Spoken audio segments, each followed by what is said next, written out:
Okay, I think I'm here. Hi, everybody. Oh, let me turn the timer on. Um, I hope folks are doing well, actually, in terms of shenanigans. Um, yeah, welcome. I really don't know how to be better at transitioning when I am, I guess, streaming back to back.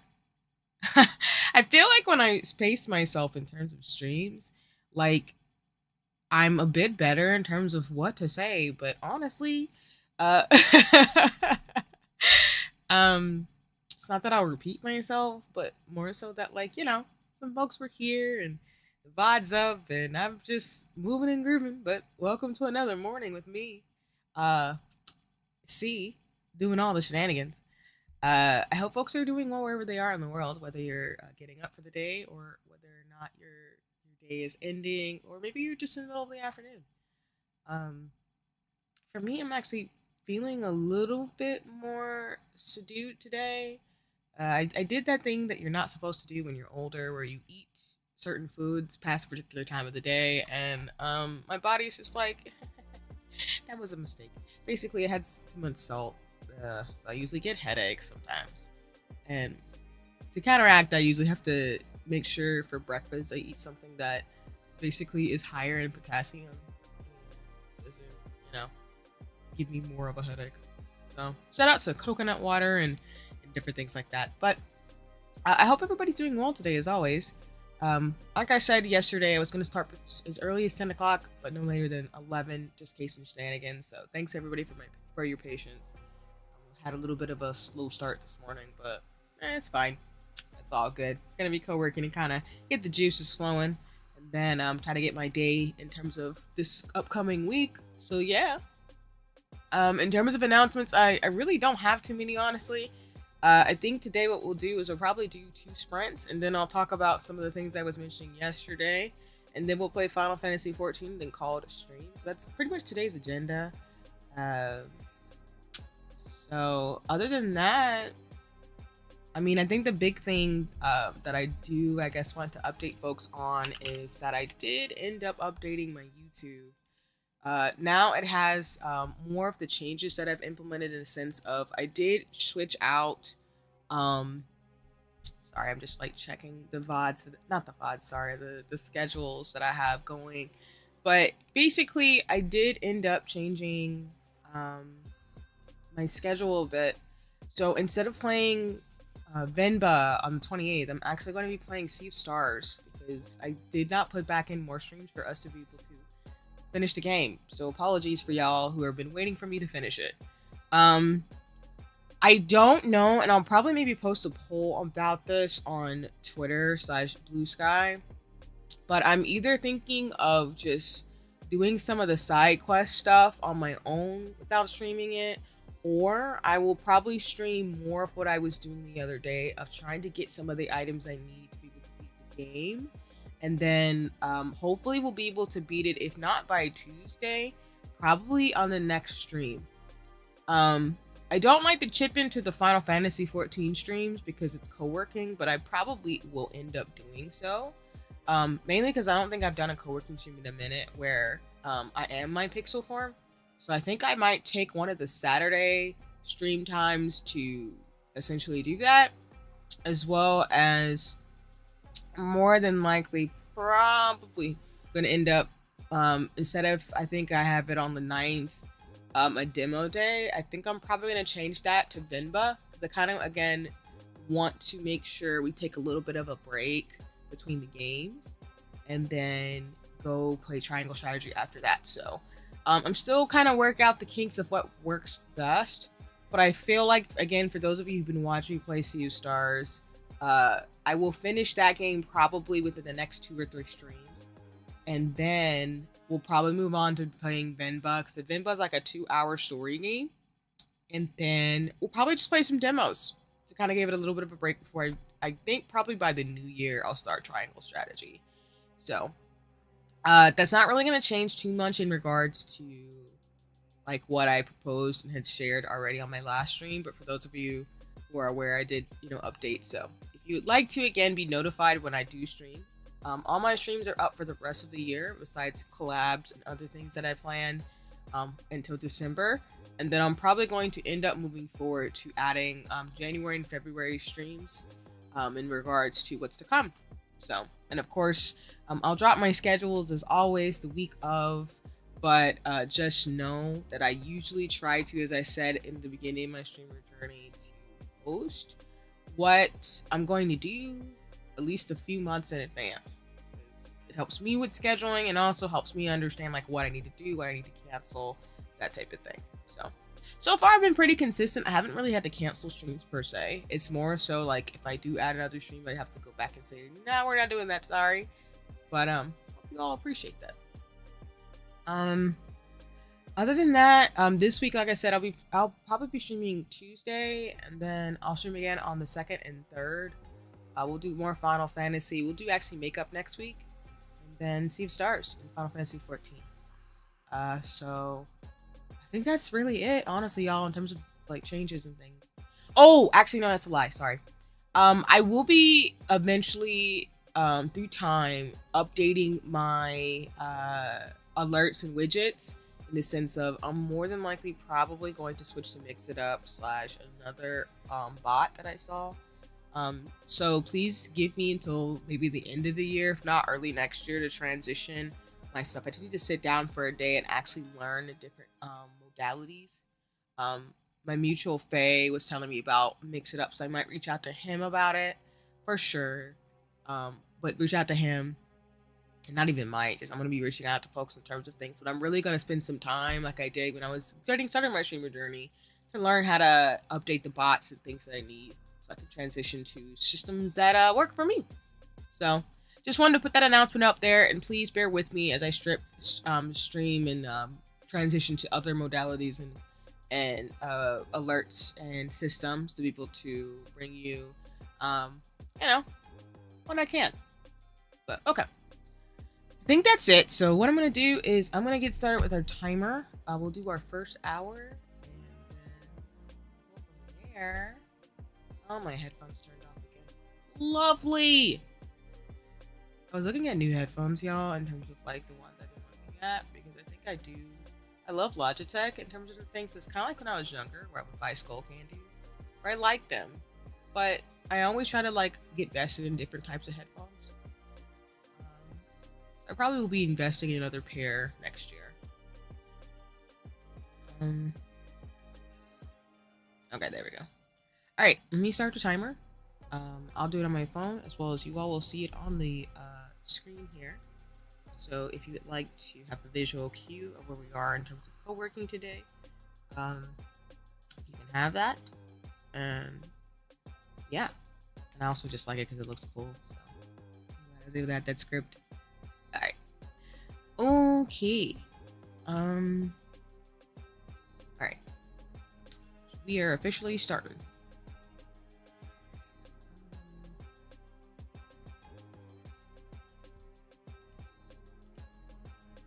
Okay. I did turn up the background music, so I had that a little low. So sorry about that, y'all. Okay.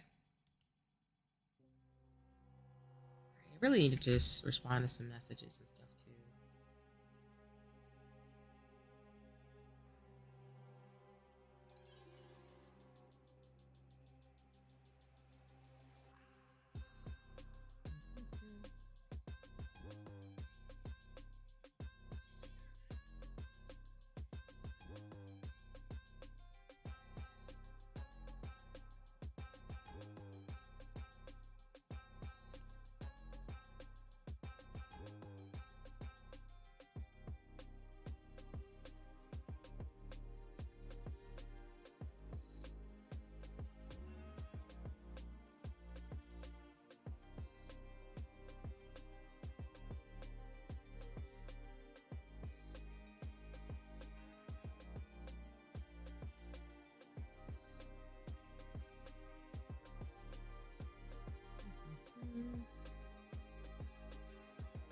Yeah, I just need to respond to some messages I've been wanting to respond to for a minute.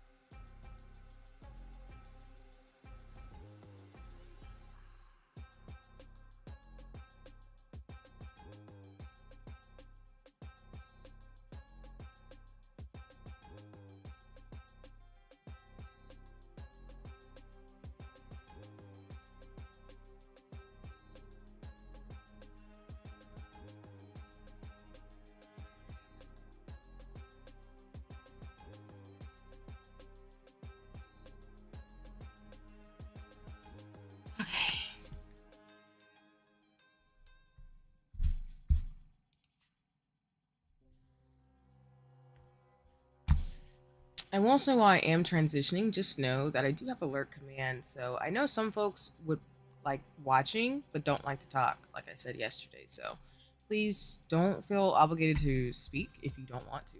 Love to hear folks in terms of thoughts and chatting, but again, it's morning my time. So sometimes when you're in the morning, you're like, I just want to be in the ambiance and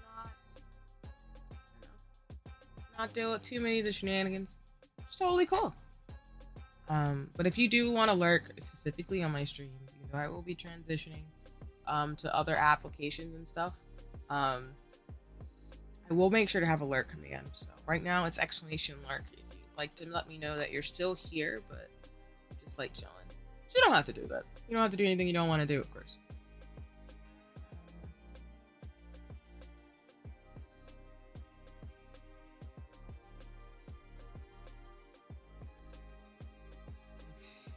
Clear out my notifications.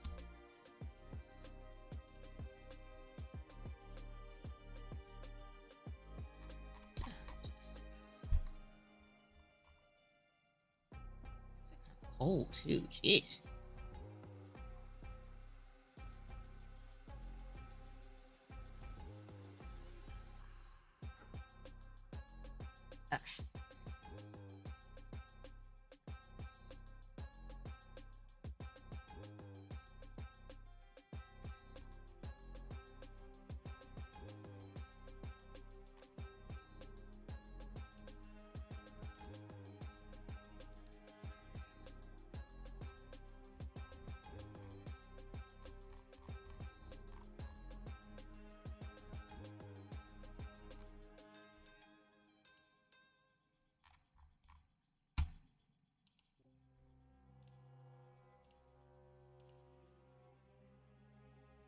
Okay. Part of me, I think, needs to clear out some of my stuff, but work on it. It's gonna be until like next year until I actually like clean out some of the things I've been needing to do.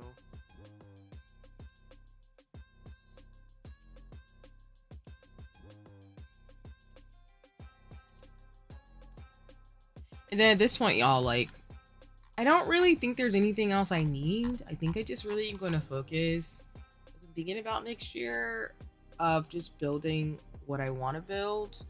Like, I do have assets and things coming, as well as art, but I do want to, like, figure out, like, thumbnails for my videos and things like that. So, yeah, I'm excited. Hello, hello. Hi, Charlene. I hope you're having a nice one.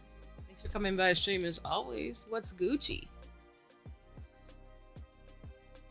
Yeah, I'm just like basically just chatting about the fact that like I don't think there's anything else I really want to get. I think the main focus for me is first quarter, so still building out and trying to figure out collabs and circling back people that I wanted to do stuff with, but I didn't get a chance to do when I started. So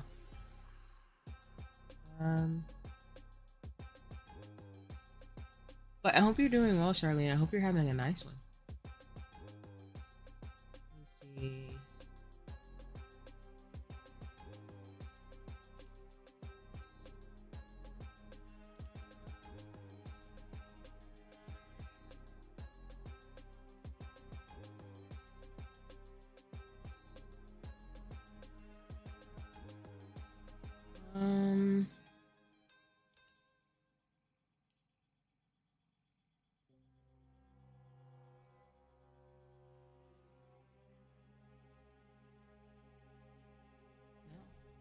The thing.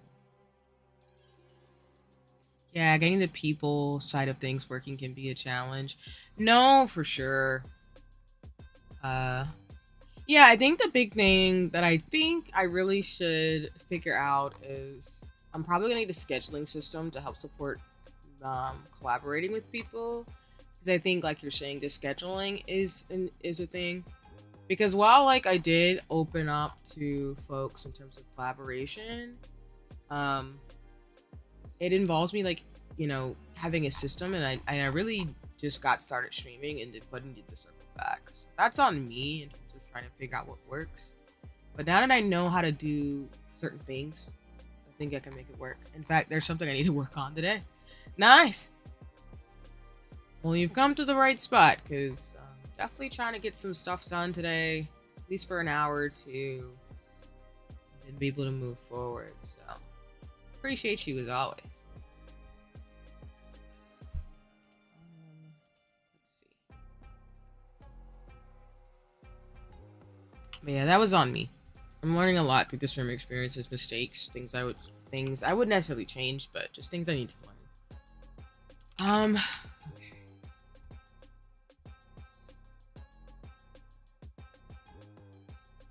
Actually, while I'm here, let me make sure and also, for folks who are here live as well as watching the VOD, I do need to post the threads. I haven't forgotten of the things I've been sharing on my PowerPoint template. So while you'll see similar things I shared last time, actually, no, I might cut this out.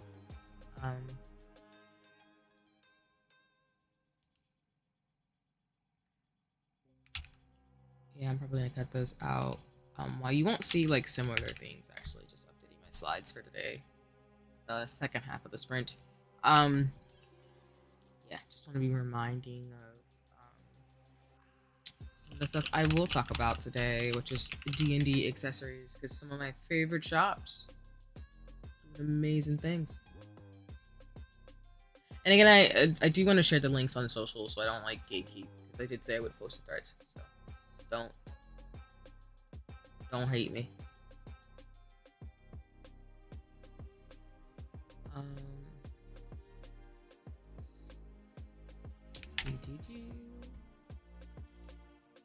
Oops, wrong thing. Either.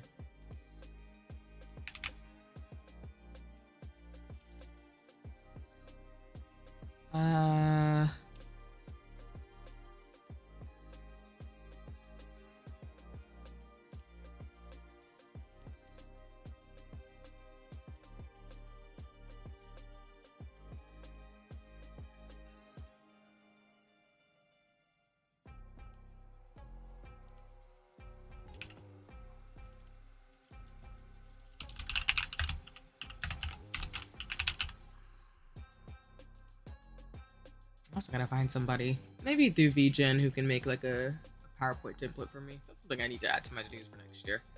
Headphones. Why? Why do you not like me? I have to stay on very long. Only 10 minutes into a sprint. Why would you do this to me?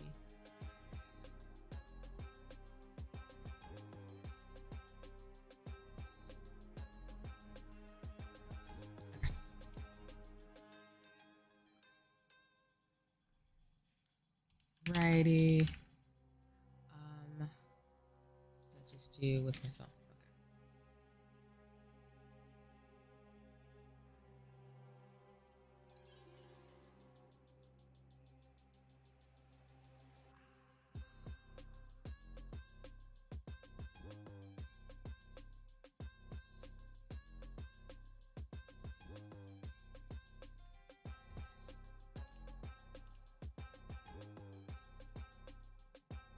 But I believe in you, Charlene.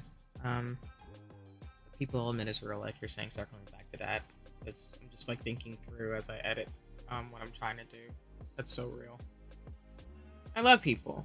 It's just trying to find how schedules can work when you're trying to do things. It's always a bit of a challenge sometimes. Make sure I actually added this in. Find it though. And I did say I would share washi tape. So I'm really going to be more so sharing with y'all my favorite like stationary spots for washi tape, because I don't have any chill. Because specifically, like, I buy from different places for washi tape, because that's just how that works in my world. So I hope y'all don't mind that. Yeah. There's just lots of really nice little independent indie stores that I buy things from. I don't really buy from big corporations anymore. I'm gonna be honest. I just don't. I haven't for a very long time. I still do, don't get me wrong, but I tend to just more so buy from like small businesses.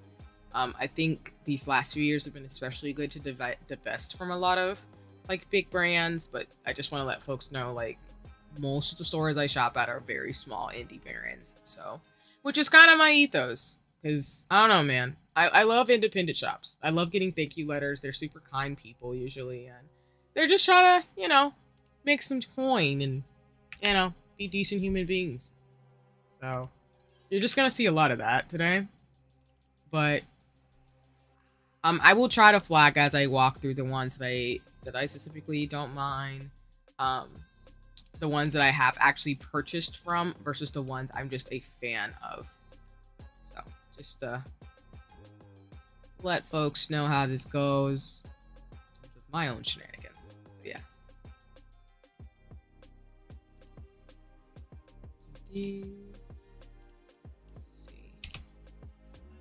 Absolutely. I have a fantastic artist for one of my upcoming books. The author isn't good at being clear about what he wants, so I have to work on translating unclear instructions to the artist. Ah, gotcha. That makes sense. You got this, Charlene. But I appreciate the honesty and transparency. The fact that like you're working together to try to get the vision of what will be in terms of what's to come is super cool. But now that makes sense in terms of if the vision isn't completely clear, having to work with translating the instructions to the person who's going to be drawing it. So, but that's awesome. I love hearing updates in terms of what you're doing and working with folks to make these like things come to life. It's super cool. I appreciate you for always sharing that.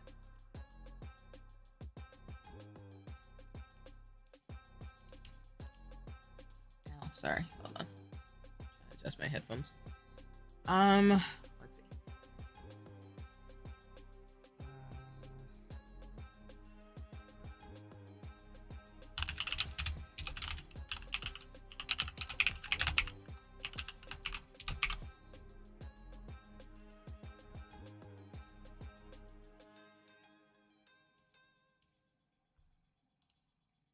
Oh, whoops. Send this to the back.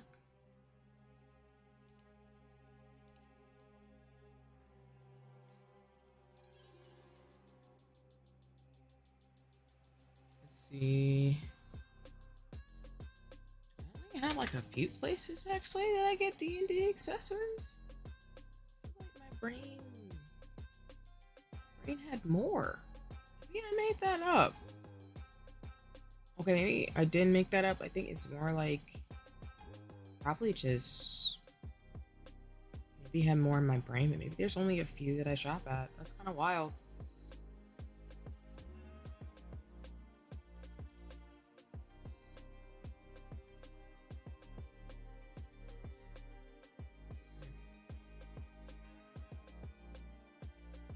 It's very possible.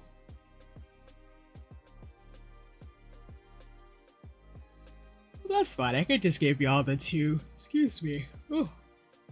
Give y'all the two shops that I do like, because it's mainly more dice. So my apologies.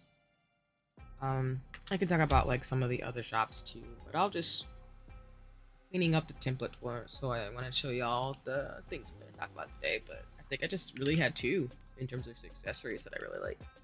Oh no, I didn't. That's what the shop I'm thinking of. Bad. Nope, I was missing one. So at least like a few.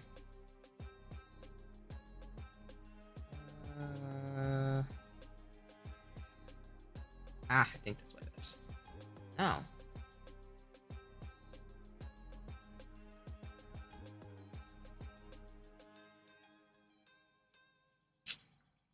What is that called? D&D. Oh. I think I know what it's called. Yeah. Okay. Sorry. My brain's like trying to make sure I share with y'all the one shop that I was like, wait a minute. That's not true. I knew I wasn't lying because I was like, well, there's a couple of shops that I do like. So, what the devil is going on here? Gotta fix it. Okay. And then y'all, we're about 17 minutes into the first sprint. So we got about a good, maybe, 43 minutes left of this sprint. Like I said, we'll probably do, I'll do the presentation with like the stuff that I like towards the second sprint, the end of that one. So we still got a while to go, but just wanted to flag that up for post in terms of today's schedule. So we'll just be chatting and chilling and working together, as always. So, hello, hello, hi, Soul. It's lovely to see you as always. Let me see, make sure I have like your command going. You know, I'm in the transition phase right now, but if I don't, I'll just fix it right now. But I hope you're doing well, Soul. I hope you're having a nice one. And I did get your message, by the way. I'll have to sit and think about. Hello, I see Angela's Fantasy World, so I'm assuming I can call you Angela. But if not, let me know. I'm happy to. But welcome into stream. It's lovely to see you. But if not, please tell me if there's another name you'd like to be called as if you're coming to stream. Welcome, welcome. But yeah. Let me drop in your support, because y'all please go check out Soul on Twitch. Super dope person, really cool. But I'm doing good right now. We're doing a co-working stream at this point. We're gonna do 2-hour sprints. Been talking with Charlene and stuff, as well as just trying to make sure towards the last sprint where I'll do my presentation, I'll talk about some of the stuff I've been wanted to engage folks with in terms of activities before we go to Final Fantasy 14.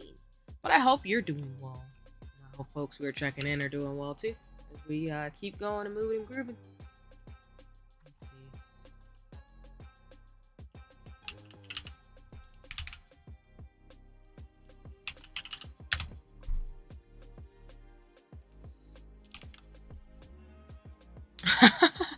Thank you so much. Again, I'll call you Angela, but please let me know if there's another name that you prefer. I am actually based in the States. I'm actually a good old Southerner. I'm from from Turtle Island, North America, aka good old American South. But yeah, definitely stateside. So I'm also black. So, but thank you so much for the compliment on my voice. I really appreciate it. And yeah, I'm just a streamer who does a lot of JRPGs, gaming, co-working in body doubling, as well as makeup, fashion, and arts and science. Not speaking for myself, and nobody else in terms of things. I don't represent my job, but I do streaming for fun because I'm a nerd. Can you tell your name? My name is Angela. Yeah, no worries. Most people call me C. You can call me C7 or C. Either one works. So, yeah. But thank you for asking. And yes, thank you for confirming that you'd like to go by Angela. Because I want to be respectful of people's pronouns as well as their name. So, thank you so much.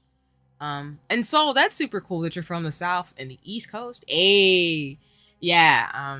Most of the people that I am mutuals with are like, oh, thank you. I appreciate that, Charlene. Yeah, I not that like I said on previous streams that I don't dislike my voice, but it's really nice to hear that people think my voice sounds warm and friendly. So. I think I have a Care Bear thing going on. That's my thing. Care Bear shenanigans going on as always. So yeah. You can kind of tell I actually have taught and I'm teaching and stuff too. Yeah, all the usual shenanigans. Oh, nice! Lovely to see you all the way from France. That's super cool. Thank you for popping by. And again, really appreciate it in terms of things. I've actually never been to France, but I have friends and loved ones who speak French and do want to go one day. So that's super cool. And yeah, like I said, I do appreciate what I know about France and the different cultural elements and things too. But that's because I'm a social scientist by training. So the gag is like I'm an artsy scientist, both as a streamer but also in real life. So I really think that's cool, and I always love seeing people from all over the world. So that's awesome. I'm sorry, I'm trying to make sure I can drop this command in here because it's still, like I said, I'm still gonna be transitioning in terms of different things, but we'll see. So yeah. Then Charlene, I'm American, but my sister-in-law's from France. Nice. I also I cannot speak any French, but I do appreciate it. Again, all languages are welcome here. I mainly stream in English. I do know Spanish and Chinese.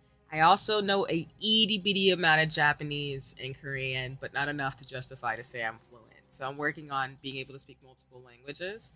But I do know people who speak French, Haitian Creole, those type of things. So I think it's really awesome. And I'm glad to hear, Charlene, in terms of your sister-in-law being from France.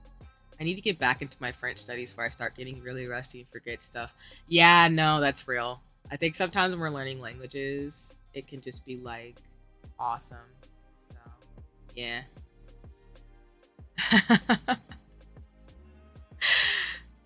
No worries. Wish I knew what that said, Angela, but I have an idea of what it might mean, but you'll have to tell me. And like I said, I appreciate the fact that you could speak English and French. That's super cool. So. But I'm here for folks speaking in what's most comfortable for them. I don't have to be in the know, because that's just how my world works. Like I said, I might speak English primarily, but I'm definitely in a lot more spaces, which I'm grateful for, to be in spaces where, like, hey, do you know French? Can I call you bestie? I'm assuming that's directed towards Charlene, since I don't know any French. But, you know, Charlene's pretty cool, I'm not gonna lie, in terms of knowing some French. So I'm here for it. As well as I'm always open to learn some phrases. But you'll have to give me a little bit of time, since my pronunciation for things is always, like, wild.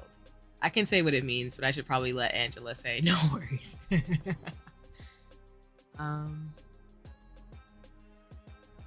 see.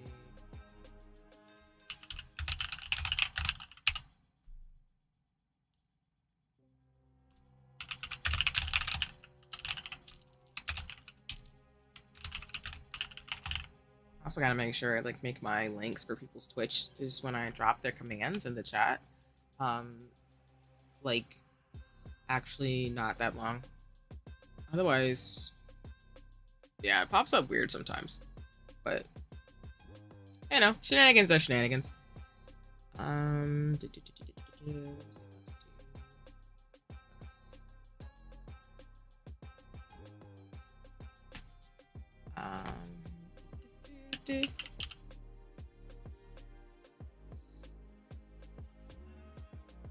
Do you even play Talking Angela?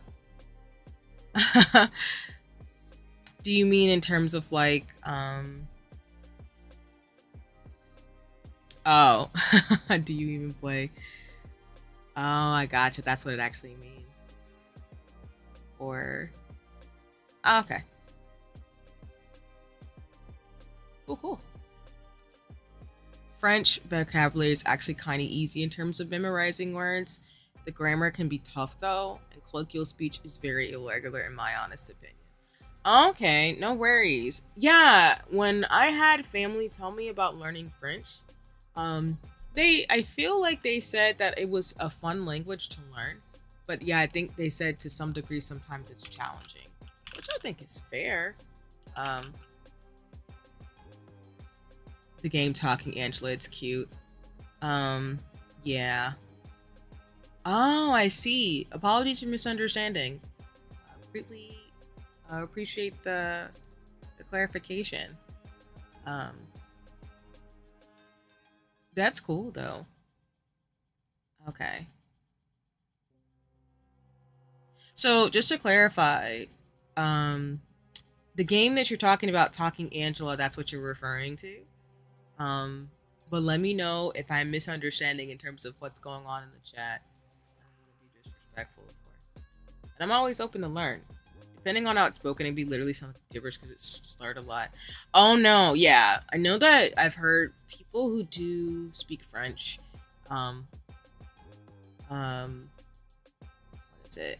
I'm also a YouTube. Oh, are you trying to say you're also a YouTuber? That's super cool. Wait, where did the message go? Disappeared for a second.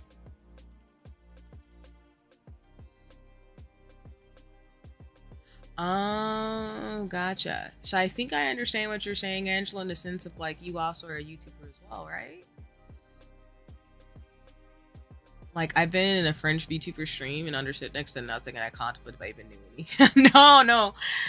Um, no worries. Yeah, that makes sense in terms of like, when you learn different languages and then try to learn it versus like hearing how folks who might be more if that's their like first language, it can be very challenging. But it's so cool the fact that you were able to like listen in, even though again learning other languages can be hard. Where am I from? Um, yeah, like I said, I'm from the U.S. South specifically, and like I said, I have ancestry from the African continent, so I'm just a Black Southerner. Um, Most of my family, yeah, we're all Black folks. What is it? Yeah, so, but I appreciate it. Love being Black. Super awesome. I just like learning languages because I just like being able to communicate with folks too. So, yeah. But I don't know if that question was for me or other folks in the chat as well, because I know Soul is pretty cool and Charlene. So again, apologies. I'm like writing this thing as well as like typing out. So I know kind of language is just like Chinese, Japanese, or Korean. No, that's super awesome. Again, the fact that you know French and English. So that's super cool. The fact that you know like multiple languages is really awesome. Again, I'm really trying to like get that direction myself, so I'm always happy to see it.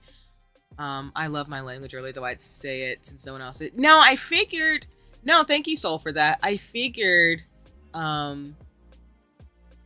so because I recognize some of the lettering because I don't know how to pronounce it, but the first word that was used remind me of I in Chinese, which means love, and then the L word that looks like language reminds me some of the other ways you would say it in different languages. So I kind of made inferences, but yeah, and same thing with what Charlene was saying. I made some inferences because Butte sounded like or reminded me of beautiful, and then sets. I'm probably saying it wrong. Yeah, like the thing about languages is really cool is sometimes you can make inferences based off the way the word is and based on other ways that other languages say similar things. So, but thank you for like clarifying because I didn't want to like make an assessment or judgment based on it. So, but thank you, I appreciate that, Soul. And yeah, exactly. French is pretty similar to Spanish, and that's probably why my brain's like, I think I know what that's saying, but I don't want to act like I know what that's saying because I don't speak French at all. But that's really cool because y'all, I speak Spanish. I'm gonna get more comfortable with my Spanish people to speak on streams, but I speak Spanish and more so understand it, and I can read it to some degree. Because I took it when I was very young, so it's kind of in the back of my head always, but that's why I can make inferences in terms of some languages. Like, I feel like if I look at Portuguese, I can see and understand what it's saying to a little bit degree, but again, it's because I have that base language of Spanish, so. But don't quote me, it's not a one-to-one translation always, so. But yeah, no, I appreciate that. I appreciate Soul in terms of the facts. Appreciate y'all in terms of this chat because again, I love languages, so I love language dot. I want to take up Spanish after some time too. No, I definitely think you should. I think Spanish was not bad for me in terms of language learning. I think it's pretty intricate in terms of like the conjugations and things. And yeah, they're different language branches, and while English technically isn't one of the Romance languages, it certainly borrows from those languages. Yeah, exactly. And that's really the thing I remember when I was learning Spanish, is that the Romantic languages, in terms of the wording and things, can be similar in the sense of like the ways in which they work, if that makes any sense of what I'm trying to explain or how I'm explaining it. But yeah, because I did want to learn Italian for a minute. That didn't go over too well, but Spanish was one of them. I would be cool to learn a little bit of Portuguese if I could, and then. I know for my Spanish in particular, I didn't learn the vosotros form of it. I learned more so I'm trying to think. I just didn't learn the vosotros form of it, so most of my Spanish I think is based in a particular region. Just like for my Chinese, I learned more Mandarin. I don't know any Canto. I do have a classmate who did speak Cantonese, but yeah, I don't know any Canto as well as the different dialects that are in China. I just speak Mandarin, um, or know how to speak Mandarin to some degree. Yeah. I think I did this right. Yes. Okay. I'm dropping in Soul's command to say, hopefully it works in terms of like giving shout outs. I think it works though. Let me see. Yeah. There we go. I also know Russian. Do you like India? Because India is my favorite country. Oh no, of course. I appreciate all cultures and all places of the world. So that's super cool. My for those of you who've seen my pixel self as well as because for context, Angela, I have a 2D form and which is me that you're seeing right now on the screen, but I also have a pixel form. The artist who designed my outfit, including the one that's coming next year, is actually Russian. Dreaming Anya, super dope. But she lives in Russia.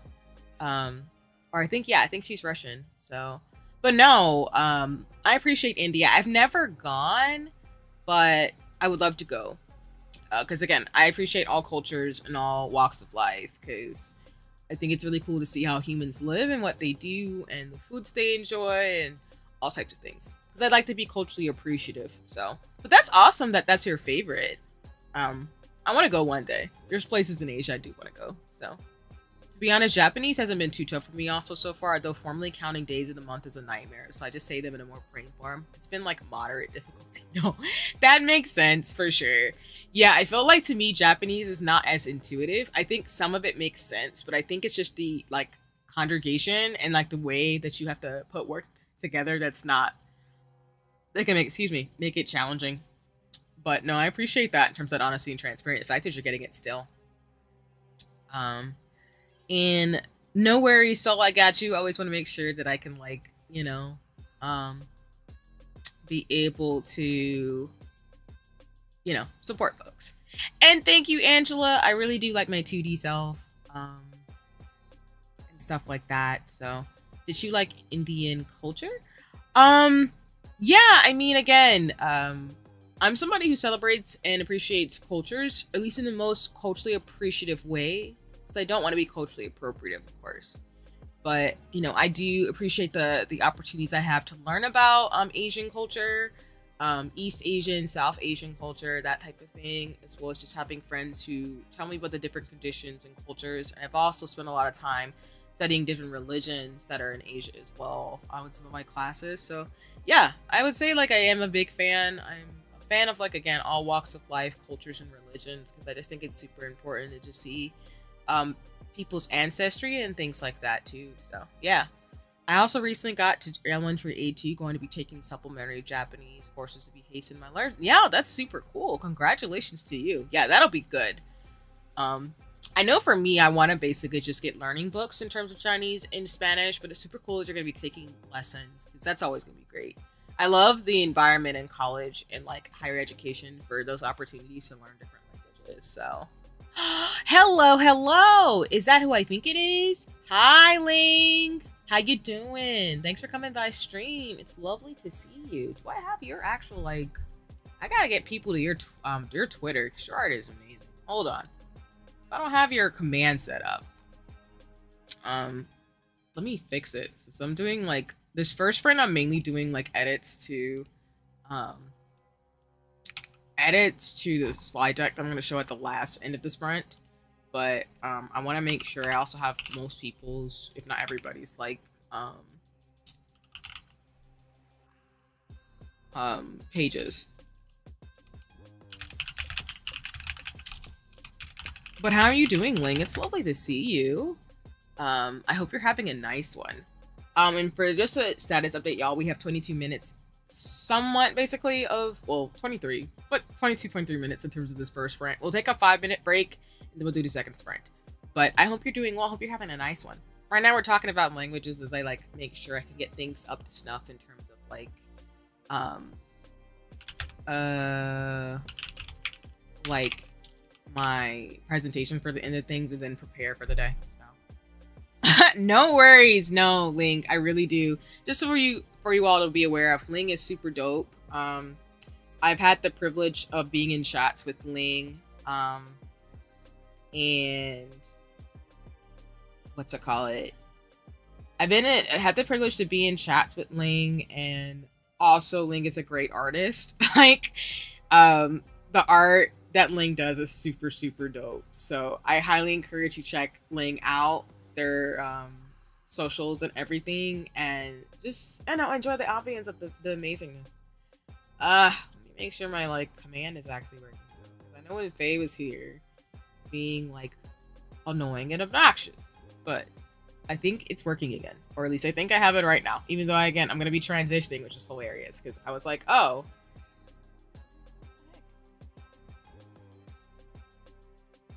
you know what, I don't think it's working. What's going on? Nice. No, thank you for coming by, especially if you just woke up. That's super cool in terms of like being sleepy, but you know, definitely gonna get started with work things. That's super awesome. So nice. Yeah, it's a good old Sunday for that.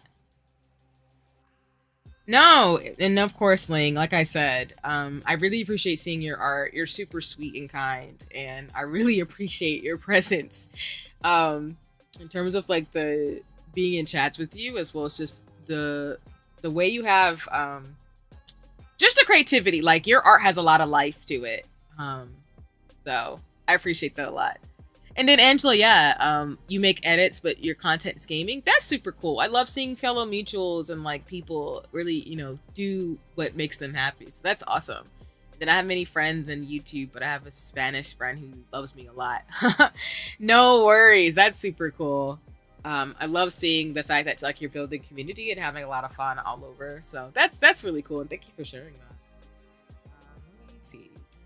I want to get this thing for Ling so y'all can go follow, because the art is banging. Dope.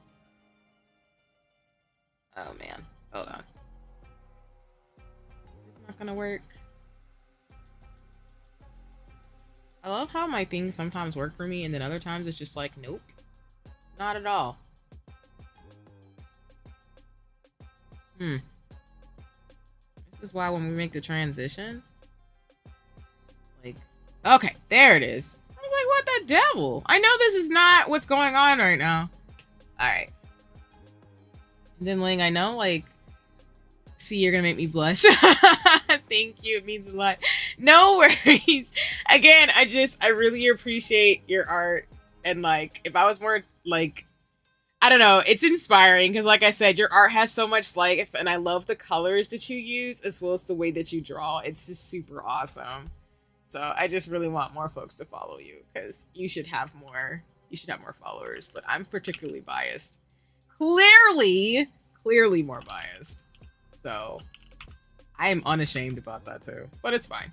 I support all my art friends and art mutuals and art people in the world, because I don't know, artists deserve the love as always. So let me make sure I'm just trying to make sure, like, when I'm checking into this, that like if I post it, it doesn't do some weird thing where it doesn't actually link the right Twitter, because if I do,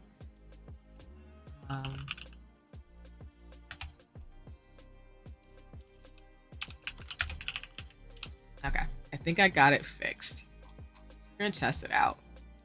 If Twitter hates me, I'm gonna be upset, because I need people to go follow Link. I'm not kidding.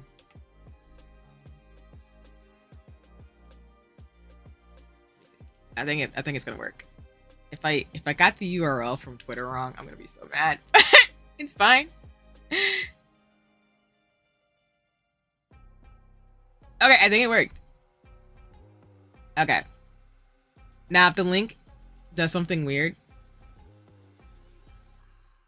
I will fix it. But y'all should go follow Link. Oh, I think it worked. Yay. Okay, I just wanted to make sure I got the thing. Okay, cool. But yeah, y'all should just go check out like the links there. It works. So I'm excited. I got it. I got to do it thing. Yay. And then I love drawing so much. In my profile picture, you can see my one masterpiece. Oh, that's cool, Angela, that you draw as well. That's awesome. No worries. I'll have to like, you know, check out in terms of things in regards to like art, because again, I'll usually like peruse, because I always looking at people's art on socials and also on their channels, because I also like watch there's like 2 artists that I've mentioned that I'll talk about actually today, that I'm not actually going to add them now and think about it. But there's 2 artists that I really love. I've already talked about Cosmic Spectrum, but there's a couple of artists that I watch their like their art streams, in the sense of like they'll talk about their process, draw things, and just move forward from there, because I think I don't know, I just like that process of seeing people do their thing, because it reminds me of my sibling, who's also a comic book artist / a mangaka. So yeah.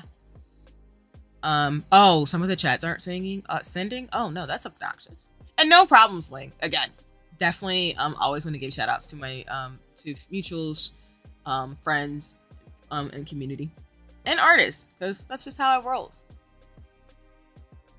Yeah. And oh yeah, you made a good decision, Soul, following Ling. Exactly, Soul. Ling is so good. Like, for real. Super awesome. That's what I'm saying. I gotta share the goods. And actually, Angela, I am learning how to draw, but I am nowhere near good enough as others, because I'm at the very beginnings. But I'm gonna give myself at least the next like 5 to 10 years to get really good. But I do want to draw. I mainly doodled when I was younger, but I need to like start from the basics, which is like anatomy and skin tones and things like that. So I'm excited, but yeah, I want to be able to draw too, because I want to do like fashion art and things like that as well. So that's awesome. And then, oh no, yeah, I think shooting for the stars in terms of being known for your art is always good. So I think you'll make it, Angela, and you know, no problems. I think you got this. As long as you keep, you know, moving slow and steady and being consistent, you'll get there when you get there. So that's exciting, and appreciate you sharing. So, and yeah, like I said, please feel free, folks, to check out Angela in terms of like artwork as well, because that's super awesome. I love folks sharing their art. I actually want to get into drawing, but only half of the time. I always struggle with motivation to draw, and I personally just get bored sitting there. No worries. I mean, I think with creativity, sometimes you just can't force it. But I would like to start drawing to get more black art out there too. No, that's super cool and a good goal. I think, again, like sometimes you just can't force creativity, but I know it's there. So whenever it's time, you'll definitely do what you got to do. I think for me, like with writing and all the artistic things and hobbies that I do, it's usually like part making the time and commitment and being consistent, but also just knowing that like I can come back to it whenever I want to, and it doesn't have to be an immediate, oh, if I'm not doing it every single day, then there's something wrong. Because for example, like I love photography and graphic design and makeup, but sometimes I'm just not in the mood and I can't force myself. But when it's time, it's time. So I think you'll get there, because yeah, I think it does require just some consistency and, you know, feeling it, and in terms of the motivation. But I think you'll do it. I think you got this, Soul. I normally dig kawaii or simple art of anime girl or cats. No worries. Yeah, I feel like a lot of people really get inspired by like anime or anime inspired art styles and start getting going from there. But it's cool that you draw like cute things. I know for me, I get inspired by like Sanrio and different things like that. But again, like I said, I try to do it in like a culturally appreciative way, because I don't, you know, want to do anything that's like disrespectful to different groups and cultures. But I get inspired by life, essentially.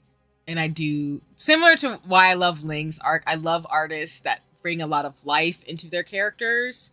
And that's kind of my goal in terms of being able to draw in that way. So, yeah. Oh, that's cool you do photography. Yeah, I am not a professional at all, but I think I got into photography over the last few years because I was starting to model for fun. and I really like the idea of taking and capturing moments on camera, as well as, again, I do want to capture moments on paper too. Which is why I've gotten more and more in my artistic bond like thing lately. Not even lately, just in general. Yeah. And then you gotta hone in the things you really like, and then when you're in the zone, you'll blink in 5 hours. Replies, yo, Ling, exactly. Being in the zone, it's so cool. It's like really wild, but I completely get what you mean, Ling. Like when you are really like passionate about something, and you just find your groove, it just happens and it's magical. It's amazing. So, and then Angela and Pixar are my sketchbook. No, that's super cool. Yeah, I gotta get a sketchbook actually. It's on my to-dos. I gotta get a sketchbook, especially because Ate, for those of you who don't know, Ate honey milk, or honey as some folks call Ate as well. Yeah, every time I see Ate, I'm like, I gotta get a sketchbook. I gotta put some stickers on there, and I gotta get going. So that's gonna be my thing. Thanks, Ling, and see, I'll keep that in note, and I also think I just need to build a habit for art. I actually forgot that I plan to do art streams to keep myself motivated and document journey. No, that's awesome. No worries, you got this, Soul. I appreciate you. And then, oh, no worries. Thanks, Angela. Thanks, Angela. Sorry. I appreciate you. And thank you for stopping by stream. And no worries. I'd love to see you come by again, but I'll definitely stop by. But I appreciate you, and I hope you have a nice one. And thanks again for just being here and chatting for a while, especially with knowing French and the different languages that you're interested in know, and as well as being an artist and also someone on this platform too. So take care, Angela. I hope you have a nice one. For sure. Look forward to talking to you real soon. Consuming art media can help a ton with making that initial spark. My brain gets fired up. Ooh, sorry. I'm wiping my eye and it like completely messed up my model. Hold on, yeah. Not do that so you don't see me magically shrink.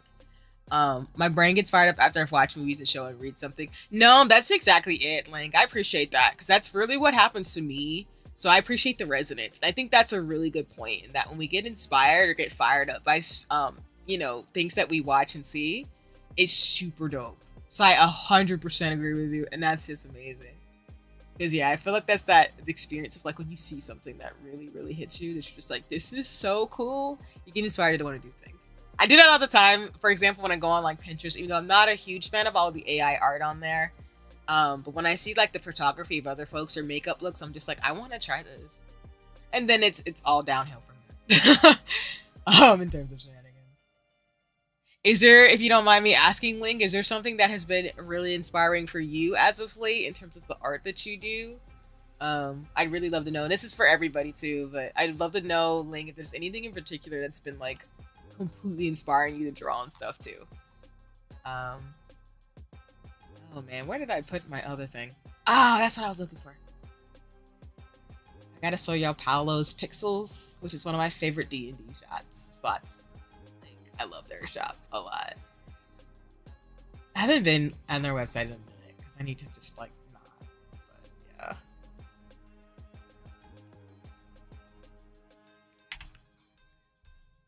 And then y'all, we're about 10 minutes into the first sprint, ending almost. So if you are doing things, just know that we're gonna do a 5-minute break to give folks some time to stretch, drink some water, and things like that. But yeah. Gonna send my lurk while cooking, and I'll be listening and occasionally watching, so your stream can possibly boost the algorithm. No worries. Thank you so much, Soul. Appreciate you chatting for a bit and lurking and still being here. It's all good. I do have to link lurk command if you want to use it, exclamation lurk, but no worries too.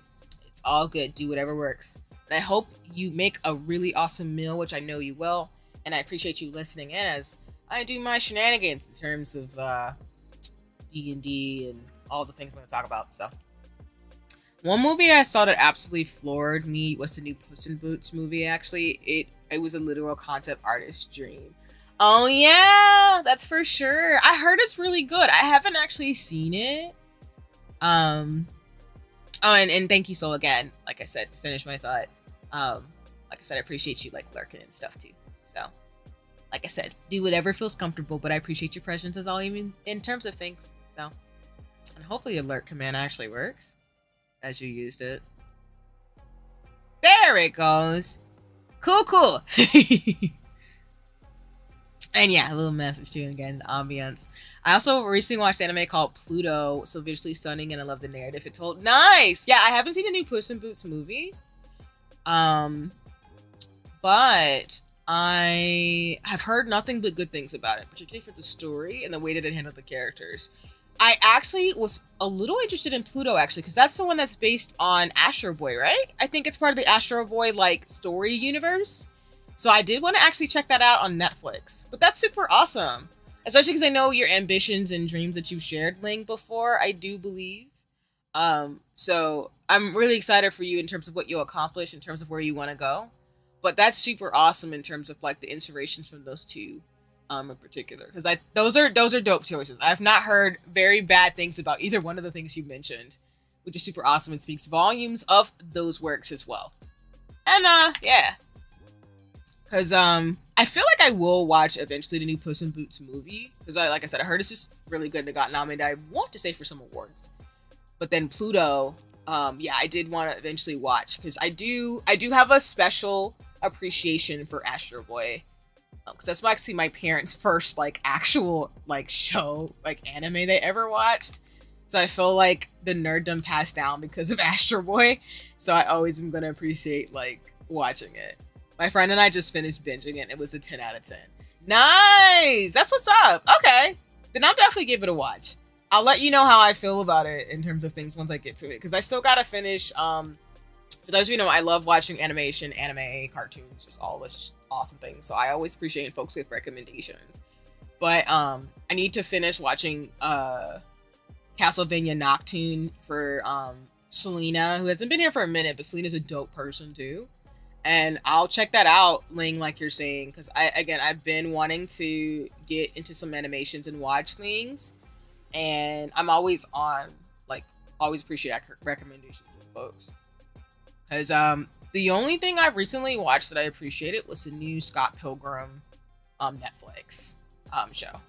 I really appreciated it. I watched it just on whim as well. So I was watching Castlevania because I wanted to watch the I'm on season 2 or 3 right now. No, it's 2.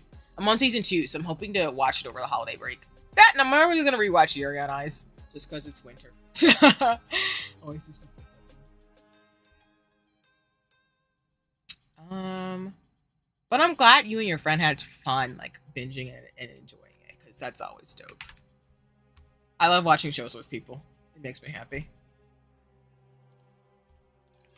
Just because I feel like experiencing a really good show with someone else is it's a really great way to bond and to have experiences together.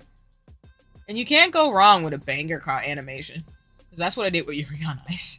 I watched that with friends, and it was iconic and classic. So I tend to rewatch old stuff a lot. I only watch new stuff by friend recommendations these days. No worries, I can respect that too. And yeah, I try to, like, watch new things, but I do agree, like, a recommendation makes me more motivated to do it. I'll try out stuff, of course, just to see, but I tend to not necessarily, like, watch things just because everybody else is. Because, yeah, my brain is just like, let me see if I'll actually like this before I get into it. But no worries. I think there's a lot of really dope, awesome old stuff too. Like, I wanted to, for recommendations from mutuals on Twitter, I wanted to start actually watching Saint Seiya, and I also wanted to get into Kamen Rider? I might be saying it wrong. But I wanted to get in those particular. So. Oh, goodness, I have to get out of bed, but I'll leave a lurk. I'll be back a little later. No worries, Ling! Thank you for the lurk, and please enjoy in terms of the ambience, and no worries. Like I said, thanks for watching and chatting for a bit while you're chilling out. I really appreciate that. So, and you as a person, and I'm glad, like, folks are following in terms of the art. So, yeah. Lurking is always welcome here, so I appreciate it in advance. Let's see, and I think, like I said, we have 4 minutes, about 3-4 minutes, and then I'll put a 5-minute timer for folks to stretch, get some water, and chill out for the first sprint, and then I'll start the second sprint after the 5-minute break. But yeah, looking forward to seeing you later, Bling. Like I said, it's always good. It's always nice chatting. You take care, C. Of course. I appreciate you, Ling. Thank you so much for coming by streams. I always appreciate your presence and the conversations that we have, too. whether here or in Ionix's stream or other places too. So thank you for lurking, and yeah, we'll chat sometime soon. Huzzah! Looking forward to see you later / chatting later, and always chatting in just general. So yeah. Let me see. Y'all, I really only have like 3 shops I really want to share D&D wise. It's really gonna be washi tape. I'm so sorry. Please don't hate me. These are like the 3 shops that I just really appreciate. So we'll flag those up. I'll also flag a stationery shop that I like for washi tape. I did say I would focus on washi tapes. I do just want to show y'all, like, in general, all the places that I get things. I'm gonna try to reel it in. We're gonna be decent about it. It's all goody. Let's see.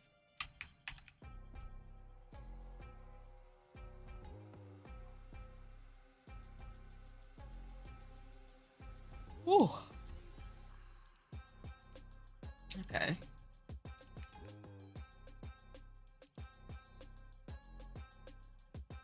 I think there's only about 2 to 3 places I get washi tape from. So I think I'm gonna just try to do the showcase that I have today with like maybe 2 to 3 shops each. I think that makes the most sense.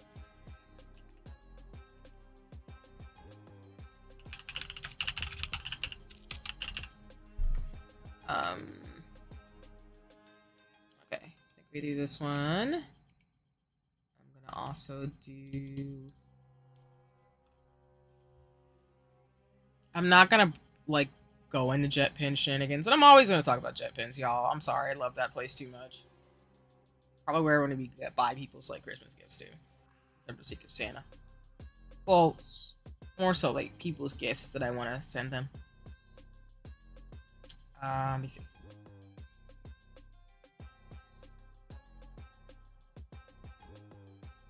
Oh, excuse me. Woof. I really drink a lot of caffeine, but yeah, I think having that slight headache I had from all the salt I had didn't help me today. So, a little bit more napping later. I got my desk cleaned up pretty nicely yesterday, but I still have a pile of papers to work on. No, first of all, kudos for getting that done. Ooh, sorry. Okay, so I'm gonna put the 5-minute timer on. I'm gonna stretch myself, and we'll get started. So let me go back to the script so we can start over again. Stop, reset, and then we're gonna start it again. But no, I'm glad. You know, kudos again, Charlene, in terms of like getting your desk clean. That's awesome. That is something I need to do myself. So you're motivating me to also clean up my desk as well. I did a little bit of it, but I gotta do more of it this week. But no, in terms of piles of papers, that is so real.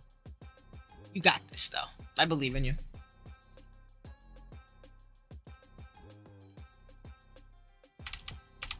I'm always here for productivity and doing what we gotta do as always.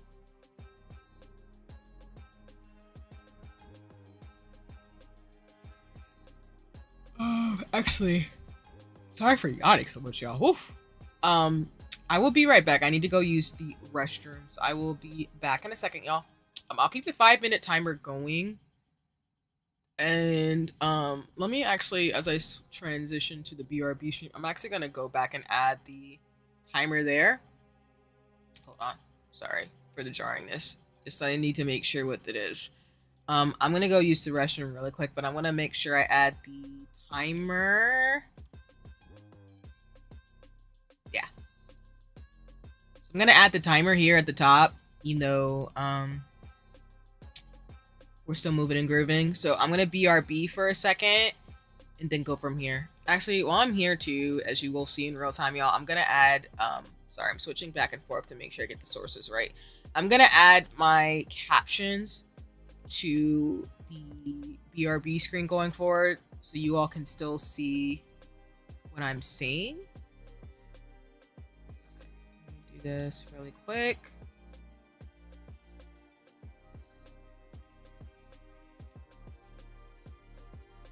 You can see what I'm trying to do, right? Like adding in the little speech bubble. But yes, I will BRB. I'm gonna use the restroom really quick, and then we'll get started at the top. So, if you need to go get some water or something, please go ahead and do so. Sorry, let me actually just put these at the bottom. Seeing the real time transition, y'all. But yeah, I'm gonna go use the restroom really quick, and then I'll be right back. Apologies, everybody. I just need to go. And then, I'll grab my banana so I can help my headache a little bit too. But I'll be right back.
Okay, sorry about that, everybody. Okay, let me make sure this timer is reset. Stop it, reset. Hope folks enjoyed that little break. Get just going on the next one since it was more like a 10-minute break. Started here. Right.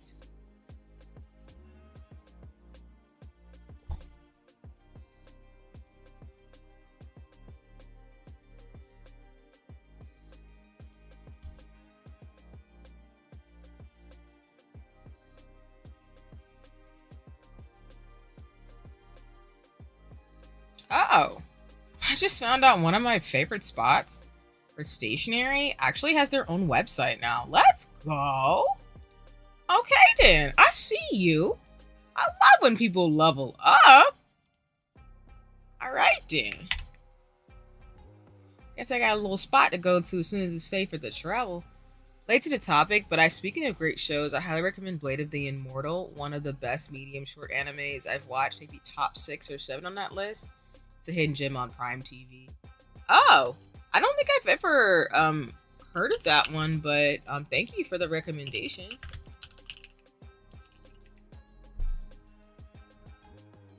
Oh, that's awesome. I always appreciate a recommendation. I'll add it to the list.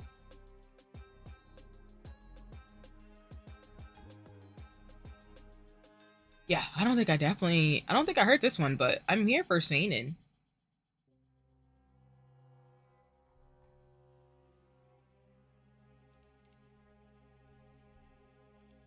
Like I said, I'm more likely to watch shows recommended by people, so thank you for that, so I appreciate it.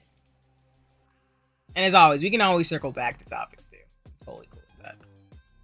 Let me see. So I told you I would do washi tape.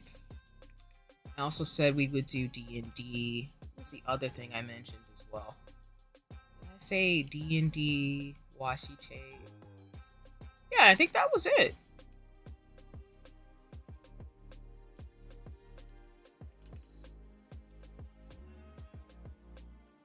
Yeah, I think that's what we decided to do, which is fine. I think I'll do 2 to 3 shops per recommendation. I think that was all I wanted to do.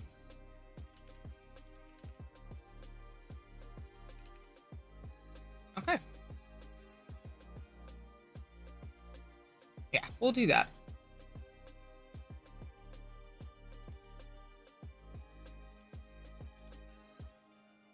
Okay, I think we got everything that I wanted to share. It'll be more of a shorter thing, but I do have more that I would talk about. And the next week, like I said, would be makeup. So what I'll probably do is break down as best I can, of course. Where did my thing go?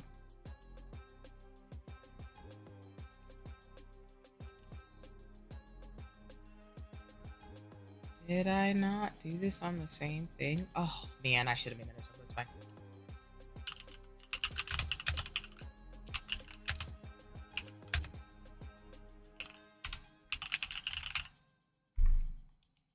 Okay, that's fine. Okay. Right, I think we're good with that. Alright, let me actually eat my snack because I think that'll help my headache a little bit. Apologies. My avatar does some weird stuff. Just trying to chew.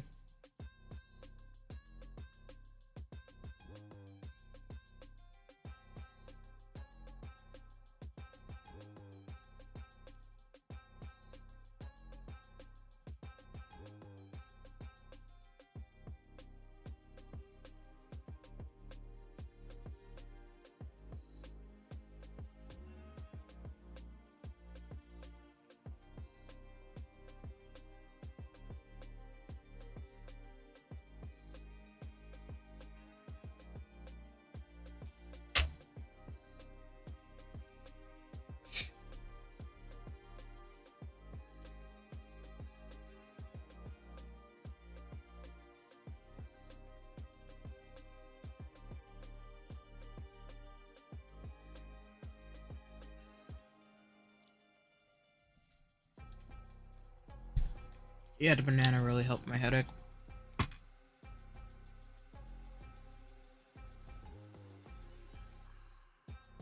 Which is a reminder to myself to stop eating salty foods before bed. It was always a trap.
Oh, let me change the music to y'all. Whoops, wrong menu. Undo recruising. Change up the vibe just a little bit.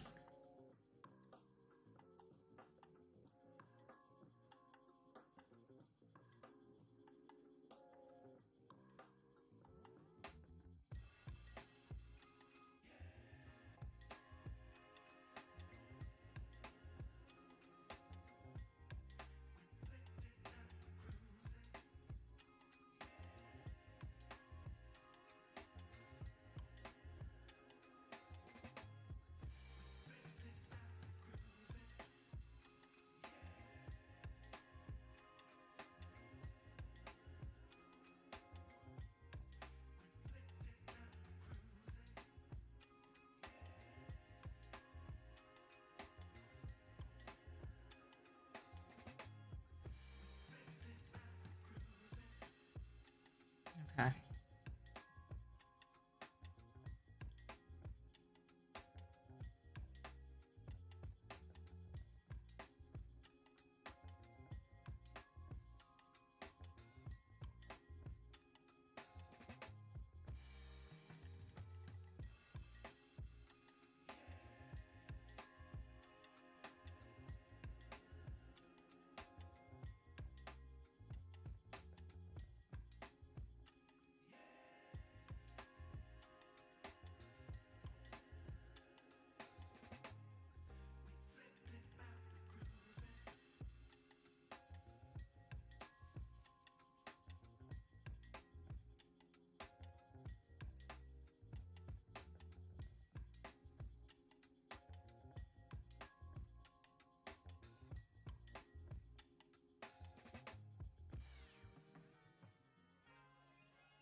Also, we're like, um, almost close to 15 minutes in. So, like I said, y'all, during the co-working, sometimes I'll be talking a lot, chatting, and that's all good. But I'm also just sometimes just like absorbed into co-working and getting things done. So it's the ambience of having folks body double and work with you. So yeah.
Okay.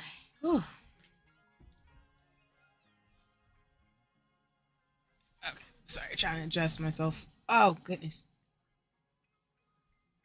It's like super cold too. Oh. Okay.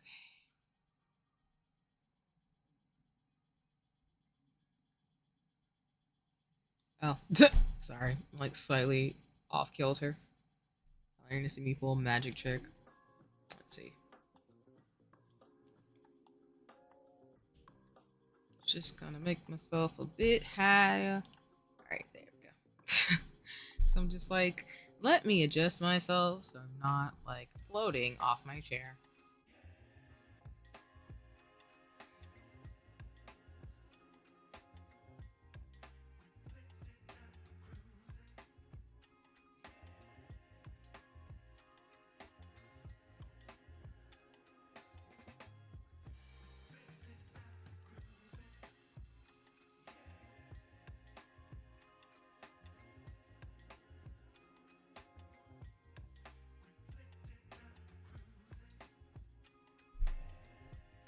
Hold on.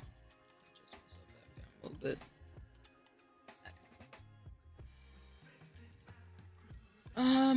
Let's see. Now we're officially 15 minutes past. We've got 45 minutes left in this sprint. We'll do a 5-minute break and then I'll go into my shenanigans spill and then we'll go from there. Hope folks have been able to be productive and just enjoy the ambience of the music. I did change the vibes a little bit, but it's fine. Oh, goodness.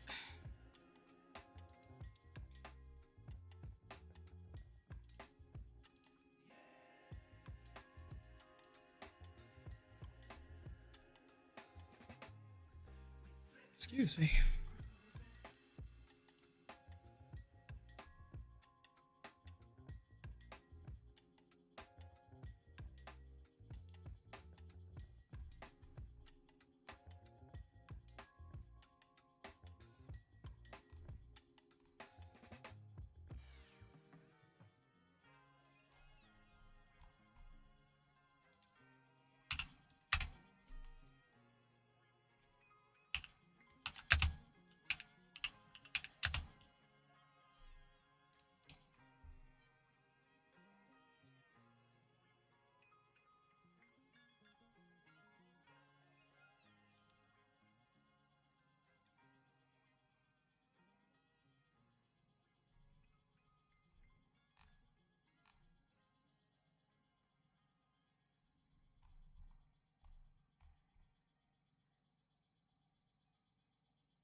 looking for.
Oh, man.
Okay, We're about 25 minutes in, everybody, so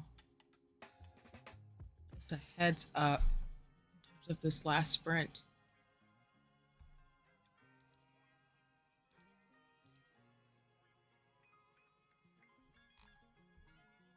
Oh, keep me yawning. Excuse me, y'all. Oh, definitely gonna be taking a nap later today. Don't drink a lot of caffeine either, because coffee doesn't really do much for me. So,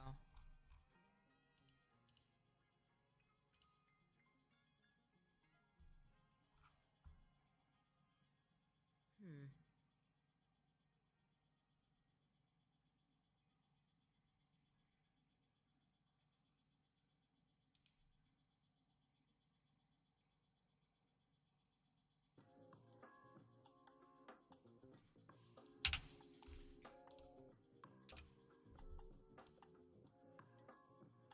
Annoying thing about owning a business, getting huge honking catalogs or office supplies that you never asked for. Charlene keeping it 100% real. I'm not even mad at it. Nah. And I'm imagining, I don't know, maybe this is just me and my perception. I feel like the books are super big too and obnoxious in that way, which is like equal parts frustrating, but also like, what is going on? I have a beef with my body before because somehow I feel tired after napping. Lol. Yeah, I feel like for some people when they take naps, it doesn't help them because everybody's body is so different, just like everybody's circadian rhythm. And for those of you who don't know what a circadian rhythm is, basically your body's like homeostasis in the sense of like your sleeping habits. But yeah, some folks they don't do well with the naps. I'm one of those folks where like I need 8 hours of sleep, but if I do a lot of things, I think my body doesn't hate me if I take a nap. So I think my body doesn't like me if I eat certain foods during the day, or if I'm like, this is why I don't eat a lot of stuff before bed, because what happens is if I eat something that's too sugary or salty, my equilibrium gets thrown off because my body is digesting the food. So then it throws me off. And that's why I think today, like, I'm a bit sleepy because my body probably didn't get as much restful sleep as it could because I had what I ate last night, which I wasn't thinking about when I had it. It was good food, chicken. But I mean, I have to be mindful of what I eat. Um, but I'm mainly somebody who eats, like, I do eat meats and stuff, but I also have to be mindful of my eating habits in the sense of I try to eat fruits and vegetables and water and things like that because otherwise my body is just like, I don't know what you put here, but this we don't agree with. um, but nah, so I totally get it. I appreciate your honesty and transparency, Soul, because it's real. Because our bodies will tell us what we need if we listen. Hello, Kotsu. Hi. Let me do your shout out. I need to stop getting rid of this window because I just need to memorize these. I'm gonna have to memorize them anyway because I'm switching platforms. But hello, Kotsu. I hope you're doing well today. Thanks for coming by stream as always. Stream is going pretty dope. Just really chilling and stuff. I've been yawning a little bit. Apologies, not trying to be rude, y'all. But yeah, I've been feeling good. I think I'm a bit tired because I don't think I probably got as restful sleep as I would like. But been enjoying the various conversations and things about language and different topics and stuff, and just enjoying the ambiance today. Technically noon where I'm at, y'all, but yeah, let me do my usual shout out for Kotsu. I think it'll work. But yeah, y'all should check out Kotsu. Super dope person. Awesome style. Much dope.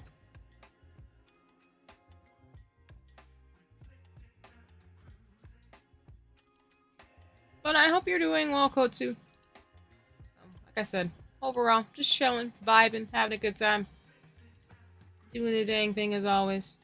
And then, by the end of this sprint, which will be in 30 minutes, I'm going to talk about Dungeons and Dragons accessories and things at stores that I particularly like and washi tape. Because I don't have any chill. But right now, we're still finishing up this second and last sprint. Oh, this is what I was doing. I was like, what the devil was I doing? Okay. But yeah, sleep is a precious commodity, folks. Yeah, so you'll appreciate Kotsu.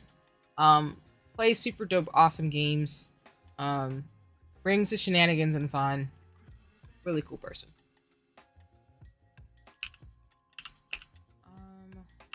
Let's see.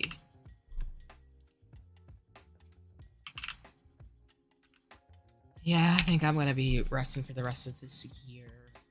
None of my legs stopped hurting because y'all was exercising the other day. Probably didn't exercise today. I said I was gonna do it last night. That did not happen. Just trying to get back into the habit of it, which I'm slowly making progress. And I also need to find a way to stretch more.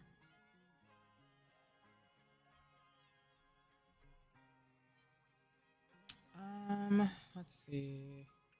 And then, yep, we have 30 minutes left, y'all, in terms of this sprint.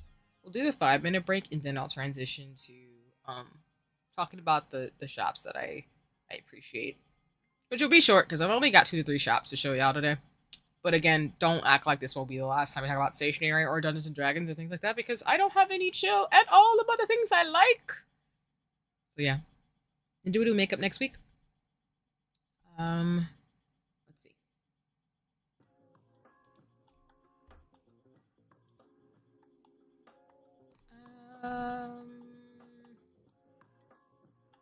Yeah, I think we're Gucci.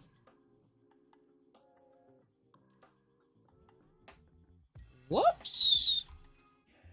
That would be helpful if I actually put something in there. I'm good though. Procrastinating and doing art practice. Nice.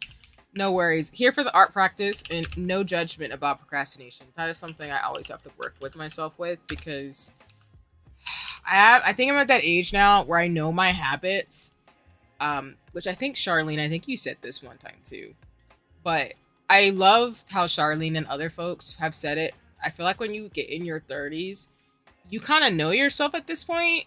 And I do know for me, if I don't like find the time to pace it out in the bits, I have a bad habit of putting things off. More so not other people's stuff, but more so the things I want to do. So I'm not, it's all good. I appreciate the honesty and transparency. As well as art practice is always dope. We were talking about art a little bit ago in chat, because we've got a lot of artists in the chat, or creatives, which I appreciate. The community is full of creative people, because I am too, because I'm trying to learn how to draw too. I just gotta buy a sketchbook. So I gotta add that to my to-dos. Right now my brain is on exercise, and I'm trying to prepare for the winter months, because like I'd say on streams, y'all, I wear an N95 everywhere I go outside of my home. So I usually every couple of months think about like, do I need to restock on masks and stuff like that too. So my brain's just trying to process that as well. And I have a baby air filter I have too. So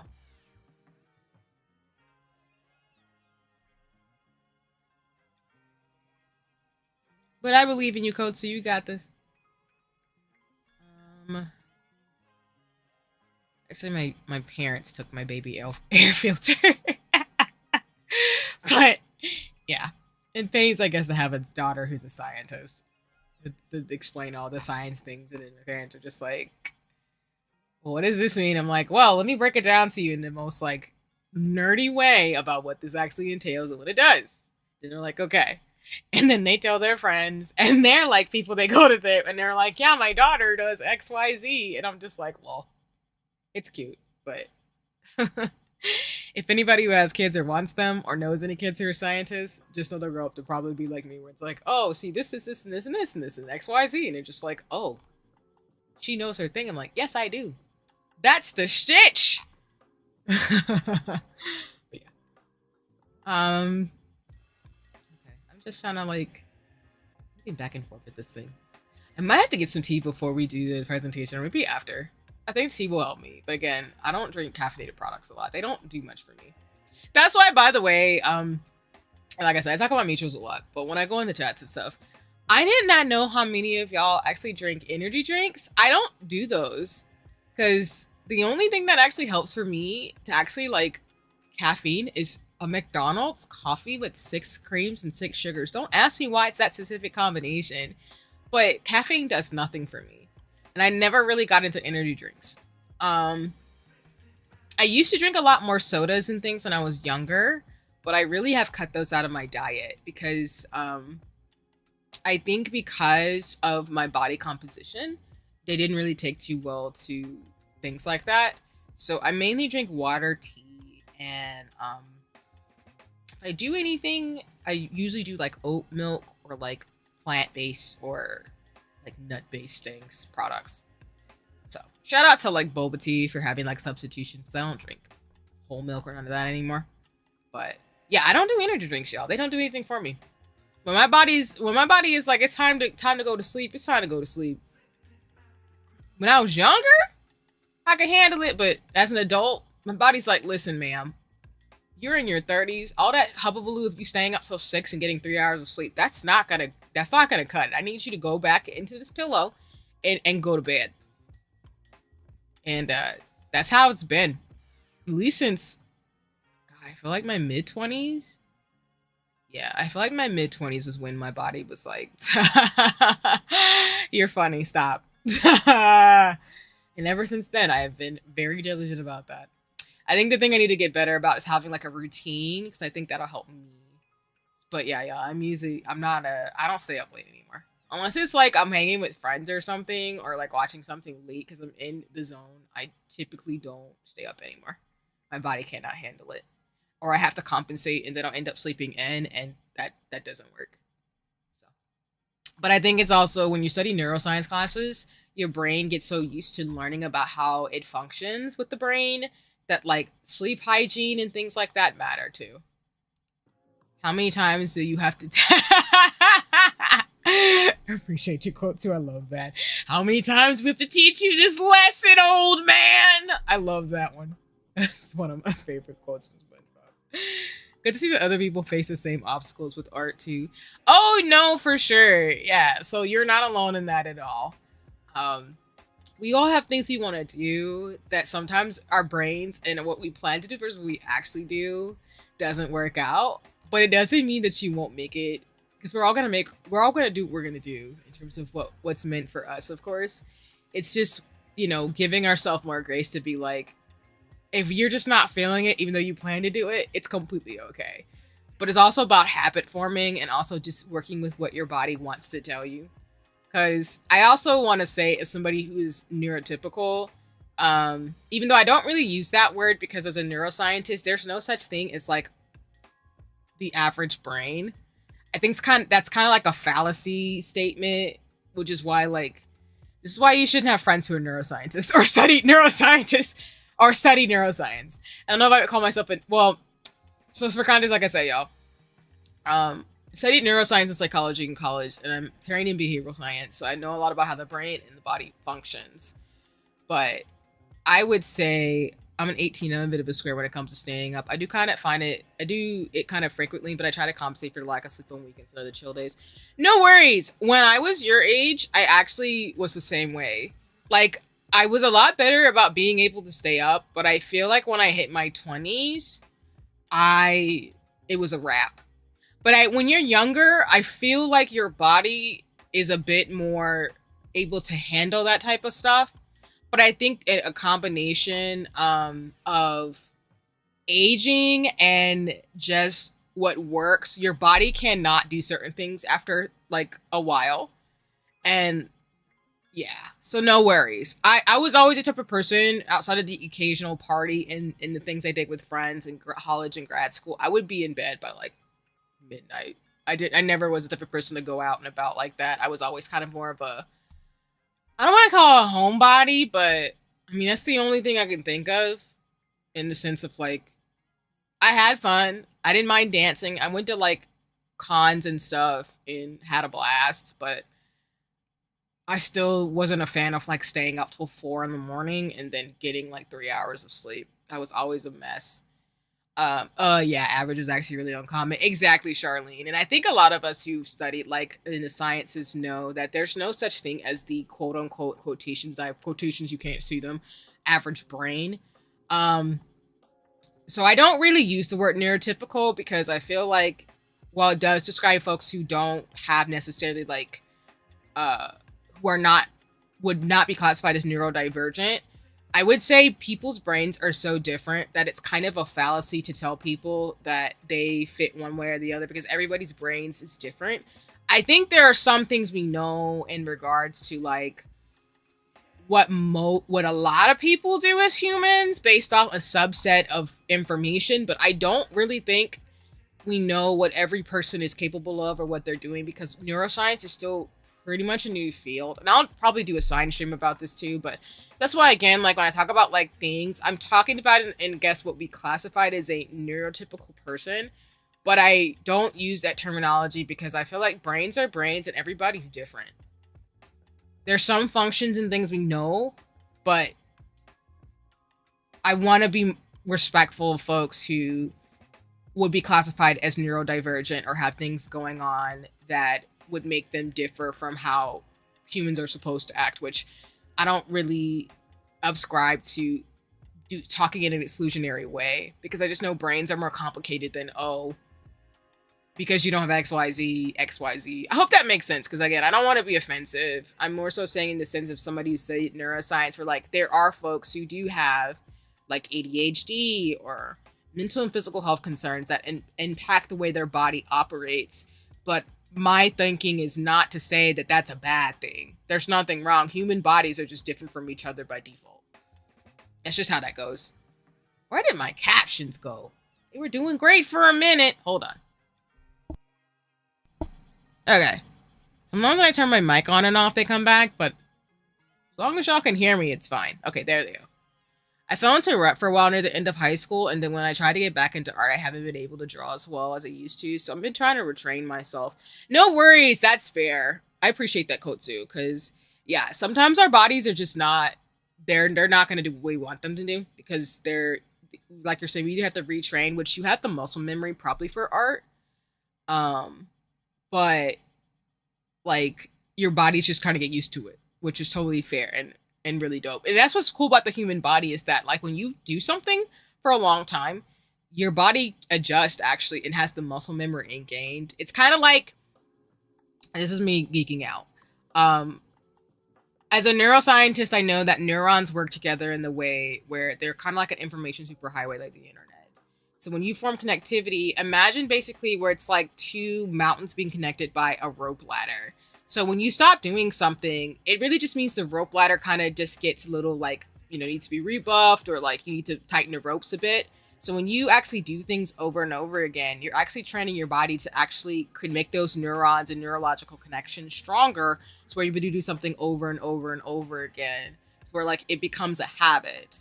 And so that's why it's really important, in like Kotsu you're saying, in terms of I went from drawing every day to drawing once a month before just stopping for a bit. Then it's been a reoccurring stuff, not doing art.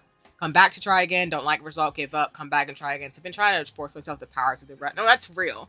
Now, of course, with my analogy about neuroscience, we do have to be mindful that we have a human conscience, so we can override some of our habits and things, of course, if we make the time for it. But like you're saying, Coach, I think what you're doing makes sense. If like you're doing it at the pace that makes sense for you, for your body to kind of get back to where it was and going from there. Which I think is really important. So, and no judgments here. I mean, I think sometimes our bodies are just like, no, I'm not going to do this. And just trying to like figure out like what makes sense. So we're being compassionate with ourselves, but we're also not being harsh on ourselves in terms of where we want to be versus where we're going to go. Oh, really? I have the Joseph Joestar mind reading. Screaming. Yeah. But all this to say, like, as somebody who studied psychology and neuroscience, like, I do understand that we do, based off the DSM, for those of you, the diagnostic manual, I forget the exact wording, that kind of it tries to explain humans in terms of the things that we can. But just know, like, I understand there's people who are neurotypical and neurodivergent. I'm just saying in the sense of, like, I will not be able to speak to certain experiences because I don't have, like, ADHD or anything like that. But I have loved ones and friends who do, as well as I've studied it from a scientific sense. And that I just know that bodies and people are complicated. Which is why I'm, like, not discriminatory or ableist as much as possible. Because, yeah, that doesn't make any sense to me because human brains are not common. We all have got different chemistries and makeups and hormones and things that make us who we are. So But yeah, I can go down on the tangent on that along with like sexuality, sex, and gender because I think just humans are so vast, so we all can't be the same by default. That's just how that works. And people who argue that, there's things that are supposed to be a particular way, I'm like, that's not true, but it's okay. So, but I believe in you, Coach, so you got this. You got this.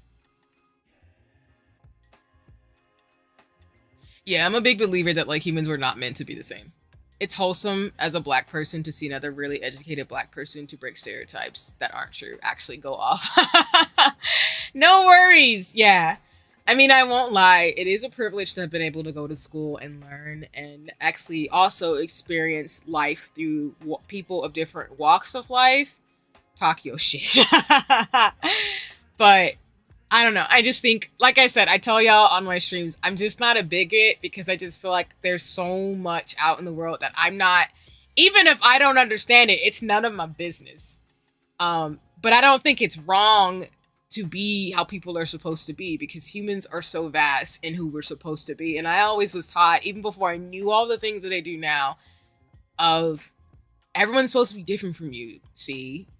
So of course, like, you don't have to understand them. They're not you, but that's okay.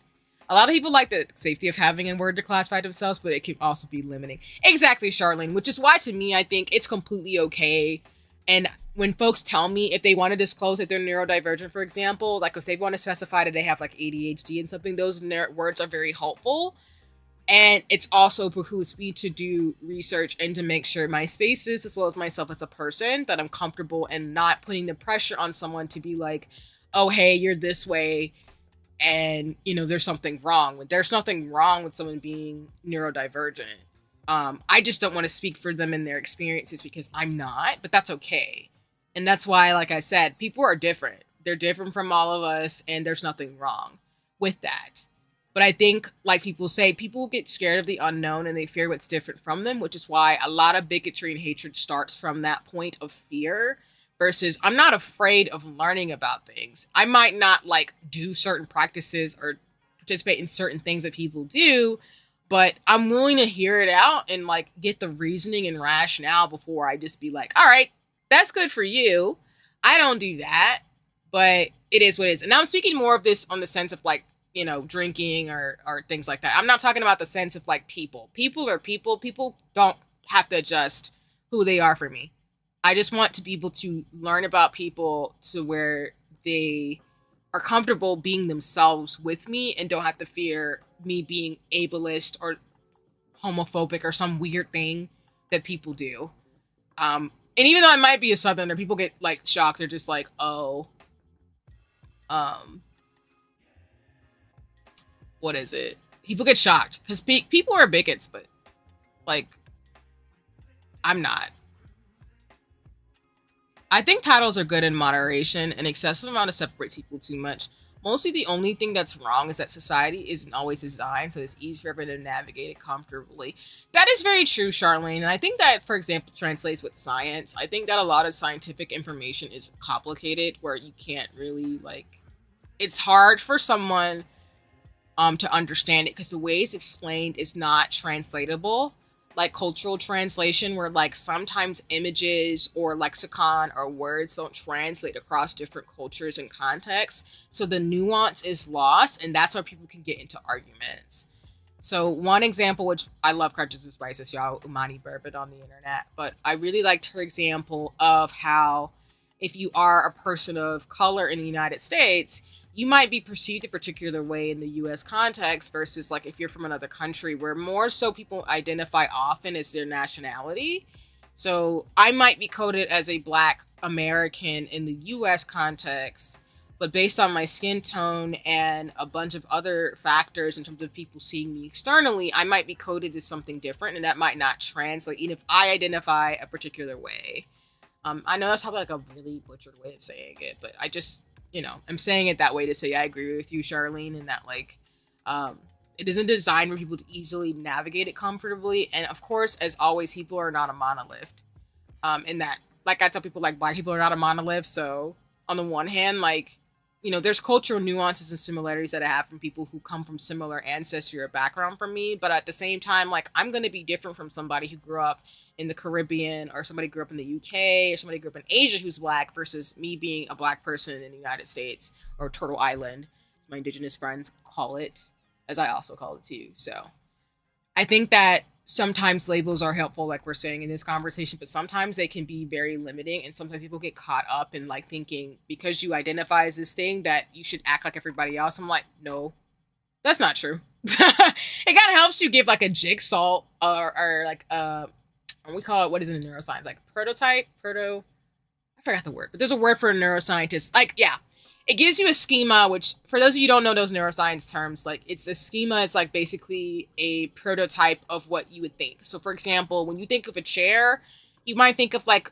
something you sit on that has like a place for your butt, and then like 4 leggings, and like maybe a little back thing. So you have a schema, or I forget the other word that goes with it too. You have a schema of what a chair looks like, but you also know that if you see like a little stool, that you could sit on that too. And so you have a schema of, you can sit down on objects, but it doesn't mean that every single chair or every single object is going to look the same to you. So, but you intuitively know, based on your previous history, as well as you being a human, that if you see something that has something for your butt to sit on, you can sit on it. It can become a chair in that situation. Which is why you can sit on a table, or you can sit on like different things. But that's why like the human brain is interesting in that like we have a concept in our head, a schema of how something works, but it doesn't mean that like in every context that, you can sit on a table, and that tables, you can put stuff on it and you can sit on it, but it doesn't necessarily mean that like it's the table's primary job is to be a seat for your butt. It's probably like a convoluted example, but that's why I'm saying like human cognition and things is so fascinating. So that's why I'm going to do a neuroscience stream, y'all. But that's what I mean in the sense of like labeling and like people as and who they are. Like, labels give you an idea of how someone is, could be, but the only way you'll really know somebody is getting to talk to them and understanding what those labels mean to them. But that's also why, like I said before, like, it's not surprising that people have different genders, sexualities, concepts, cultures, languages they speak. Because there's 8 billion people on this planet. So expecting people to be in a certain schema of actions and behaviors doesn't make any sense. Because there are 8 billion people with different combinations of DNA and hormones and stuff on this planet. So there's just no way that everybody would be the same. You got to find folks who vibe with you and resonate, of course. Those are your people. But everybody has the right to exist as they are, as long as they're not hurting anybody and being like cartoon villains. But, I'll get off my soapbox, because that's just how that works in my head. This is what happens when you study too much neuroscience and psychology. Because knowing like how the brain works and the body works to the degree that we do, and also knowing that there's so many things we don't know is super fascinating, but also like really, really, really challenging. But it's worthwhile and meaningful to me. So, we have 8 minutes left on the clock, y'all. I will do a 5-minute timer, and then we'll transition out to Final Fantasy 14. So for those who want to stay for the gaming, you can. If you do not want to, completely valid. Kotsu, you have knives? Are you trying to say you're going to stab me, or you're stabbing people who are being cartoon villains? Which, for all intents and purposes, I do not encourage stabbing. I do not encourage that. I do encourage people to not be mean, though. And we don't tolerate bullying either. So. I'm not saying, Kosa, you're doing that. I'm just saying, like, outside of it in general. That's kind of obvious. I'm a big old Care Bear. Just gonna get the same screen for a minute. Trying to process. I'm a cartoon villain. I mean, when you did tell me one of your favorite characters is Shadow the Hedgehog, I was not upset about this. I think being an anti-hero like Deadpool is not necessarily a bad thing. We do need people who are sassy and maybe are a little bit more skewed. That's why we have different levels of chaotic, good, evil, and neutral, as D&D would talk about. So, I'm more of the chaotic good type of person. Maybe lawful good, chaotic good probably is my realm of things, but I mean, I don't mind people having the things that they choose to do. Because I feel like most people who are Deadpool-ish in the sense of being like anti-hero, who kind of just do things and still try to be good as much as they can be. Um, I know. I'm not upset about it, but I actually like Deadpool as a character. I'm not gonna lie. I do like Deadpool's sass and his character design. So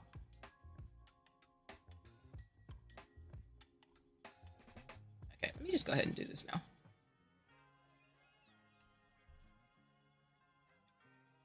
All right. Um,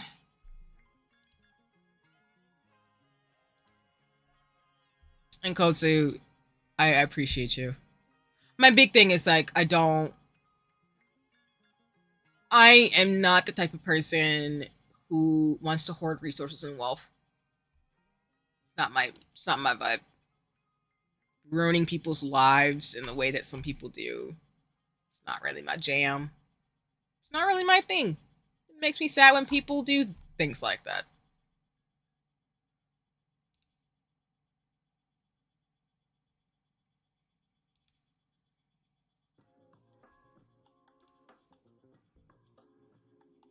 Wait, what? What is going on with this? Okay. Wait. And we have 5 minutes left on the clock, y'all. Oh, I was like, what is going on? Oh, okay. Get rid of that.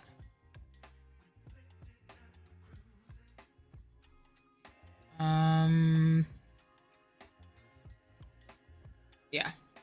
It's like, what is going on?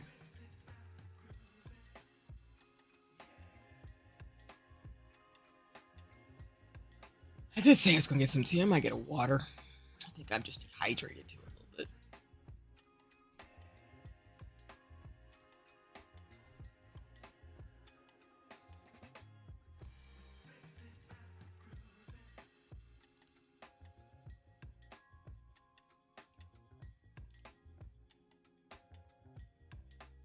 I will do a neuroscience stream though. I've been asked, so I have not forgot about that. I just need to plan it out up to exactly how I want to do it.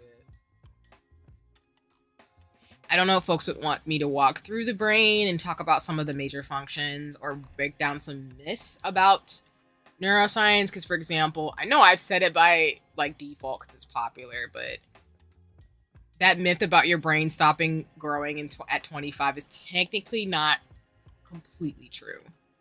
I hope detailed information like that is made more widespread to help educate folks and stop the religious bias some people have. Nothing towards religious people myself, though. No worries. Yeah. I think as history is dictated, I think a lot of people have strong beliefs. I definitely could go for a neuroscience stream. No, I appreciate it. I think people have very strong beliefs, and there's nothing wrong with that. But I think what happens is people enact those beliefs on people to the extent where they're now forcing people to believe what they do. And while I'm not going to tell you how to believe or what to believe in, I'm the type of person where I always ask people why. I always want evidence, and I always want to know. And I just believe humans are just not meant to know certain things. But I think it goes back to kind of my like spiritual woo-woo-ness about me, where I don't think there's just some things that people are meant to know, because I just don't think humans could process this information in a way. And I just think things work out the way they're supposed to. But I think it goes down to, like you're saying, where people will use religion as an excuse to justify certain actions, which I'm not a fan of that, especially from historical context. And even some present day examples, to be honest with you, people justifying certain things in the name of their religion. Not a fan of that. I'm also not bigoted towards religion. I think that I'm kind of gray because I'm spiritual to an extent, but not exactly religious. Oh, no worries, Soul. That's cool. I think a lot of people, particularly, I'll speak more again in terms of stats for the US context. I feel like a lot of millennials, Gen Z, and folks typically are more spiritual than religious. I don't think a lot of people identify as Christian or things like that. Not to say there aren't folks who do, in terms of like Christianity, different religions and things like that. But I feel like more folks, if they don't ascribe to a specific religion, are more spiritual in nature. I think society needs to come to peace with the fact that we don't currently know the creator or creators of everything. Gotcha. I think more so that there's a multi-plurality of different ways of walking through life, and I don't think there's any one way to disprove or prove that it's not real. Because for me, I believe that there is like, I don't know, I just believe that humans do not run the show. Let me just put it that way. I don't necessarily think that humans are meant to know everything, and I don't think humans are meant to run the show. But even as a psychologist, I was trained in that you cannot disprove or prove that God. Whoops, sorry, there you go. Let me start the script for the 5-minute break, and then we'll transition over to the presentation. So stop, reset, and start again. Then I'll let folks know we're transitioning. Even as a neuroscientist, I was taught that you cannot disprove or prove that God, ghosts, and spirits and things like that don't exist. And I'm not going to tell you again, if you believe those things, that's cool. If you don't believe those things, that's cool too. I'm not going to tell you as a streamer what you should and shouldn't believe in. I have my own beliefs and my own systems of understanding of things, but I wouldn't necessarily say I'm an atheist, so no. I'm not on that spectrum of things. But I have my own belief systems and things like that. But I will say that it's really key for people to understand that coexisting with people who have different understandings of technically, theoretically the same thing is not a bad thing. And I'm respectful of all religions and spiritualities, like I said yesterday, because I just think that is really important.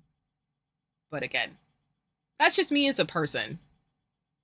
Because I have read up on, for example, Buddhism. I have read like the Upanishads. I've studied a little bit of Hinduism, Confucianism.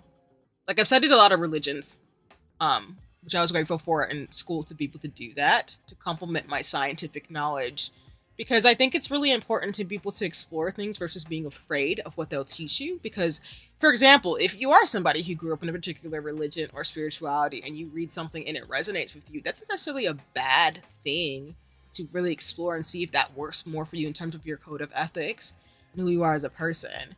And maybe you'll read it and be like, no, I actually like believing in God and other things too. But I appreciate this religion and what it says and how it resonates with what my belief system is. There's lots of ways to come to our understanding of ourselves, but I think that's also part of what I buck in terms of holistic health, of spiritual health practices, of you really just need to know why you believe what you believe in and really think about those things. And again, if you're an atheist too, that's fine too. I mean, I have classmates and friends who are atheists. They don't believe in anything. They just believe that we're here and we just exist and that's it. And I respect them for that. I don't agree with that per se, but I don't think there's anything wrong with that. Because like I said, there's too many humans on this planet to expect everybody to be pigeonholed in a particular practice or particular like vantage point. And I just, like Soul, you're saying in a sense of like, I resonate in that. I think that a lot of damage happens when we force our beliefs and who we are as people onto other people, when that's really not how humans work. Humans are social creatures. So we adopt habits and cultures and religions and languages that are shaped by events, happenings, and things all over the world. But that does not mean that one way is better than the other. That's actually a problematic belief, to believe that your way of living is the only right way to live. And that's how people get themselves in trouble a lot. Hint, hint, wink, wink. But that's just me. A lot of people get themselves in trouble imposing what their thinking is on people and saying that that's the only right way to live. And that's just not true. That's just not true. At least I'm not going to parade that point. But that's just me. Like I said, I'm going on my soapbox again.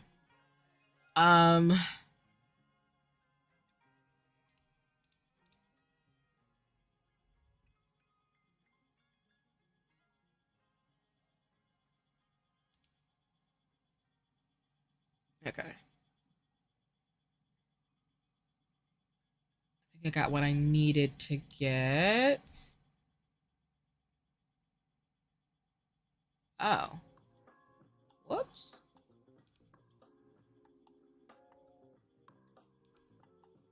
Okay, hold on. I'll switch over. Kotsu, what's that face for?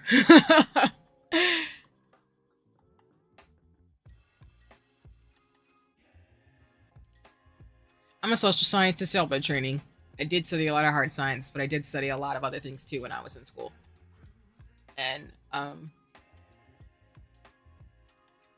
I think the part of the reason why I think a lot of people go into psychology is they want to ask why of the human condition. And I think it's partly why I'm in the sciences. I ask too many questions, which some people don't like, but it's okay. I don't mind. Probably why I'm really creative too.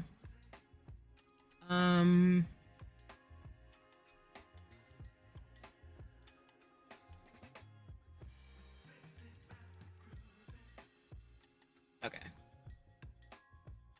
Let me make sure I pull this up. I forgot. No worries.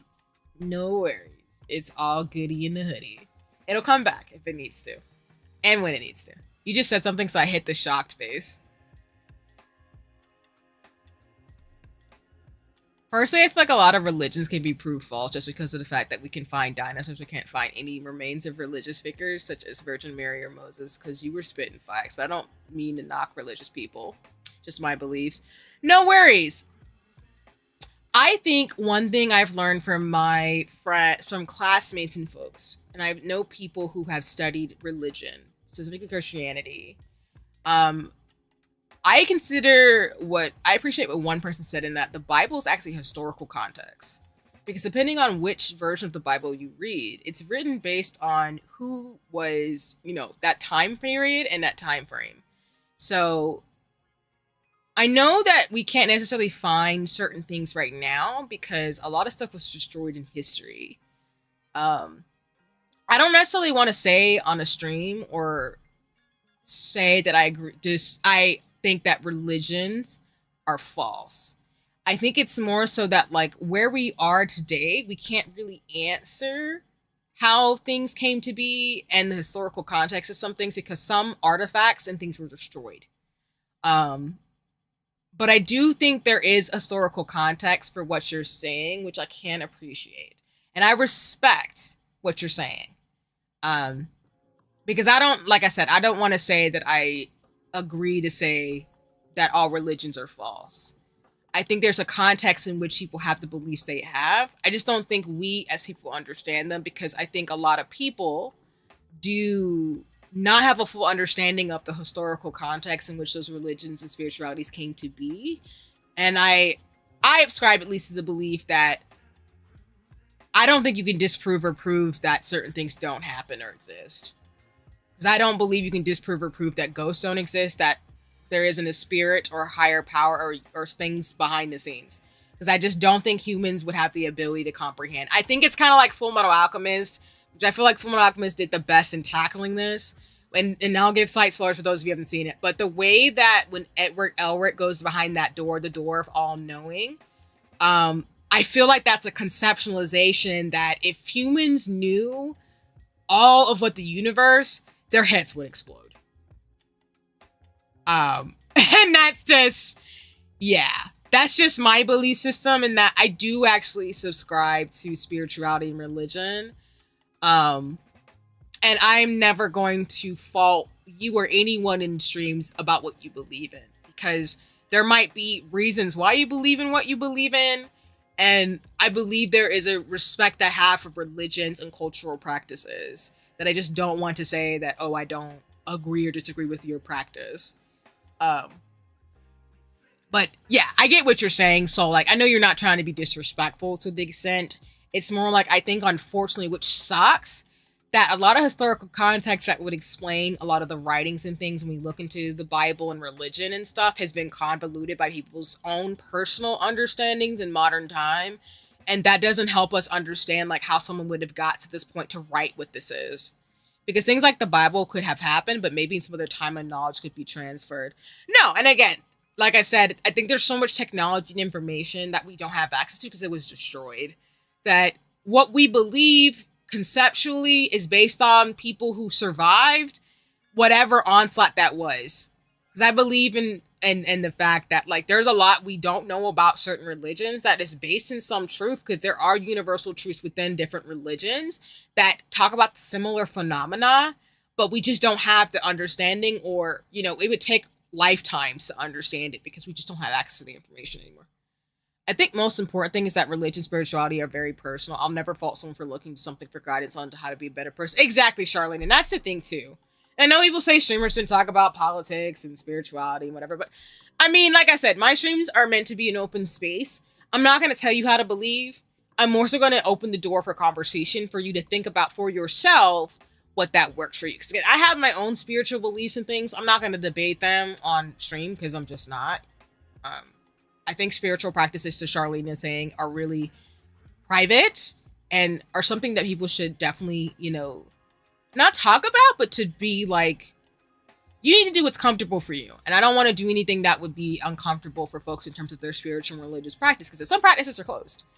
But I don't mind talking about these things. Again, I don't think it's a taboo topic. I think it's more so just for me anyway. I'm going to be respectful of whatever people believe in. Or if they don't believe anything, that's fine.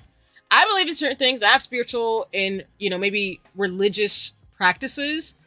But I'm not also like, as the colloquial goes in the South, I'm not a Bible thumper, as the joke goes. Like, I'm not going to throw stuff in people's faces based on text that technically is classified as historical context, but I think people need to stop being hating towards certain things they just don't understand. I think you need to stop limiting people's free speech because we're the same ones who ask for respect for more religious people.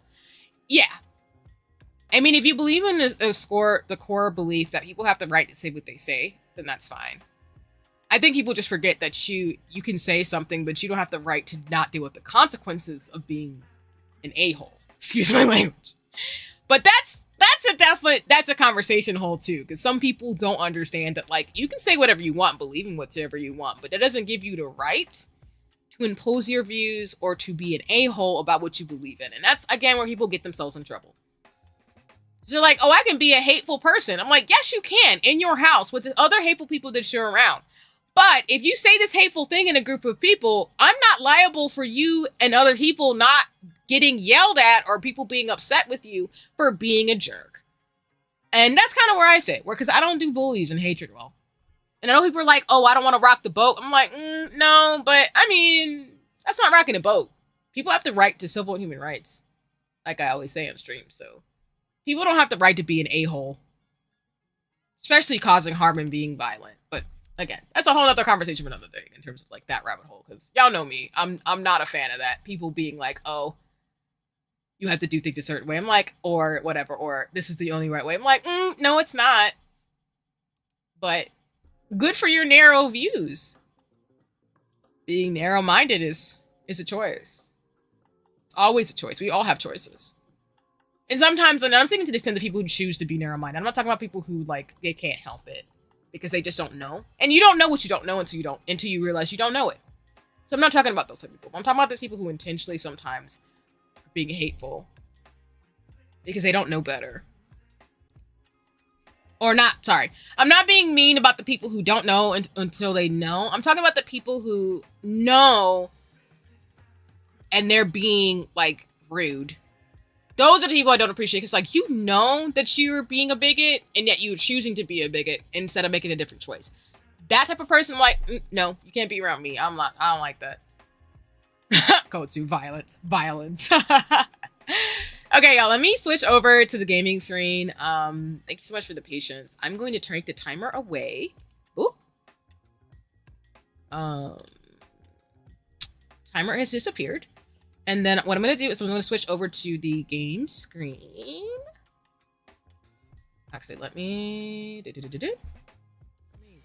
this away. That way you all will see my PowerPoint presentation in just a second. I love my PowerPoints, even though I will get branding, I promise y'all. Let me just exit out all these windows first. Let me not do this again. Shenanigans. We will transition. Boop.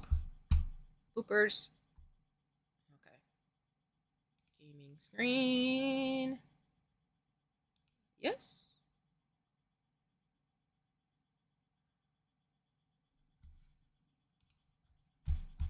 Oh no. Let's see if this will do.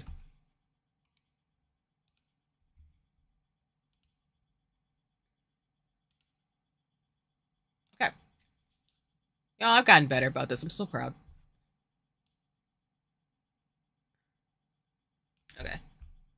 You all should be seeing a PowerPoint, but if you do not, let me know. I'm happy to adjust. I will do what we gotta do. And yeah. All right. So, as I've tried to do every stream, as I try to find cadence for this, I'm going to move into talking about some of my favorite stationery washi tape shops, as well as my favorite Dungeons and Dragons places. For those of you who don't know, as I've said many a time so far on stream, I love Dungeons and Dragons. It has its issues, yes, like the tabletop community, like other communities always have issues. But I talked about last time dice mainly. So for those of you who don't know, I will make sure to, by this week, to post the threads of some of the dice shops that I shop at personally and really appreciate, because I think to me, tabletop games, just like RPGs, are a big part of my life. I've appreciated them. I've gotten more into tabletop RPGs in my 20s, and going to my 30s, I plan to get more vested because I've become, as the colloquial goes, like I said before, a dice goblin, which basically means that I collect D&D dice because I have no chill because they're pretty. Just don't eat your dice, y'all. They're not good for you. But yes, I will be talking a little bit about some of my favorite accessory shops from D&D, because I mainly focused on dice the last time, and then I'm going to talk about some of my favorite shops to get washi tape and stuff. It's just going to be a little bit shorter than my last presentation. And again, I'm going to work on branding, but my logo is here because it's this Project C. That is me. Huzzah. But okay. We're going to get grooving. Just a reminder to y'all, I'm always going to say it on every stream, but I do always keep the link to the Hawaii mutual aid efforts in Maui. I do have people I care about in Hawaii, as well as there's lots of things going on all over the world in terms of, as folks pay attention to the socials. So I really encourage folks to not only like have conversation, to talk and to educate yourselves about what's going on, especially from those most directly impacted, but to support those efforts too. So I always keep a link in my description box of all my videos with the link to the mutual aid efforts in Maui, as folks are still dealing with the impacts of the wildfires that happened a few months ago, earlier this year. And as well as I really encourage folks to check out other streamers and mutuals. There's been some awesome like fundraisers and things to support the different efforts to really just, make the world a better place in its own type of way. Even if you're just supporting folks who are of Native Hawaiian and Pacifica or Pacific Islander descent, or other folks in other places, because to me borders are artificial. It's really important that we, always make some noise and take care of people in our communities. So this is just me keeping this in here just as a reminder for that, as well as just in general. Like, I hope folks are able to take care of themselves and loved ones and people, because people are all over the world dealing with different things. So it's an honor and a privilege to be able to stream for you all, but I always try to give back. So that's my big thing, especially as I keep growing. I want to be able to give back as much as possible, because I just believe in communities and building bonds. So yeah. All right. So the first, I always do this. I swear when I get my template on, I'm not going to have things be like on top of themselves, but please bear with me. So the first, and I mainly am putting myself in front of the font because, yeah. The first like D&D accessory that I have been eyeing for a long time, but they're so pricey. But it's okay. Artists, you should charge whatever you want in terms of the work that you do. I'm not going to complain. If I can't afford it, I just can't afford it. Not to say I couldn't, but like I need to like actually find one I really want to buy. But one company / indie group that I love, or at least indie store, is Staff and Branch. For those of you who don't know, Staff and Branch is a small independent company that actually makes like dice boxes. Wood and epoxy dice boxes. And as you can see from the designs here, they're gorgeous. I have been eyeing Staff and Branch for the longest time because they not only like are handmade, but Staff and Branch, I do believe, actually post videos of how they make their epoxy wood dice boxes for like any dice game. It doesn't have to be D&D. And just to say to y'all, I'm mainly going to talk in the context of Dungeons and Dragons, but there are other tabletop RPGs that you can play that you can also use these dice and other accessories for. So just don't think that I'm just focusing and ignoring that. I'm mainly just focusing in the context of I've only played D&D. I've been playing D&D for about 6-7 years now. Yeah, right? Early 20s, early mid 20s, and now? Yeah, about 5, 6, 7 years, something like that. But I'm speaking to it in that context because I'm only most familiar with D&D. I have not played any of the other like the other D&D or tabletop games. I hope to in the future, particularly when I start going back to cons in the future again, when it's a lot safer. I hope to try out some other D&D games as well as like other games, because me and my bestie Bonnie, who came on the other stream, I used to play board games with her and other people, but yeah, I just like this stuff. So I just want to put a caveat here. But the reason why I want to highlight Staff and Branch is some of the most beautiful handmade dice boxes. And if you get into Dungeons and Dragons, just know like you want to keep your stuff in a really pretty case. And I will probably end up buying something from Staff and Branch. They usually rotate and sell their boxes pretty frequently. And like I said, they show videos of their process. But the reason why I want to highlight them is because I love supporting independent companies and creators. And I think Staff and Branch's work is super gorgeous. As you can see here, like you can get the dice box and you can open it actually because the opening is here. So you open it kind of like, I don't want to say like disc, but it's almost like a disc or whatever. And it's just super pretty. I don't know the dimensions necessarily of the dice boxes, but I think they can hold a pretty decent amount of dice. And I would just encourage you to check them out. They are a bit on the pricier side, so I just want to put a warning out there for folks. But I need to check if they have like payment plan systems for those of you who know. I try to look for affordable options for people, even if things are pricey. So if they have like a payment system like a Klarna or something like that. Because, I mean, you can break the bank if you want to, if you can afford it. But I also don't want to make assumptions about people's living situation or your financial situation. Because I'm not, rude like that. But I would say like if you want a really awesome dice box to hold different things, you can even put jewelry and stuff in here too if you don't want to use it for dice. Encourage you to check out Staff and Branch. I plan to buy one from them eventually because I do want dice storage. I do more so have the dice bag, which I'll show you with the next shop that I've shopped at actually before. But Staff and Branch is super adorable and pretty with their dice. Like this is gorgeous, y'all. Like I'm obsessed.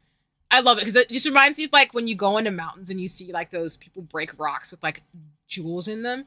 It reminds me of that. So that's why I just love them. I wanted to highlight them today in terms of accessories. Okay.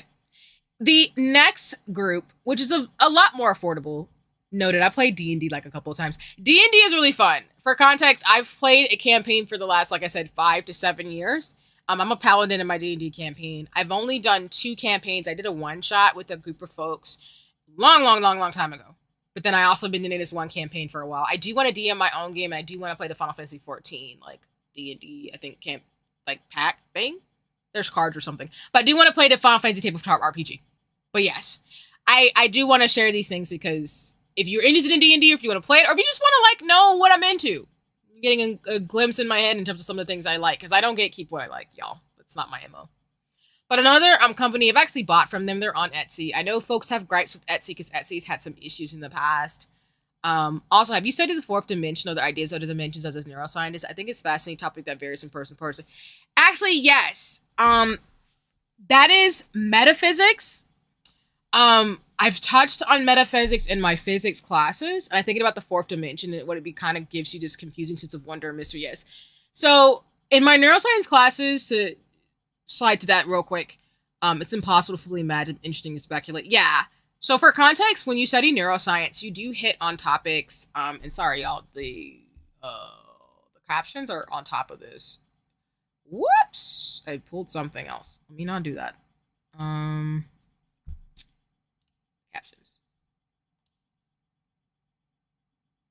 I'm gonna move them a little bit. Hopefully that worked. Yeah. So I have to go a little bit off screen. I just don't want them to be on top of the title.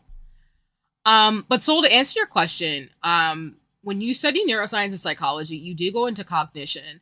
And then there are subsections of neuroscience. So for example, the reason why I know a lot about the reason why I know about different cognition and different types of things is because neuroscience typically goes into a lot of different topics, because it essentially neuroscience is the study of the brain. So there's different categories of what people study. So for example, I had the privilege of taking classes in like sexuality and gender, studying like the underpinnings of like human and animal conception, essentially is the way I'll say it, PG-13. But what you're talking about in terms of the fourth dimension and things like that is like metaphysics, computational neuroscience, and then that kind of bleeds sometimes into some of the more popular topics that spurns into, which is like artificial intelligence, AI, and things like that. And so I do know what you're referring to in the sense of we do have conversations of what it means to talk through human cognition and conceptualizing being a human and the ability to what that actually entails. So it gets very like I call it woo woo because it's the only way I can describe it. It gets very woo, but to what you're saying in terms of dimensions and like existing in time travel, like it can go down that route in terms of psychology and neuroscience to the degree in which it doesn't lean into like conspiracy theory. Because I think sometimes the thing about neuroscience and psych is that sometimes the things we do know and don't know can lead people to fill in the gaps with conspiracy theories or things that we don't understand.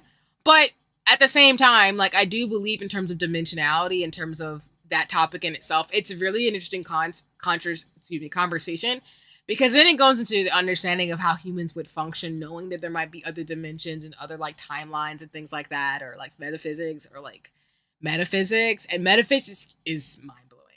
So I don't know the answers to the question, but yes, in terms of metaphysics and like thinking about that, yes, I have hit on topics like that in my classes, in my coursework, and it was very interesting.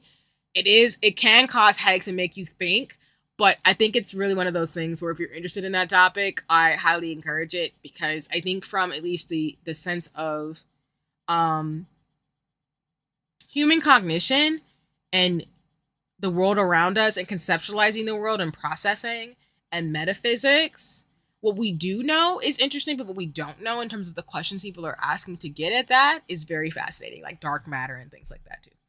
So, but yeah, I'm not really a conspiracy theorist.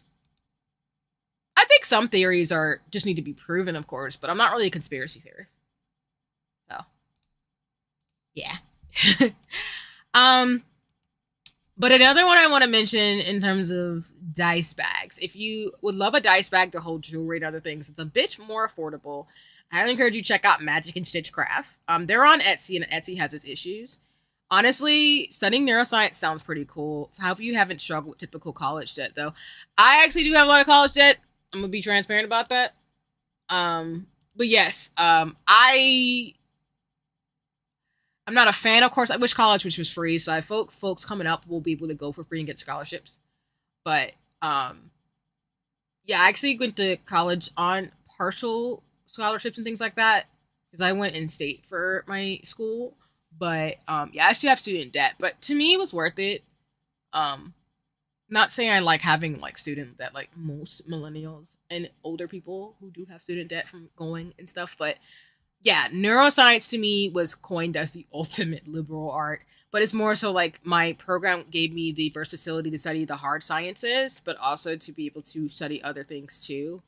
And because I complemented with the psychology and learning different languages, I had a really awesome experience despite the challenging things that I had to go through in my educational experience. Because yeah, I wasn't like a perfect student. No one really is, but I enjoyed it. And yeah, dark matter is interesting. It's also fascinating to think about. Yeah, it is. Science is really cool. It's very fascinating. It's not as scary as people try to make it out to be. In that, I think people make science intimidating and they make it go like, you have to be a certain type of person to understand science. I'm like, no. I actually think more scientists could do better about communication because they just don't know how to like teach or educate in a way where people would want to be enthusiastic about science. But that's why I'm a health educator because I love health and well-being and science. But I also really try to remember that there's cultural differences and nuances among different people to be able to explain and understand science. And I don't think I want to be an elitist person and being like, oh, just because I have a degree means I'm smarter. I'm like, no, it doesn't. It just means I'm a nerd. And I had the privilege to go to school and that's it. But yeah, I'm not an elitist type of person. You're not going to get that from me. I'm more so able to share facts so that you don't have to deal with things like that. Science is just kind of just professional thinking. Science is basically just a way to understand the world through molecules, biology, and physics, and different things. And it's a system to understand the world around us. So, I think there's no right or wrong way to necessarily do particular science in the degree in which, if you follow what's advised, if you know the rules to a degree, then you can do science. But I also think that sometimes people think that because the rules can't change because theories and postulates and hypotheses change, people get thrown off and say science lied. But any scientist will tell you that if we went on a theory and it was disproven wrong, it doesn't mean science was wrong. It just means science updated this information so that they can give you the right things that you need. Sometimes the more people get into a subject, the harder it is for them to think about what they're studying with the average person. Exactly, Charlene. And that's really what it is. Like, neuroscience is really cool, but I think a lot of people, again, in science are not good communicators. And this is not a shade at anybody. It's just that sometimes some folks are just not, that's not their strong suit. They're not good about explaining things in a way that the average person can understand. And especially in the US context where most people read about like an 6th to 8th grade reading level, trying to explain somebody that a myocardial infarction is a heart attack is a thing. Because when people say like myocardial infarctions are dangerous, that's a mouthful versus all you could say to somebody is that it's a heart attack. Or even like, even when people explain the terms in regards to science in terms of like sucrose, where when you're in science classes, you learn that crose is actually the derivative from Latin, meaning sugar. So anything with a crose, like dextrose, sucrose, that's sugar in science language. But again, people need to break it down like that to what Charlene is saying, because otherwise it gets confusing and you're just like, I don't understand what you're saying to me. And it doesn't mean that person doesn't have intelligence. They're not smart. It's just that they don't know what they don't know. We all don't know something we don't know. And that's just important. Not to also continuously stop you from talking about the products you like, but what made you pursue neuroscience? I'm sure there's some story behind it. No worries. I'll keep going in terms of things. It's totally fine. Then we'll get to gaming. Without going full into lore, I went into neuroscience and psychology because I originally went into school, as I've said in other streams, for biology and English. I've always thought biology was really cool, particularly like, mitosis, meiosis. I know people know the mitochondria is the powerhouse of the cell, that type of stuff. And I had a lot of people around me going through a lot of different things. And so because I was who I was and I thought I was going to become a doctor, which I'm a scientist, I wanted to go into neuroscience because with all the life experiences I had and the environments that I was in, dealing with the situations that I always wanted to know why people were doing the way they were doing and why we function the way we did. And I think neuroscience gave me the ability to study why humans do what we do in terms of our brains and our cognition, our emotions, our actions, how different products in our environments impact us. But it also gave me the ability to also learn like the neuroscience of like sight or the neuroscience of drugs and behavior. Understanding like how alcohol goes through our different systems in our body. Well, basically how alcohol impacts us or how to grow muscles and exercise. So I know the thing is that people want to study the heart.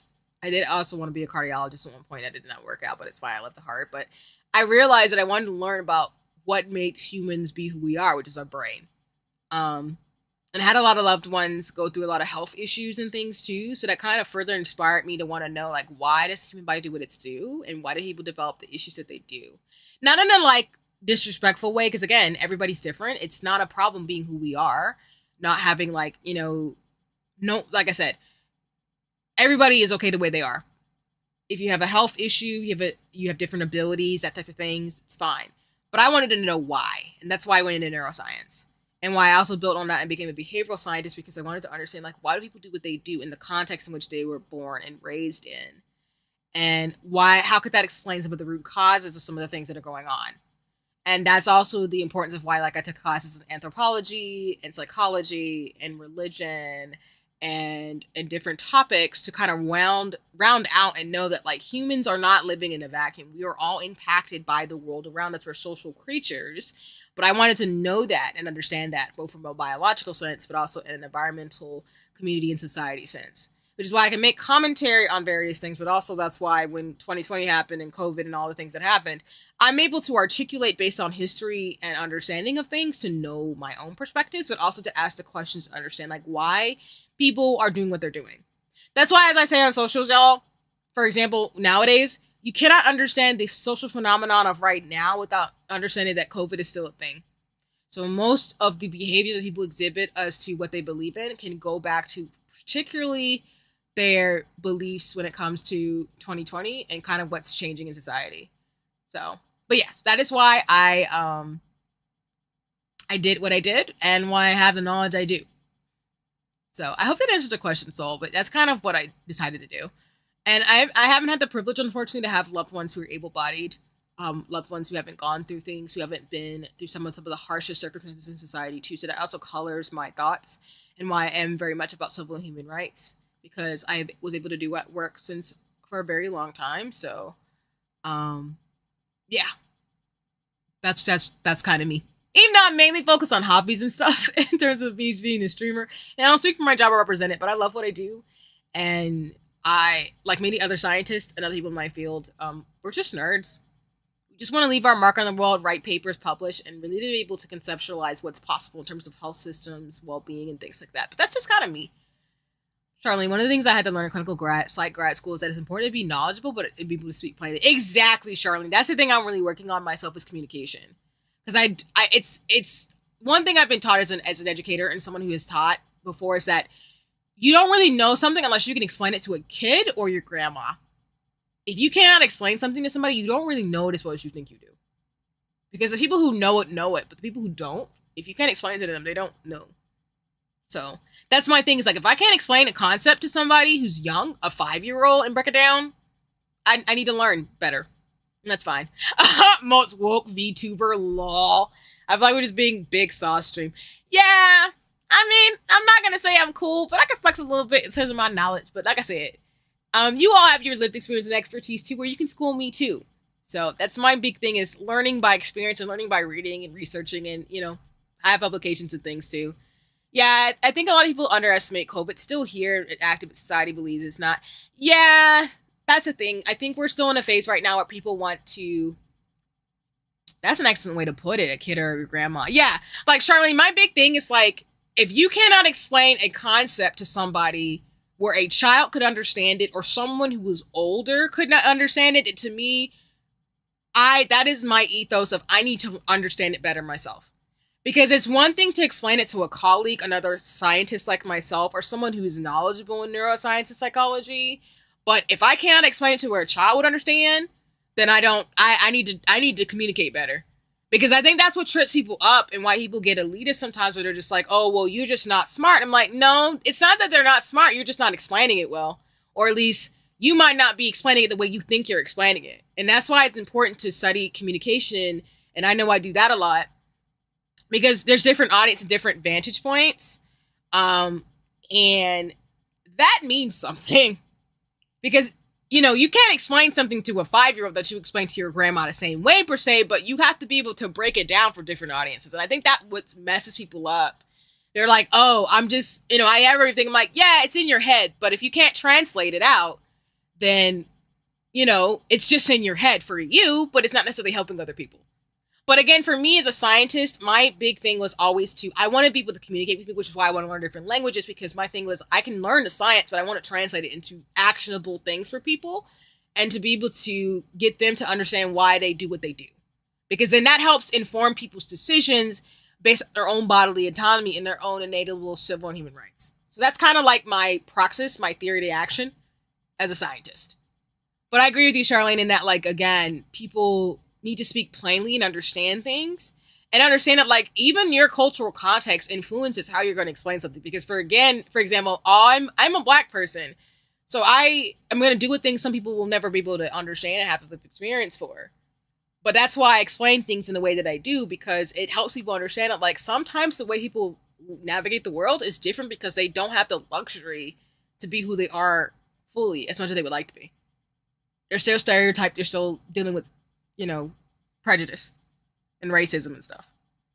But it also helps people, and that's why I tell people, like, the people who are most directly impacted are going to tell you the truth and explain a human phenomenon experience that maybe we won't understand.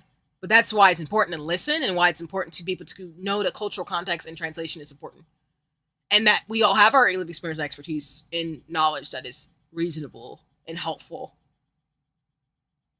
But I know Charlene I know you in terms of, and that's why I appreciate you, because like I said, again, it's just the way that I think in terms of my teachings, my learning, and what I want to do as I keep going in my educational journey and my artist journey too.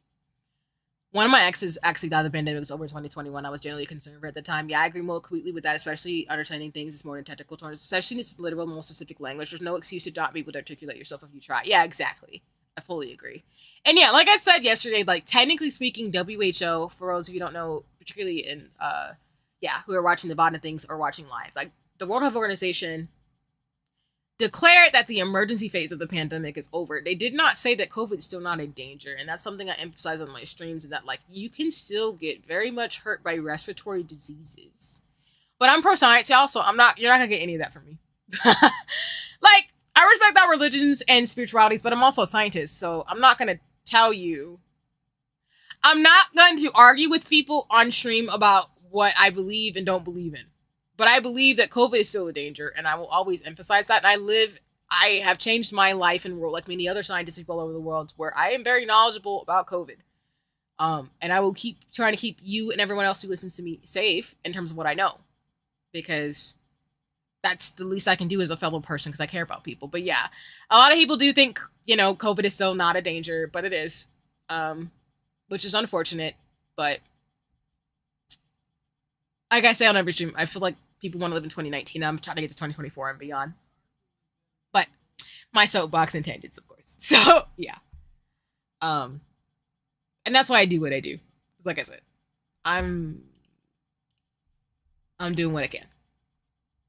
It's also replicating itself so much. It's actually, yeah, exactly. It's wild.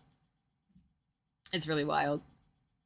Yeah, the lineages in terms of viruses and bacteria, because I studied a lot of that in biology, is very scary and interesting, and it just goes to show that I respect nature, because nature is nefarious. Well, not nefarious. Oh yeah, exactly. I think that viruses and bacteria are a natural part of the ecosystem and the biomes that we live in, but we have to respect nature, and that's kind of my big ethos too. So. But okay, let me, we can keep talking science too as I finish too, but yes, please check out Magic and Staff and Craft in terms of Etsy in regards to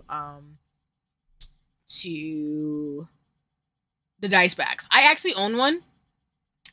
So much that I think the Sunrise and Astral Seas, actually. I put my dice in there, but I highly encourage, if you're looking for something to put like things in, that you check them out. They're super dope. I love them. They're really nice, and they're on Twitter as well as other socials as well. So check them out. All right, y'all. One dice shop I did want to name that I was thinking of too is Palos Pixels. Palos Pixels is one of my favorite D&D designed shops.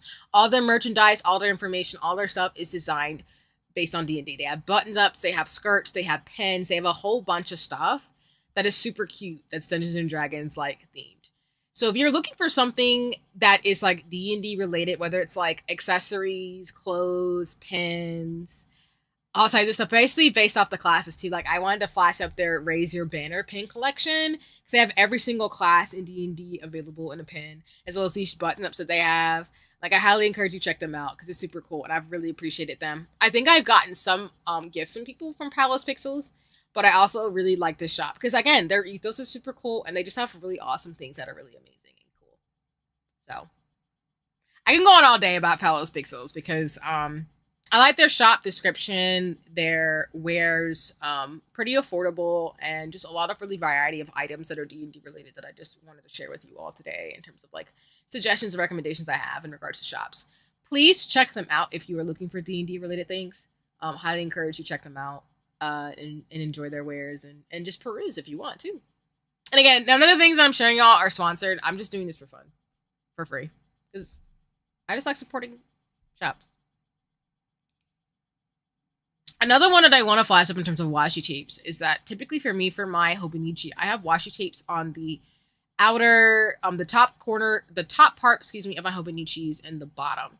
I'm trying to get more into junk journaling and having more of like those overlays, since like I called them overlays, so more of like the spreads that people have. 3D model win. I actually have not thought about doing a 3D model. I wasn't really interested, to be honest with you, in having a 3D one. But I think if the technology came further along and it became more affordable, I wouldn't have a problem with having a 3D version of myself. because it would just be virtual reality at that point, and I don't think that would be an issue for me because I think all y'all would see me do is basically just start dancing and stuff like on streams. But no, I haven't thought about a 3D model. I've mainly only really wanted to conceptualize myself to being a 2D model and a pixel version of myself. Because yeah, I think that really works for me. But I do respect my friends who are and mutuals who are 3D models because I think 3D models are cool. And virtual reality is dope, y'all. So you can't go wrong with that. But yeah, that's kind of my thing. I wanted to focus on being 2D for now, and then maybe down the line. But for now, I haven't really thought about it too much. But I do want to put up Kawaii Pin Shop. I've actually bought from them before, and I didn't want to flash it from the washi tapes because, well, I'm trying to do more junk journaling, and that I'm trying to have more like designs and layouts in my Hobonichi. I do like their washi tape selection. They do have different varieties of them that I really encourage folks to check out at pretty decent prices too, as well. I really appreciate them kind of helping me get into more stationery and things like that over the years. I think I've been shopping them for a while now. I've bought like stationary office supplies from them, like scissors, and I've also bought, I think, my washi tape cutter for them too as well. And I just love it. So I wanted to flash them up in terms of washi tape because again, I more so need to get like it's not acrylics. What is it called? Pliers? Not pliers. Basically, those little like utensils that you use when you want to pick things up delicately. I want to get one of those, but basically, I really encourage you looking for really dope washi tape of all colors, all varieties, and different like uses. Please check them out. They've been really dope as a store.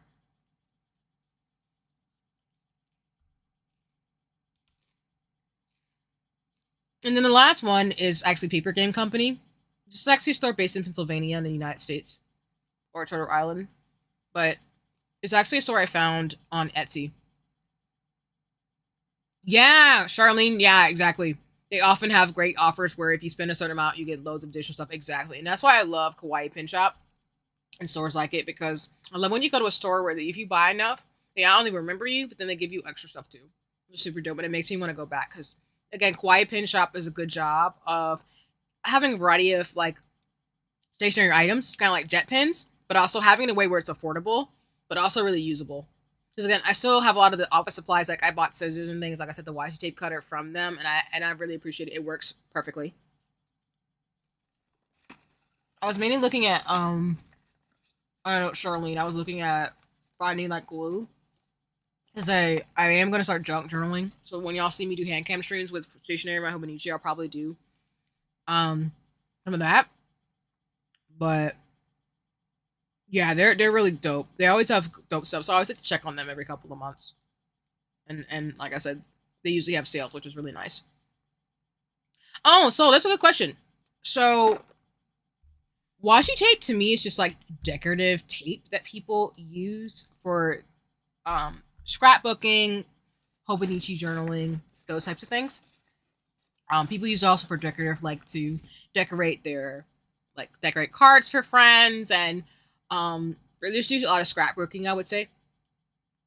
So I actually like washi tape because it kind of adds pizzazz to like just plain paper and stuff, and goes to show that if you're creative enough, you can decorate things in a way where you can, make something really unique for a friend or for the stuff that you're working in. And I typically use washi tape more so for my Hobonichi and my journal, and then I decorate it based off themes and things. But yeah, like Charlene is saying too, like you can do for journaling, photo albums, like a bunch of stuff. And it's really awesome because it's basically just tape with a design on it. And so there's so many ways people use washi tape in different types of like colorful tapes to be able to like have fun with people and to bring their creativity to the full. Now for me, I'm going to use washi tapes to more so start decorating. Oh, I use my washi tape to decorate my Hobonichi, but I use it to decorate and have fun and enjoy things with people too. But yeah, you can use washi tape for a lot of different things. Sorry, I'm eating snacks because I know we're like gone over their section for a while. And no worries.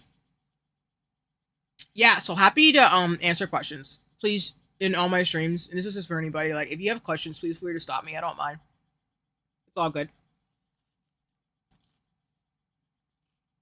Because I don't want to make assumptions about people. Also, I just, don't want to like assume people know what I'm talking about either. And if you didn't know, like, please feel free to show too. Like Charlene is saying. But yeah, exactly, Charlene. It's like stickers, but tape form. The Van Gogh tape is clean. I won't even lie. Yeah, again, even if you're not into it, like going to Kawaii Pin Shop is dope. Like, yeah, the Van Gogh tape I wanted to flash it because it's super cute. I do like the Star Constellation watch tape that I've seen. And then, like, yeah, the nature ones are very cool too. And I like that oftentimes with the tape, you also get a variety. So, like, they have these bundles where you, for like a couple of bucks, like $12, you get like at least 3 or 4 things of washi tape. So you can decorate them and just have a ball, and it's really cool. But yeah, I appreciate y'all. Like, yeah, the Van Gogh washi tape is really pretty. And they're having a sale right now too. So, anybody interested in that. But same thing to like Kawaii Pin Shop. Paper Game Company also is somewhere I've shopped at quite a bit. I've actually bought gifts and things from people from them. But they're a really dope shop that also has a lot of washi tapes and stickers and stamps. And also like junk journaling. And for those of you who don't know junk journaling, people often do like designs and things on their spreads and pages for like journals and stuff. And they also do like travel journals too, where people will like get a journal and they'll decorate it. And then they'll put in their travel adventures or things they do, and then ship it to a friend, and that friend will fill out a page, and then they'll send it to another friend, and then that other friend will send it back to the original person, and you keep rotating it until you fill out the journal, and then it becomes like a travel log with friends involved in it, and it's super cool.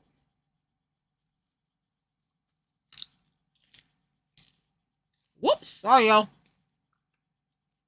The Paper Game Company has a lot of really awesome tape.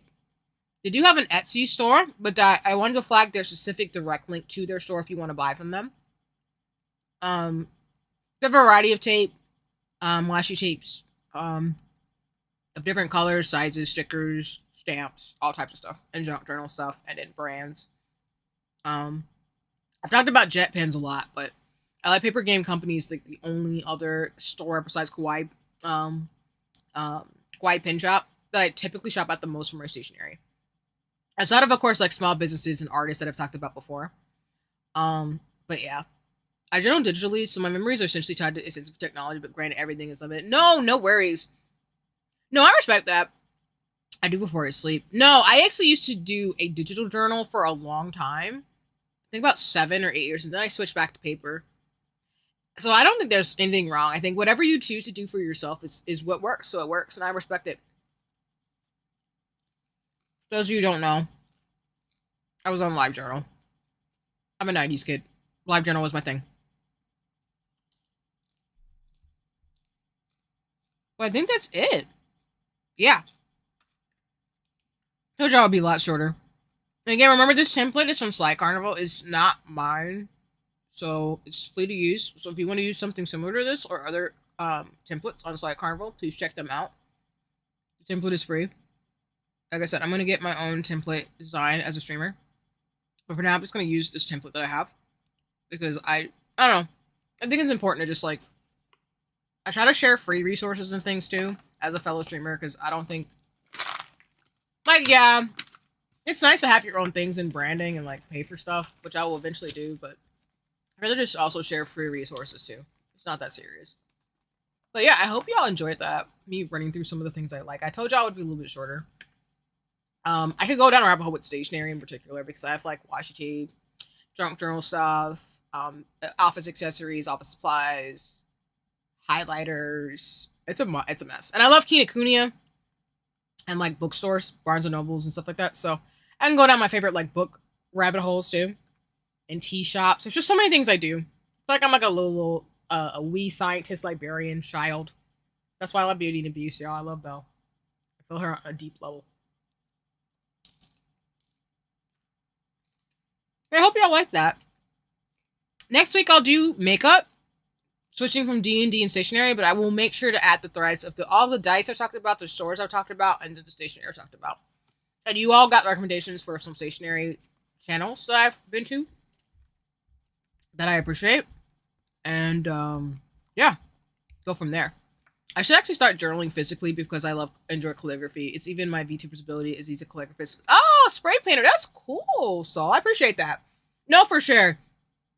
Yeah, I think that the beauty of the world of stationery is that it's very easy to find something that you would like. And I think if you love calligraphy, you would love specifically jet pens, has a lot of calligraphy stuff. And that's something I do appreciate too, because I do want to eventually probably try out some calligraphy, because when I was taking my Chinese classes, we had to practice in terms of like writing the different characters, and it really made me think about calligraphy and things like that too. I like fonts and stuff too, but I think that's like the graphic designer in me as well. So I just like artsy stuff like that in terms of handwriting. But no, thank you. I appreciate it. What I'll do, y'all, is I will switch us over to Final Fantasy 14. I'll let folks know on socials real quick that we're transitioning over there for folks who want to watch instead of co-working. For those of you who want to transition out, thank you so much for coming. If you're watching the VOD or watching live, if you would like to just scamper to other things, it's totally cool. We're now going to play some games for at least an hour or two, and then we're going to call it stream. So I'm going to transfer over to Final Fantasy 14. But next week, I'll talk about makeup and some of the things I like, and then we'll kind of recap a little bit too.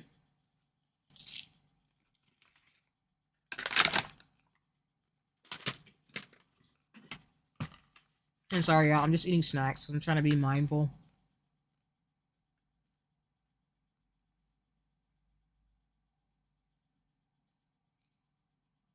Oh, nice. Also, Janae is streaming right now. I just got her ping. That's probably where I'm going to go after she's still streaming after my hour or two of gaming. Probably scamper over there.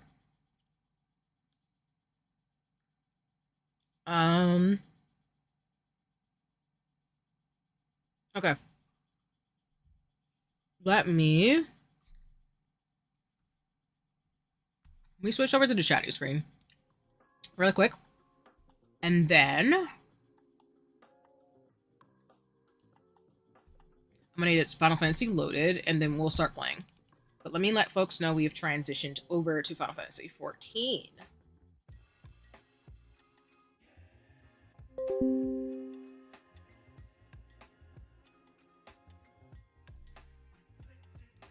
No, you're good, lol. We all have to eat. Exactly. I appreciate you, so. Yeah, I'm gonna encourage y'all to eat, get snacks, chill out with me too, in terms of things. But also, like, please take care of yourselves as always. Let's see.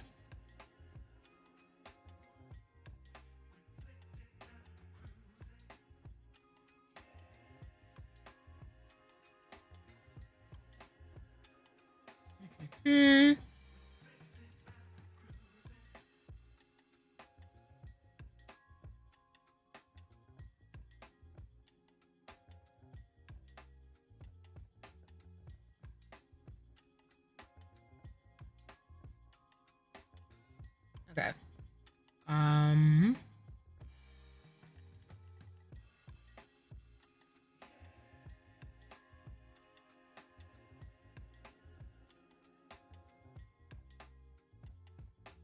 Okay, just posting on socials real quick to let folks know who want to come by for the gaming portion, which folks do not have to, as always. Just wanna go from there. Okay. Alrighty. Let me turn down the music, y'all. I will log into my account. And then, yeah, like I said, I will probably play for an hour or two Final Fantasy 14. And then if Janae is still streaming, I'm probably more than likely going to scamper to her stream. For those of you who don't know, my mutual Janae is super dope. Janaebers. I'm also guessing you studied numbers in college, like the fact that numbers are just representations of reality, and that we place a lot of focus on imaginary numbers, like negatives, or even nothing. Yeah.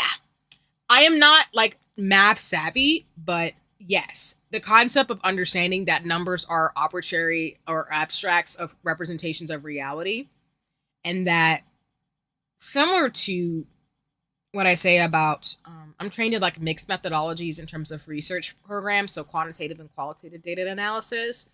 And that to me, I always say that the best of both worlds is lived experience and numbers, because numbers just really confirm what the lived experience is already saying, which is important.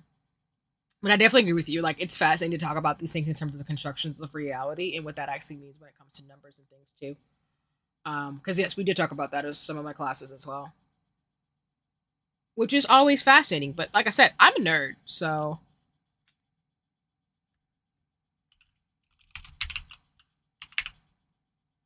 Oh wait, maybe let me see if I.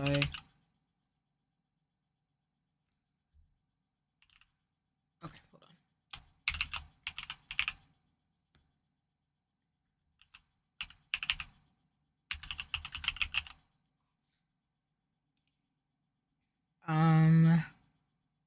Just trying to log into my account so we can switch over. Thanks everybody for your patience as I do what I gotta do. All right, now I don't think we have any updates. Cool. All right, let me transition us to the gaming screen. Just give me 1 second, everybody. Window.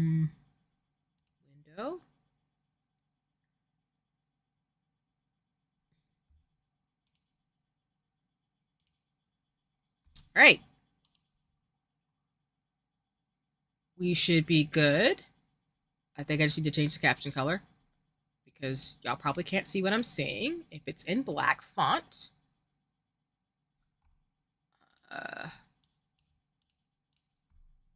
Okay. Oh, actually, let me also move the captions too. Okay, much better. All right.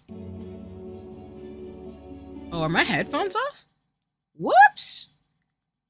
My headphones have been off this whole time. I'm so sorry. Lol. Nah, it's fine. It is what it is. Okay. There we go. All right.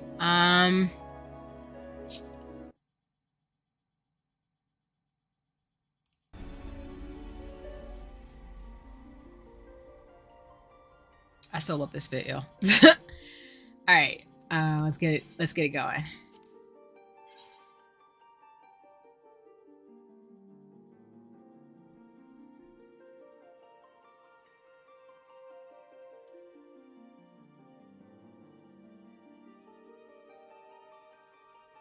Okay. Gotta wait for the queue. It usually didn't take that long.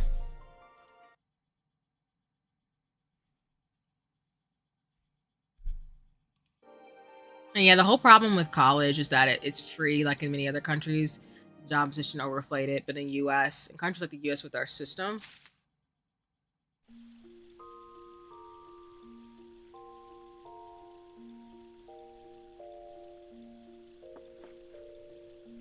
I think I know what line I thought you're going, so I 100% agree with you. College can pay off well, but it costs a fortune in an investment. Yeah. And it sucks that it's that way, because if I had a choice, I really think education should be free. I agree with other places where education's free until pretty much until you're like older and you can go back as many times as you well.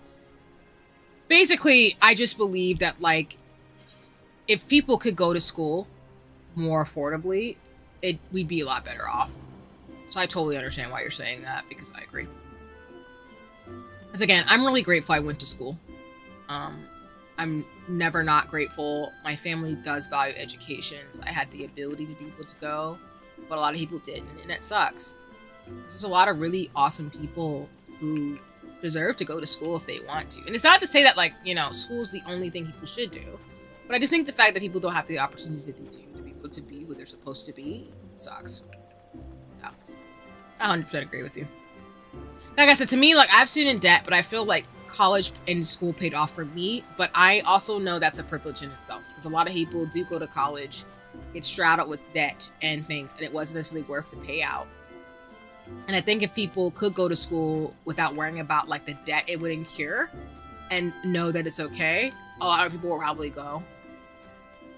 So I just think about the ways we lose innovation and things like that because people can't do what they want to do, which sucks. Oh, I'm not attuned? Oh. Wait a minute. We should do it like the UK and focus more on giving scholarships to people in lower income areas rather than mainly with grading.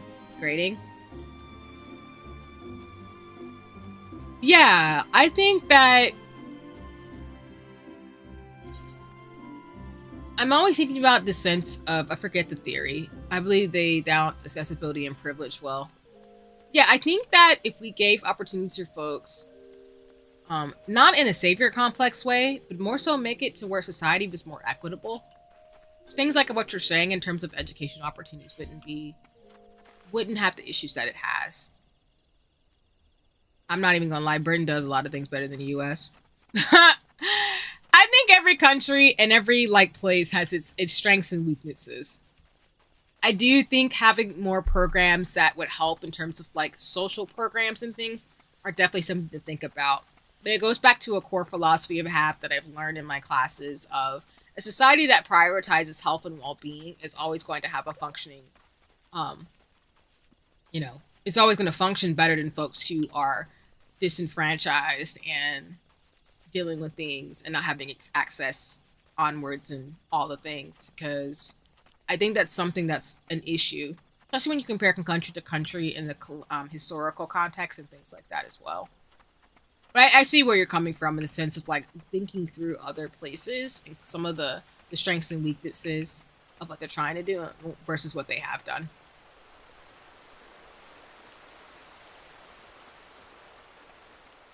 Britain doesn't do food all that great though.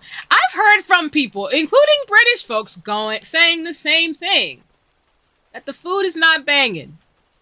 And I'm sorry, but I'm a food connoisseur, so that kind of hurts my soul just a tad.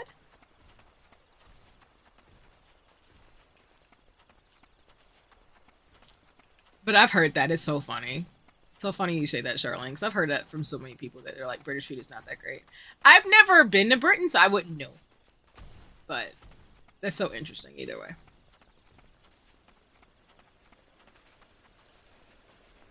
I don't know if I've been here. Have I not attuned myself? Have you seen their bakeries? I think I've seen photos and things, but I've never been. I've been there. Oh, Charlene, you're like, I have personal experience with the travesty that is British food. No shade to anybody watching the VOD or anything who's British. We respect where you come from. But I've just heard a lot of people who are British are just like, nah.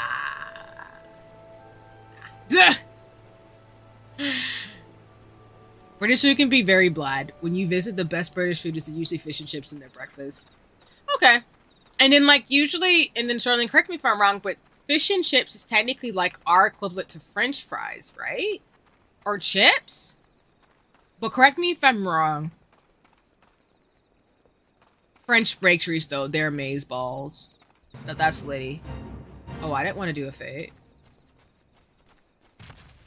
Oh. Oh! Hello. Hi. Oh my gosh. Excuse you.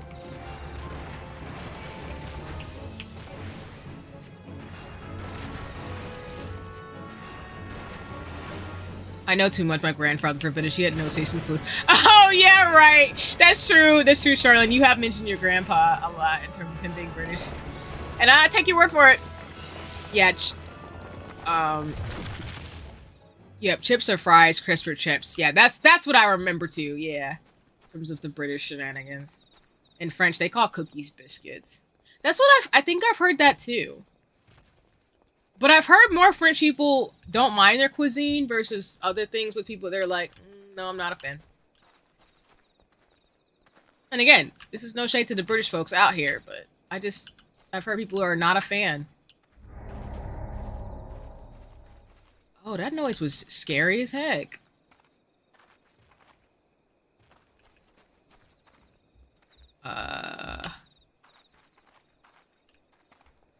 Am I supposed to go down here? I'm a little afraid to do that.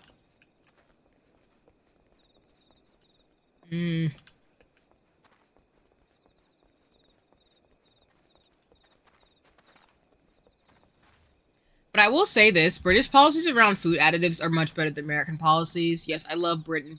Oh, yeah, that's what I've heard, too. I think in the Americas, we suck about not putting derivatives or things that are nefarious in our bodies that go through food regulations. Because I feel like when I went to South Korea, for example, the food was a lot more crisp and fresh in a way that I didn't feel like was littered with, like, preservatives and things versus the U.S. context. They will also just boil the life out of certain foods, like broccoli. It's supposed to be green, not brown, you know. Oh my gosh, that sounds awful. I don't want brown broccoli. I'm not a fan of that. I appreciate that honesty and transparency, because I'm just kind of like, what? Brown broccoli? Come on, Britain. We're not doing that. I feel like I need to go down here, but I don't want to die. Is this a good decision? Can I jump down here? Ooh. Don't do what I just did, y'all.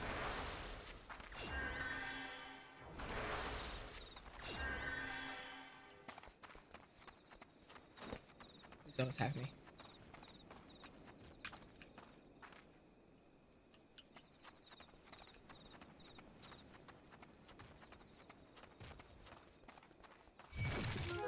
I knew you were coming.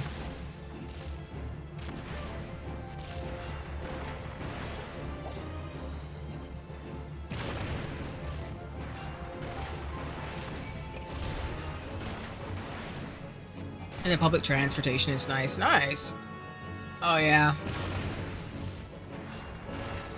That's interesting, though, because I didn't know that.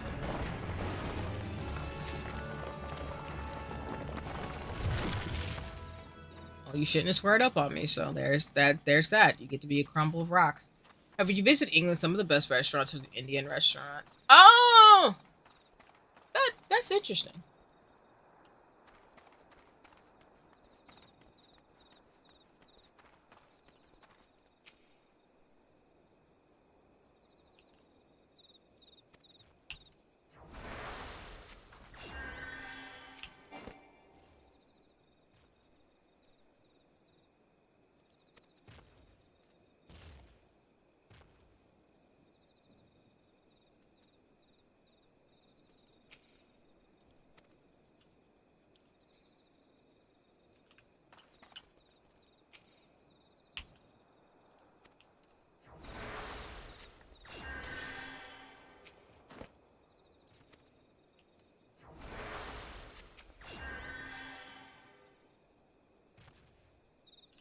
Wait a minute. Oh, wait, I have different spells. Hold on. Traits? I have Cure too, right? Yes, I do.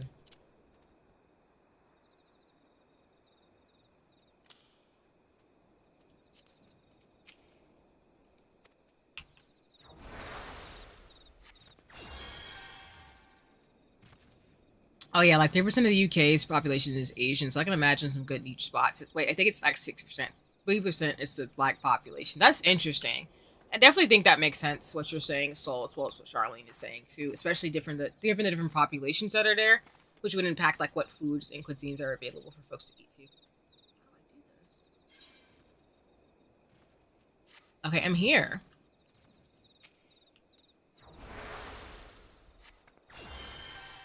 I'm healing myself though.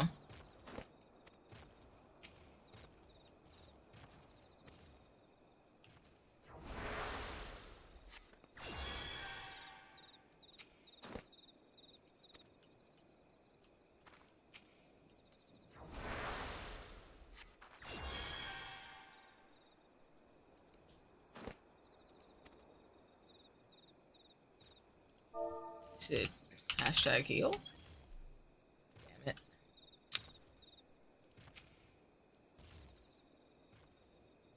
Yeah, something like that. No worries. And I know, like, too, like, when people come in and out of countries or live in certain locations, people do, like, open up shops and bring their cultures with them, even though the context in which they live, is similar and or different, if that makes sense. So I appreciate what you're saying. I'm trying to figure out how to heal this horse, unicorn. It's healing me.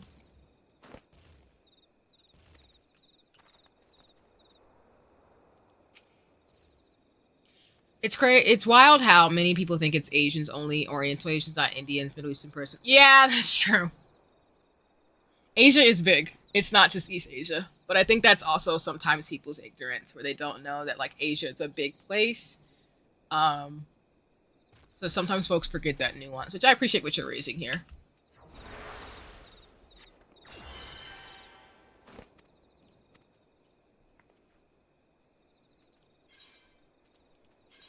I am here. Why can I not heal you?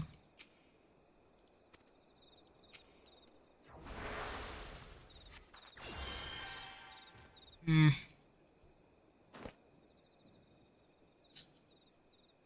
I'm so confused, y'all, because I'm trying to like toggle it where I can heal, but it's not working. What's this quest called?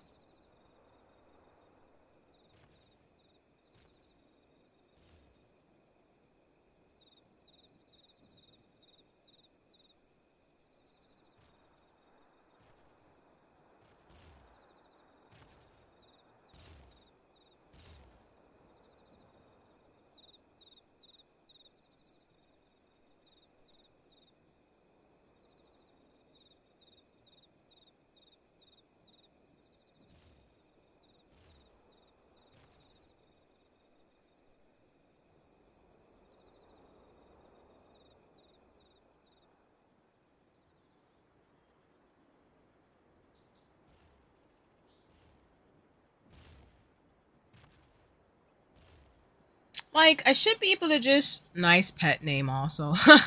No, appreciate it. Flufficus the Flat Cat.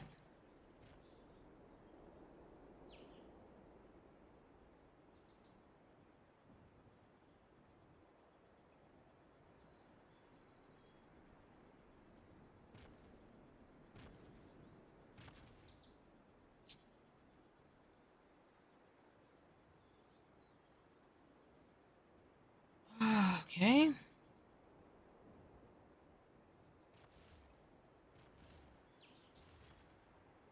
I'm really gonna have to watch like a tutorial because I'm confused. It's not letting me heal.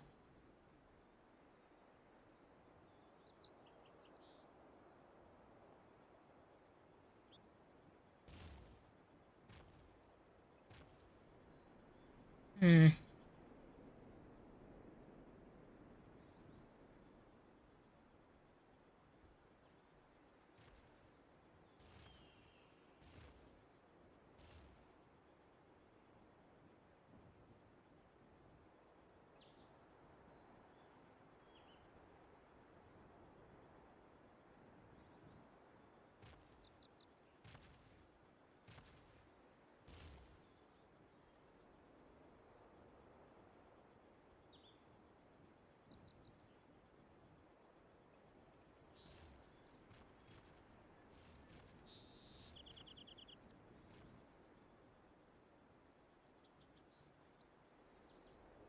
Okay.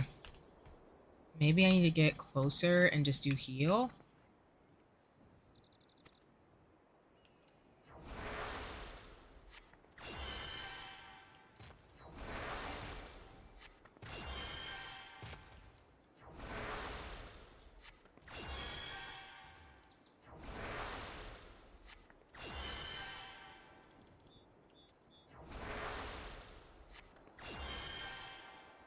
This is not working.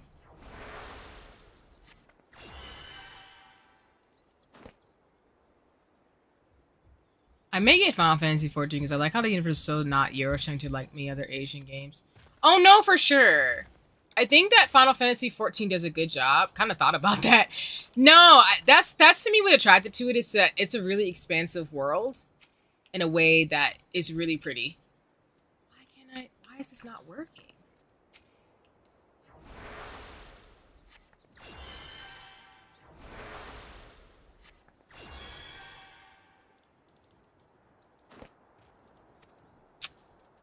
Okay. There's more genuine creativity. No, I definitely agree with you on that one for sure. Like they really built out a really expansive world, which is super cool. Sorry y'all. I don't know why this is not working. It's really strange. Let me see if I can do cure.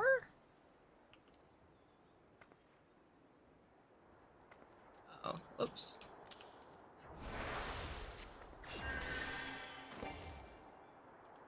I keep saying that. Okay. I was like, what?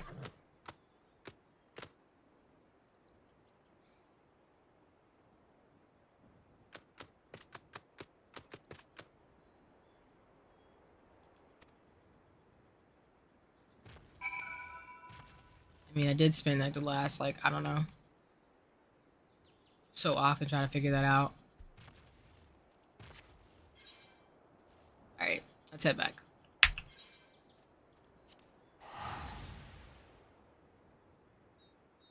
And I would say so, like, Final Fantasy 14 is a really good game. I agree with you in the sense of, like, again, there's a lot of heart in this game. And lots of different, like, body types and people and worlds. So.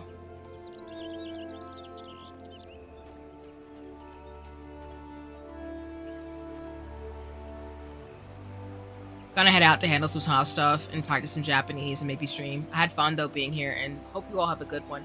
No worries. Thanks, Soul. Like I said, I hope you get all the house stuff you want to get done, and enjoy your Japanese practice. And yeah, if you're gonna stream, no worries.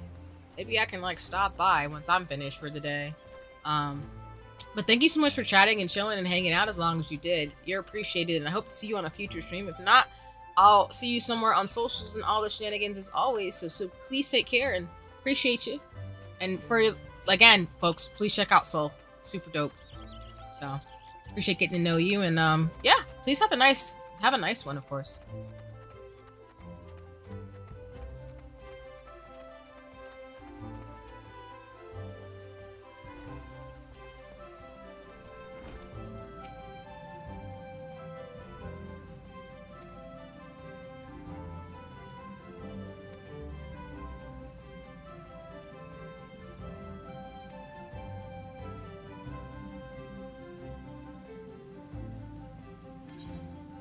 No worries. Appreciate you as always.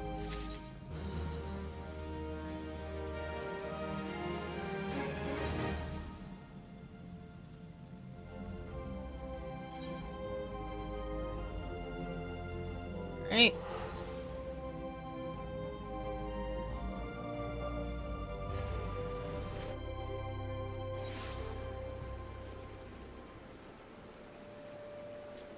I guess the next quest we need to do is digging in the dark, so we didn't come back over here.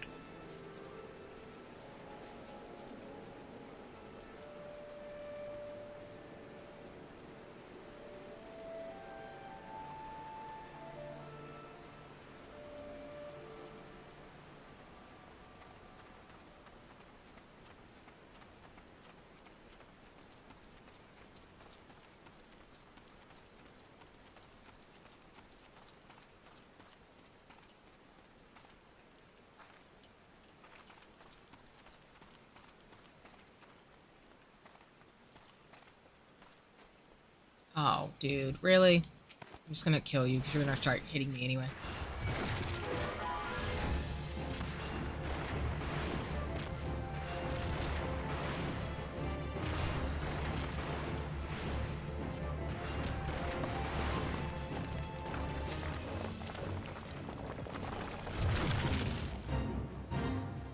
Why do I need to join a fate? I don't want to do that, though.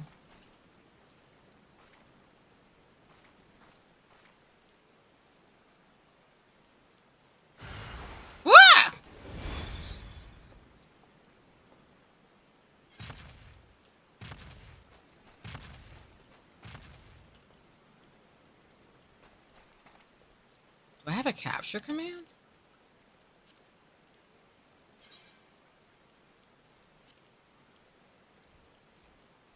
Sorry, y'all. I don't even know if I have that.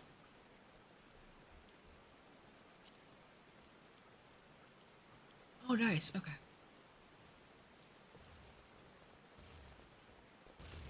Oh. Maybe I shouldn't go that way because that dude's kind of there and he seems kind of nasty.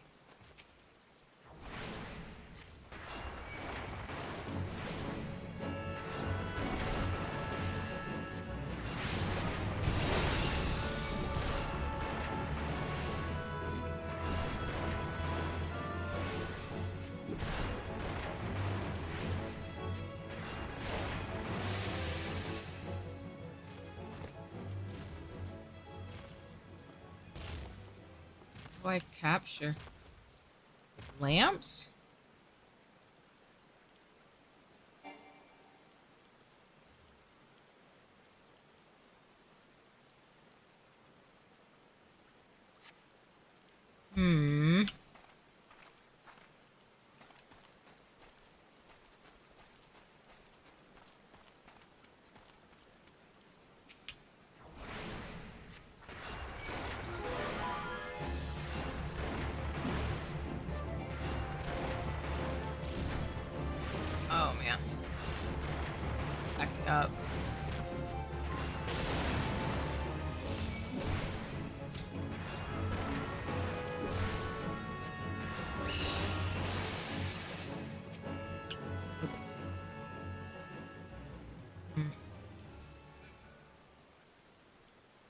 How do I capture it?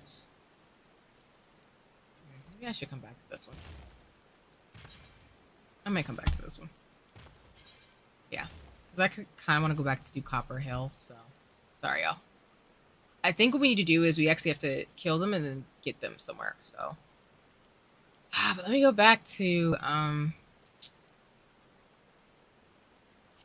You don't... I think I'm going to go back there first, and then we'll come back to this one. And again, sorry for jumping around so much when I do these quests, because I'm just like... I don't have a thing to go back to. I jump around from quest to quest. Because I really do want to make sure I'm doing the story quests for you all on stream. Because the side ones I can do on my own. Not to say I won't stream them per se, but more so like I just want to make sure I can share those.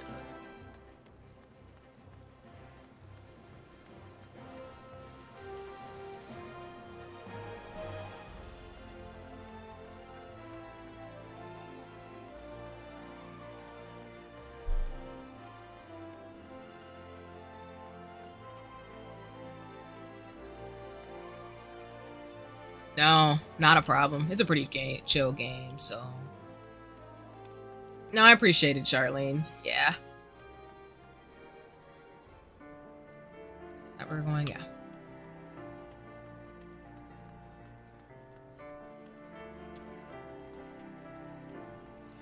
We were here yesterday too, actually. So now we're kind of exploring a little bit. But yeah, like you're saying, Charlene, and like, also for folks watching, especially folks who watch the VODs, like, Final Fantasy is really expansive. As I keep saying, we said that too when Soul was here as well. Like, it really is, which is cool.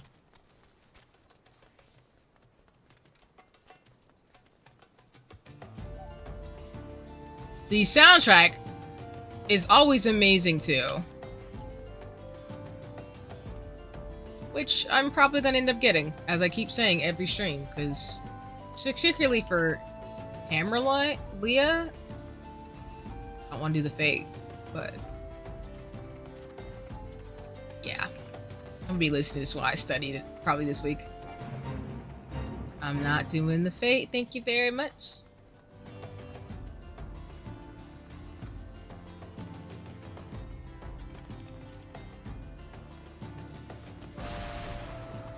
I'm a ball out here.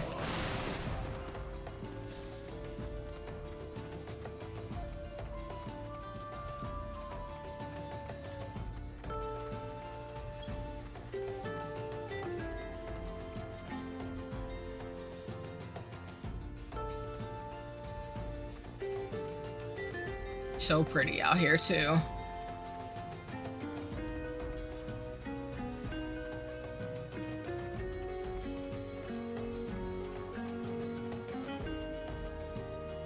I'm going over by the crystal first, and then we're gonna go up to where we need to go for the next story quest.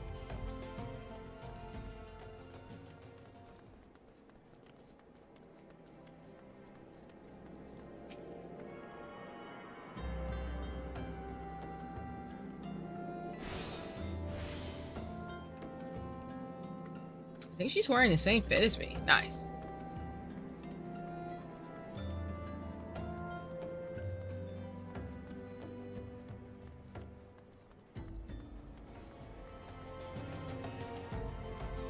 This also gives me Kingdom Hearts vibes too, but I mean, technically Kingdom Hearts is a Square Enix game, so it's not surprising.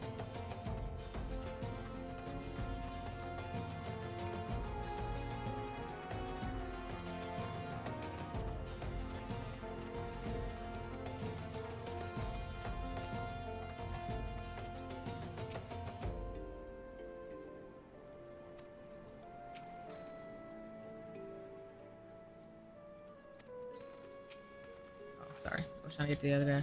Oh.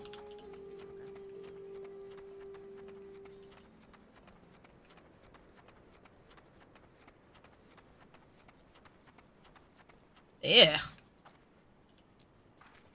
Designs are behooving.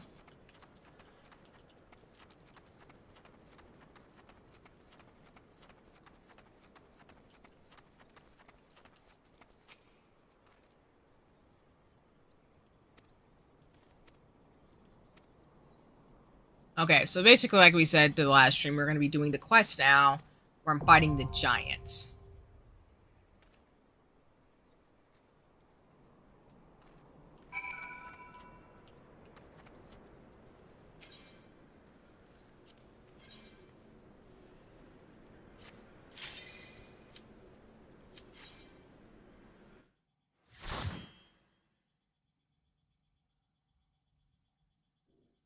Another dungeon. Been a lot of these lately. I just realized I probably should have got snack food before I did this, because if I do step away for 2 minutes, I keep going to the dungeon. Ah, the setup is real. And I have snacks next to me, but I mean like actual food, so it's okay. Alright.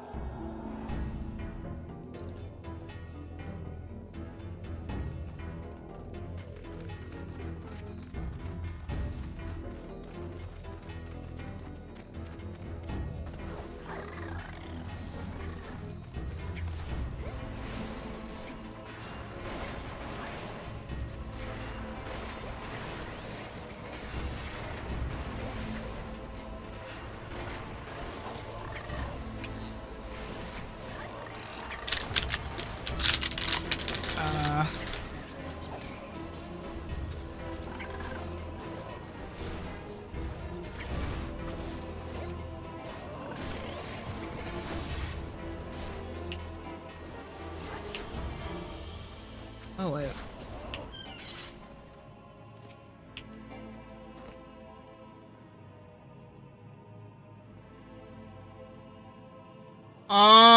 I can't use... Oh, I can't use Cure 2 because it's level 30.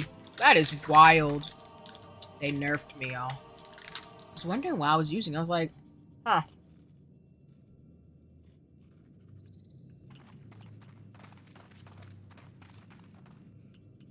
Hi, Kotsu. Welcome back. I'm now doing a dungeon. And I come bearing a message. Oh, what's your message, Kotsu? Tell me what it is. What do I get to know?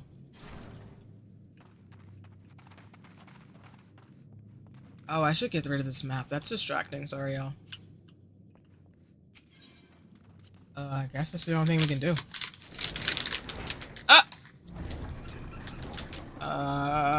Sorry, the depth perception's bad.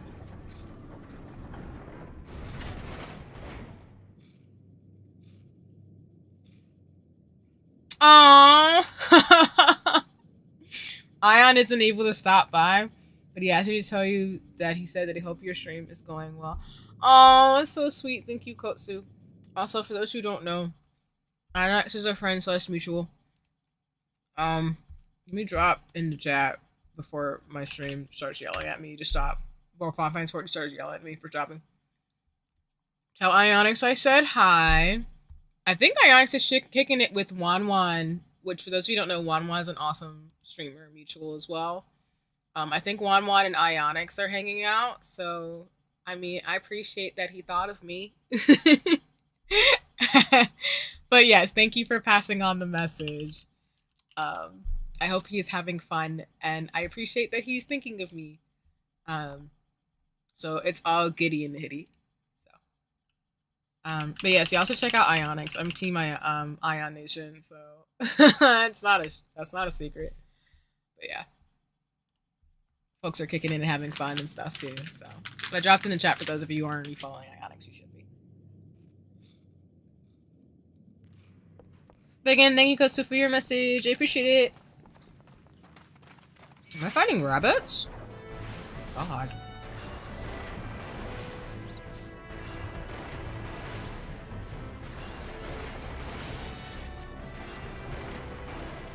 You're not? Wait, you're not what? No, not team anti-Ion.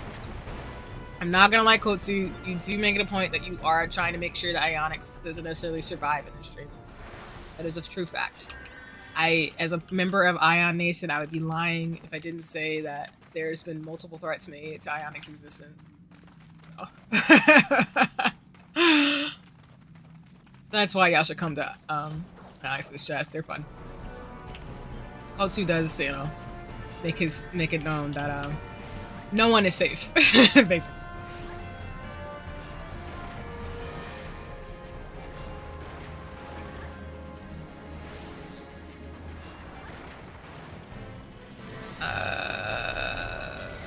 Attack. Nuh-uh, not by me. I mean, I will say, you're not the only person who comes for Ionics his whole life in his streams. There's Ate, there's so many other people. So I'm not necessarily saying, I'm not trying to slander you, Kotsu. I'm just saying that, like, there are many of people. What the f— Sorry. I wasn't ready for him. Excuse me, sir? This is a Popeye, it's not a Wendy's. Sorry. I had to make that joke. But literally, he just came up out of nowhere. What do you mean? Oh, we gotta kill him fast. Okay, and then before friend dies, because we don't need that to happen.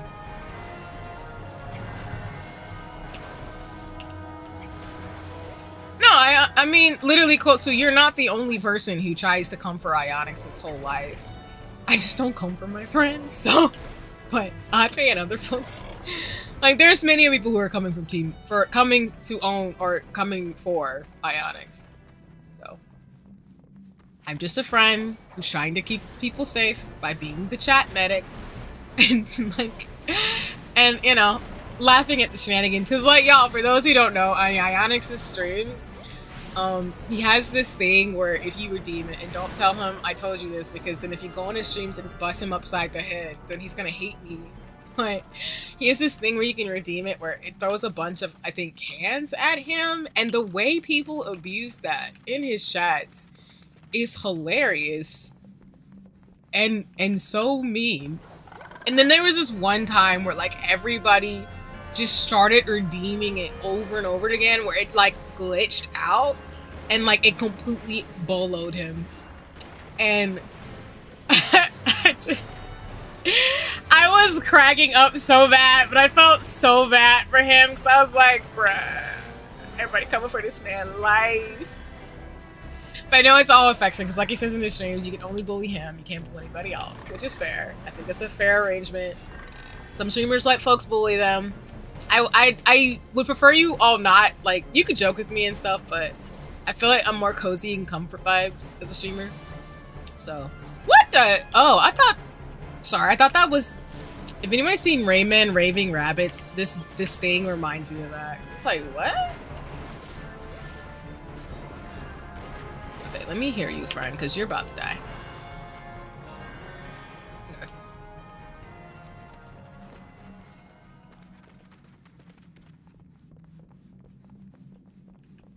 A lightning sprite?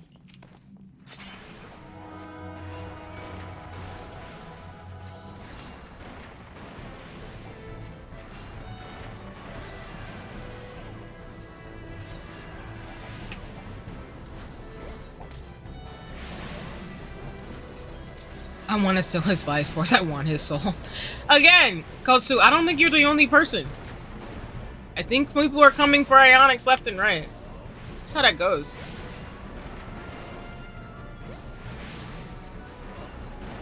Now, does that make it necessarily right? I don't know. But pressuring him to getting the item throwing program is one of the greatest things I've brought to this world. So you're the reason why people can knock him upside his head during streams, Kotsu? Dang. Yeah, you got some powers. I'm, you know, not trying to spread propaganda, but I'm thinking that you, Aru, and other folks, you know, part of of Ion Nation are the reason why certain things have happened. But I did not know you were the reason why that people can square up on him and throw cans at his head. That's pretty telling.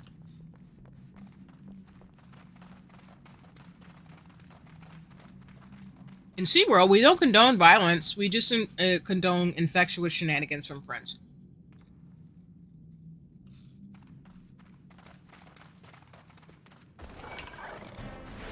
That's when we go visit Janae, for example, in the Janae neighborhood.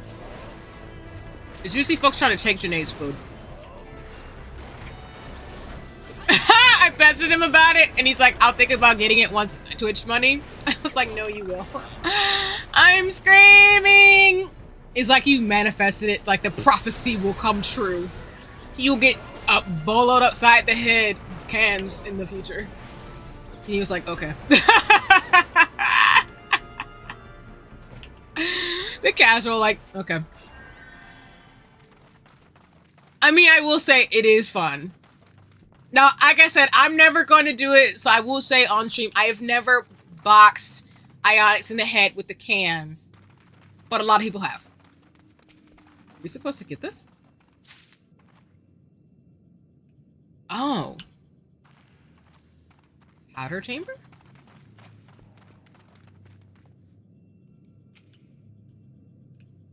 Okay, so how do we get this blasting device?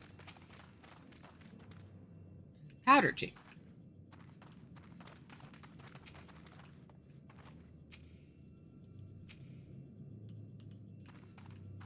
That one meme of Aaron imitating the guy that popped up a while back, that's me with Ion. I'm screaming! I don't know if you know the meme I'm talking about. Intimidating the guy that popped up a while ago. But is it that one with what's the dude's name? I know what you're talking about. It's like a dude with glasses and Eren Yeager. For those of you who don't know Eren Yeager from Attack on Titan, he's intimidating him. Because if that's the meme you're talking about, then that completely checks out. I just got this item, right? I'm not wilding out.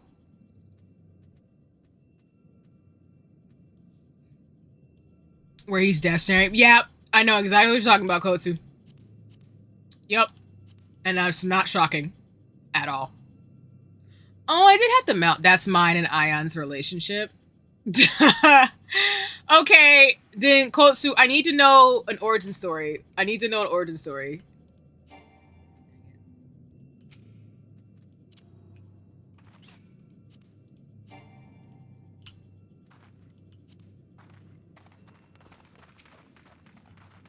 Fire sand in the powder chamber. Oh, we only have one? Is that why? I need to come back. Okay. Because we picked up one. Can we not go? Go over there. He said 6 ounces pinches of fire sand.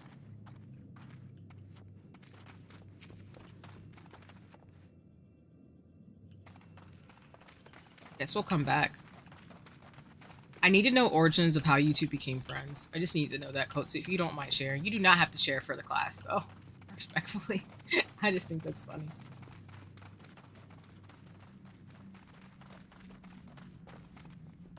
I don't think we're supposed to go down here either. Okay. Am I officially stuck? No, usually these dungeons are pretty straightforward. But now that I'm stumped, I'm kind of like, what's going on?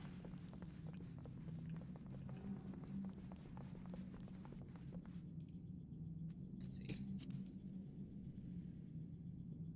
You obtain a 6 ounce pinch of fire sands. Okay. It holds 12. So I need one more. Where is the other one? Did I miss it?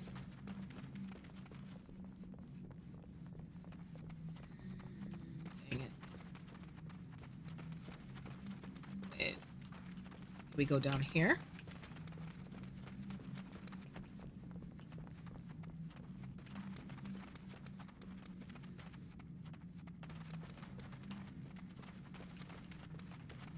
Okay. There's nothing down here. Oh, yikes. Okay, are we missing something? I'm probably missing something that's right in my face. Y'all know me in terms of missing things. When it's right in front of my face, my brain's just like, no. Why? Why would you do this?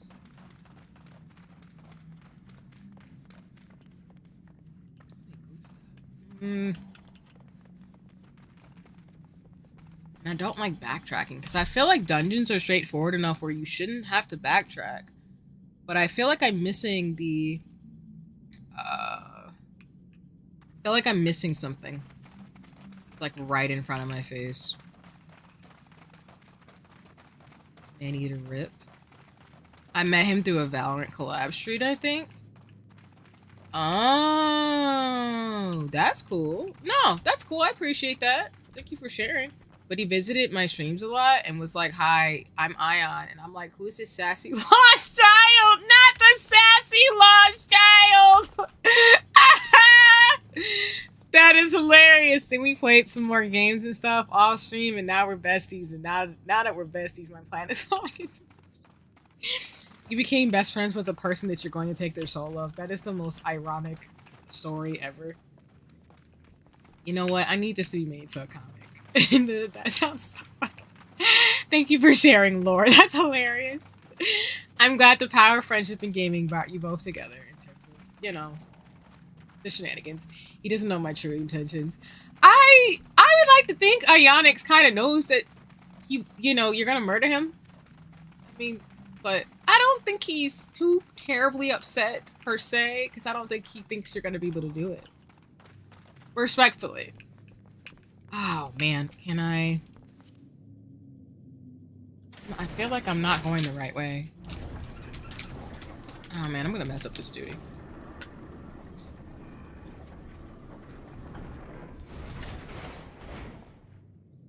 Okay.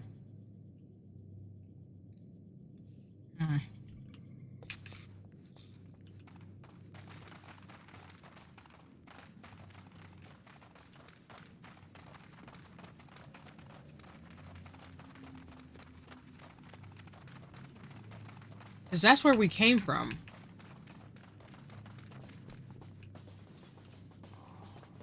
Dang it. Yeah. In all seriousness, that's a really cute story. Thank you for sharing. I love learning how people meet each other and how, like, people start hanging out and stuff.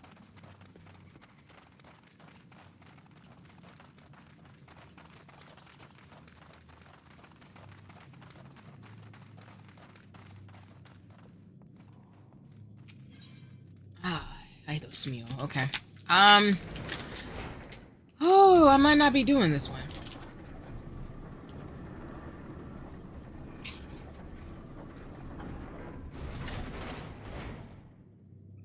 Kosu just reminds me, which I explained my lore about my best friend from high school. She doesn't want to take my soul, but I met her because she was like, she's gonna be my bestie, and I'm like, I don't know what you're talking about, lady. And now 15 years later, we're here.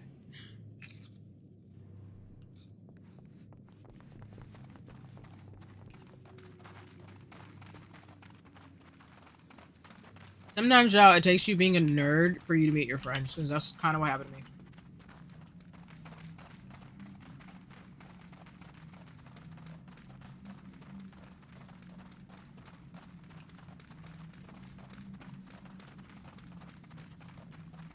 Okay, we did all this backtracking, and that did not help. So I definitely missed something. We love besties. No, for sure. Like, you know, I talk about, like, romance and dating and stuff. It's more in the context of just relationships and platonic things, because as I've said on streams, I really value my friendships and my community a lot. But I'm also... I just think friendship is precious, and I feel like if more people would spend time developing relationships with people outside of the romantic context, probably would feel a lot better about their lives. But that's another conversation for another day. But all to say, I love origin stories, and I love knowing how people find out and hang out with each other and just become a part of each other's lives. I think that's just really cute. I'm always a fan of that. Because I think a lot of people have messed up relationships because they put too much on one person.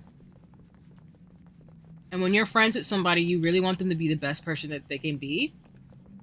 And I'm also not thinking about this in the context in which that we can't depend on each other, because that's the thing. But yeah, the meme of the stick figure with the wall of text and the other one listening is also mine in Ionic's dynamic. And I'm assuming the person who's talking too much is Ionic's, correct? And you're the stick figure just listening? No disrespect, of course, but I'm assuming that's what you're talking about.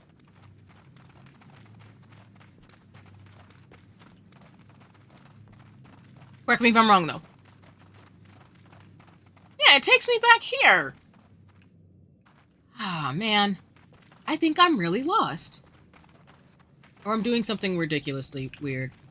Nuh-uh. I mean, are you the one listening or the one who's, you know, are you the one listening? I drop a wall of text on him. Oh, so I had it backwards. No, I respect that. Thank you for correcting me. So Ionic's is flipped for me because I'm the person who's usually dropping a wall of text, and my bestie is the one who's just like, that's cool. And then she makes fun of me in a platonic way of like, see, you're so long-winded. And I'm like, yeah, no, that's just the thing. She's like, am I annoying? She's like, no. She's like, no. But okay, apologies. I appreciate that. I appreciate that in terms of dynamics. But yes, that's how my best friend is to me. I'm the talkative one. She's more. Not to say she's not talkative. It depends on the topic. But I'm more of the. I'm the one with the ball of text. Like I'm not concise, y'all. At all. I'm literally gonna fail this quest probably because I don't know what I'm doing. Invalid target, like.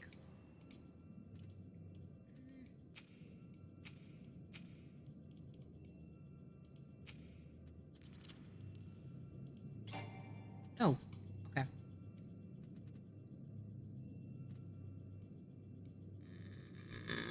I really about to lose this quest because I don't know how to proceed? That's wild. Because we picked it up over there, and it's saying, like, the blasting won't work without the fire sand, and then there's the chamber. Right?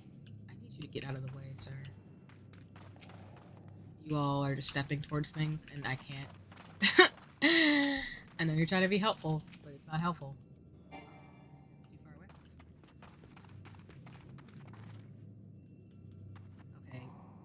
Like, I'm gonna describe to you every little detail about this series that you don't care about. I do. Excuse me. I like friendships. Didn't I just say that, Kotsu?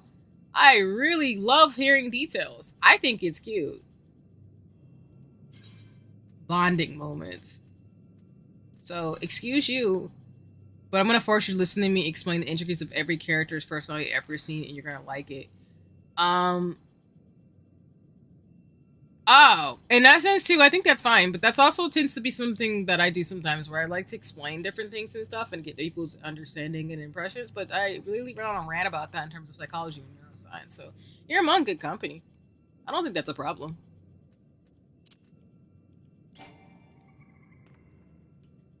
I feel like it sounds like Ionics and my bestie are more fewer words, which isn't a bad thing. I think some people who have the talent of being able to make things succinct and listen are really awesome. Because I listen, don't get me wrong, but like I'm very long-winded because I like to explain details and information and why I do things I do. Oh my gosh, y'all, I might literally fail this quest because I don't know how to proceed. Like I'm so. It says clear the shaft before of rubble. But I need to use the sand. Fire sand. Dang it. Invalid target.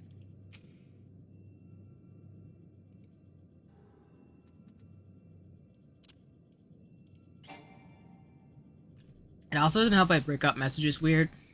I mean, Kotsu, when you message me, I mean, I don't think it's weird. So he'll come back to his computer and have 2,100 messages from yours truly. Oh no! I don't think it's weird though. I think you're just explaining yourself the way that you can. He's like, oh shit, what's going on? And it's just me like. nice. No, I think that... No. I think it's cute, Kotsu. But that's just me. I don't think there's anything wrong with that. I think he's probably more so saying, oh, you know, as long as, of course, there's no emergency or anything, which, you know, when you get messages from folks, you want to make sure there's nothing going on. But respectfully, I think it's more like, oh, my friend messaged me and I had to catch up on the messages. So no, I think that's fine. Oh my gosh. Okay, I'm literally about to Google this. What the crap? I'm struggling, y'all. This shouldn't be that hard.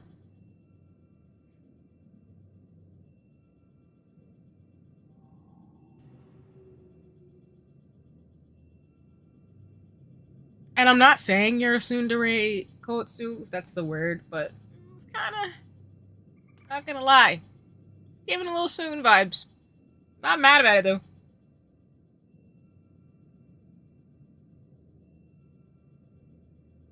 Okay, I need to know how to do this quest.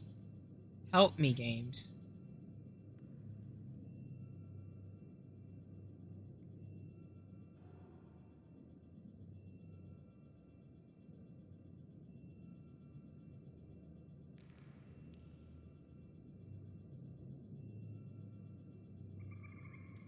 Darn it.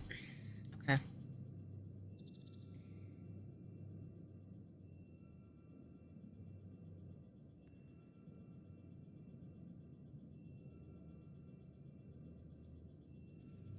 Because I'm level 20.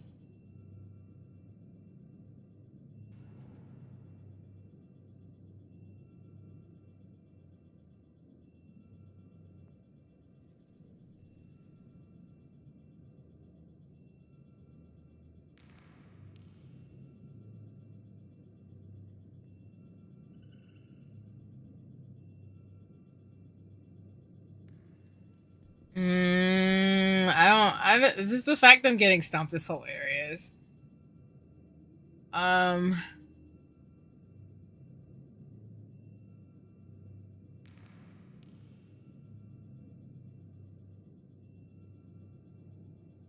Okay, let me see if the guide will help me. I think I found a good one.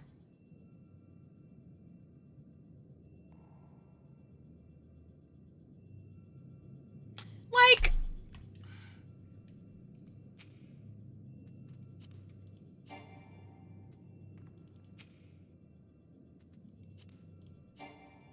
saying invalid target. It's a powder chamber that holds 12 ounces of fire sand. I have 6 ounces of it. Why is it not working? I don't know what I'm doing wrong.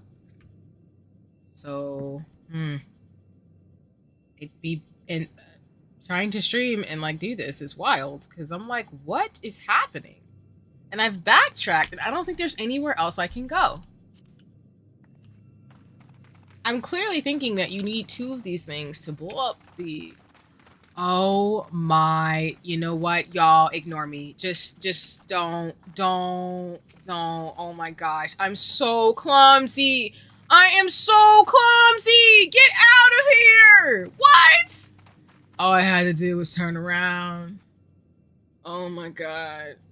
I'm in so much pain. Okay, I'm not, but I'm... You know what? It's... Alright. I'm gonna be quiet.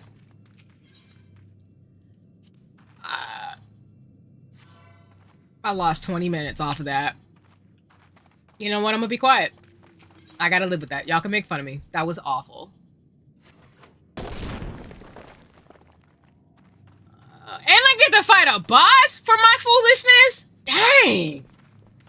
Also, with Final Fantasy VII Rebirth coming up soon, people who didn't play the original or haven't consumed other Final Fantasy are finding out about Vincent Valentine. That is true. So now I'm getting more Vincent Valentine art on my time on Weeballin'. That is also true. For those of you who don't know, I've seen Advent Children. I know Final Fantasy VII and Final Fantasy lore because why would I not? Oh yeah, for sure. We're eating good, Kotsu. That's why a part of me does actually want to play Final Fantasy VII myself as well as Rebirth because, I mean, why would I not? It's Final Fantasy. And I don't hate Final Fantasy VII. Oh, get out of the way. Oh, get out of the way. Oh, why is your thing so heavy? Excuse you? Get out of the way.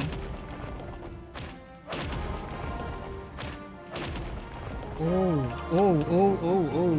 Okay, you feeling froggy. Let's go.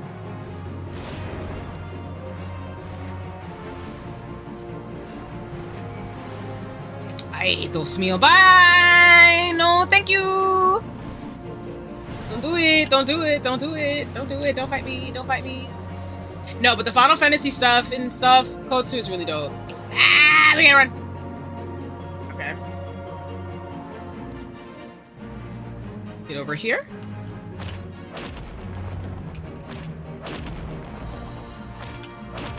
Alrighty. Oh, get out of the way.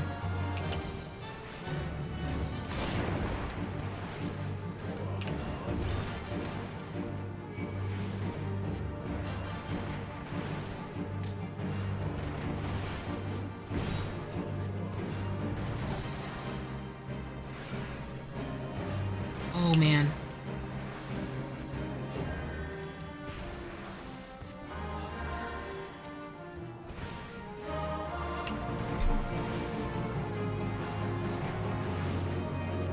Oh, come on.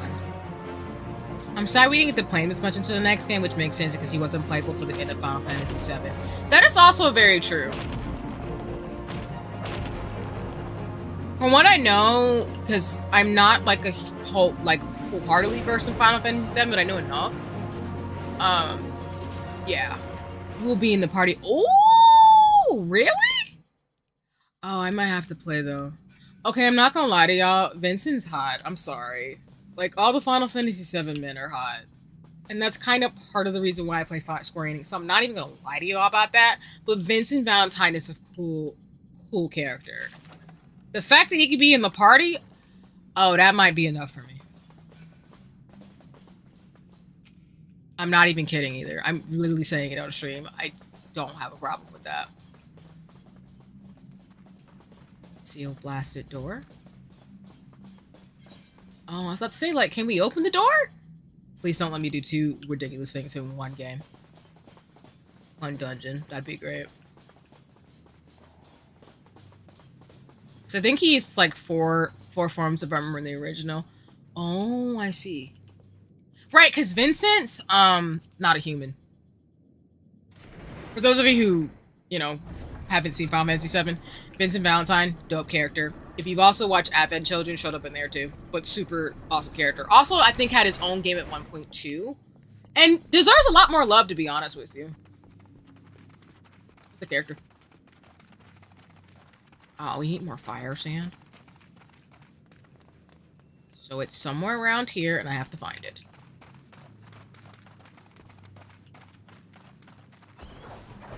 We've seen 2 of them get updated in later entries, but I'm curious how the designs will be updated in the other forms. That's a good question, too.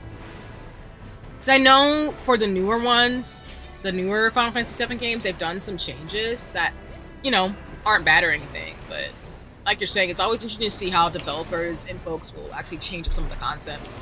Yeah, I think it was a shooter. Yeah, exactly. I forget what console, but I remember that game. Like, it's not a secret now that I literally play Final Fantasy games because the men are hot. I'm sorry. I mean, the characters are pretty. Like, everybody's pretty, but yeah. Like, Vincent, I remember I was like, oh, hello.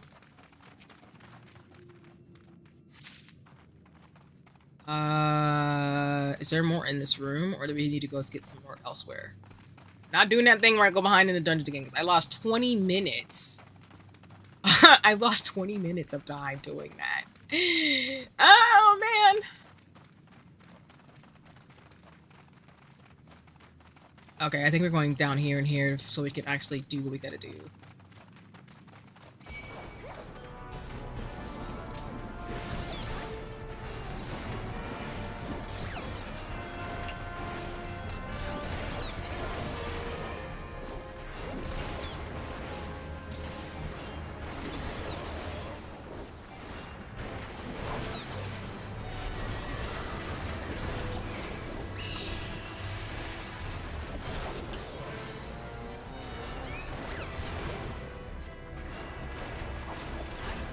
I think we're gonna kill it. Because Because with the character designs updated, they just turned the PS1 era models into fully 8K rendered race tracing, computer exploiting humans. Yes. And we stand. Not to say, like, the PlayStation graphics don't have a certain charm to them, because, like, Sony? Fantastic. But yeah, I think that's the exciting part, too, seeing them remastered. It's just super cool how technology has changed in terms of that, so I got you. Okay. Fire stand, and then...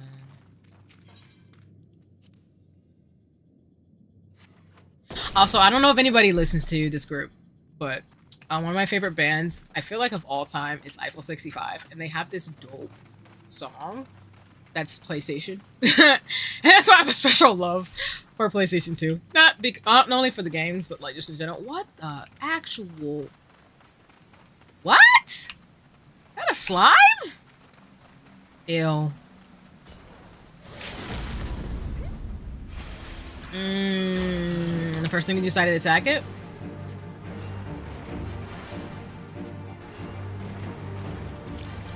Ew. Okay.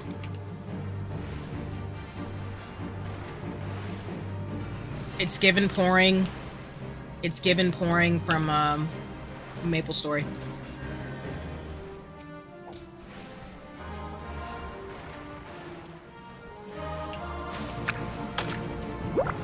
Aw, you spawned baby slimes. I'm not here for this. Ah, jeez.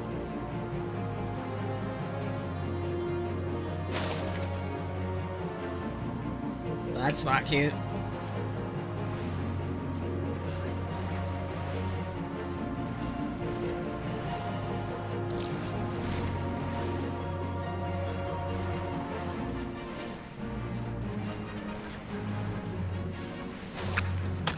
Speaking of Final Fantasy, though, I am gonna buy myself Vera ears, y'all. I'm not kidding about that either.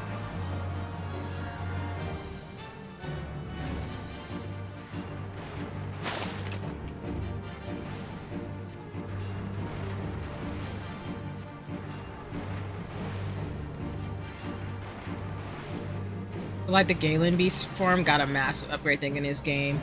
Yeah, I think I remember seeing that, which makes sense. Because I don't think the game was bad. I just think, like... I think, like I said, Vincent's character, people... I don't want to say it's a niche thing, but I feel like he doesn't get as much love as he deserves. So he just doesn't have as much game time, I think, or, like, he hasn't been at the forefront of people's mind as much as, like, Cloud has. But, I mean, Cloud's a title character in Final Fantasy, so it kind of makes sense, too. 7.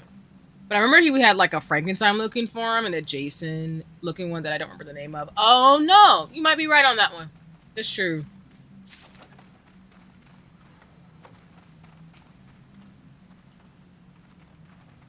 These monsters all have this fire sand, and I'm just kind of like, huh?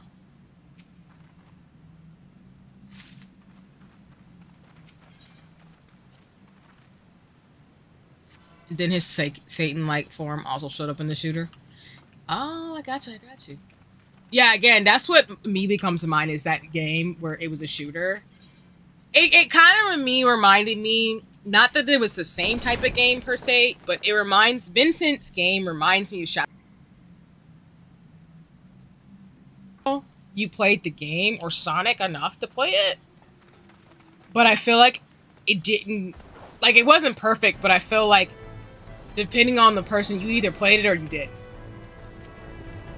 My brother played it, but like the Sonic, the Shadow the Hedgehog game, but Shadow the Hedgehog game, excuse me. But I see what you mean, and that's cool in terms of fun facts. Because again, like I like Vincent's character. I think he's really cool.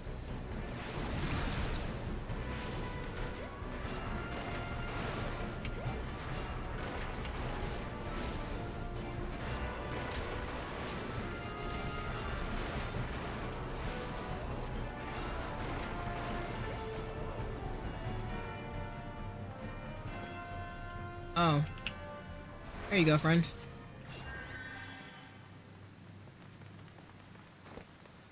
That's what I mean, like, I know of games. I might not play them, but I know of them. I think they both kind of fit those same vibes. Yeah, they do.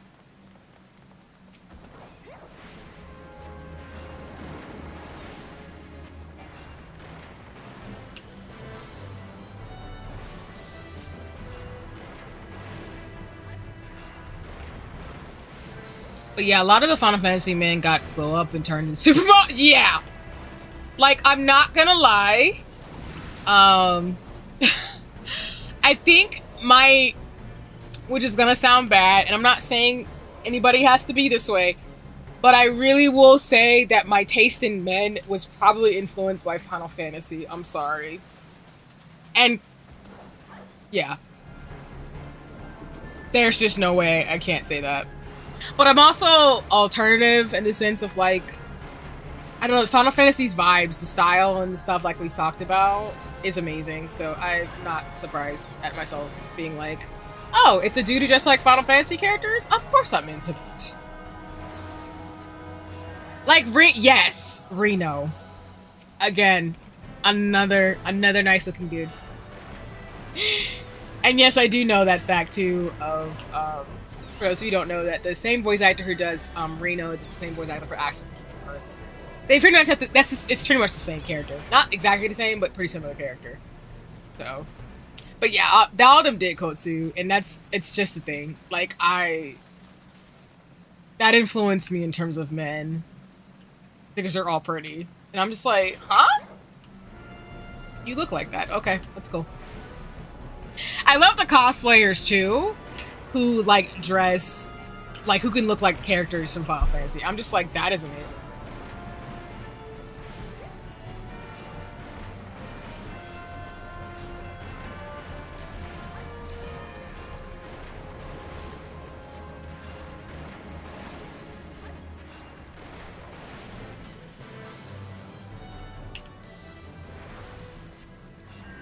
Okay. Not to say you have to look like a supermodel or anything in real life, y'all, but like the characters in Final Fantasy like look gorgeous. They're just so rendered so well. They're just pretty looking. The clothes are awesome. But would I lie and say that pretty people don't like completely zoink me? Of course I'd be lying to you if I said that.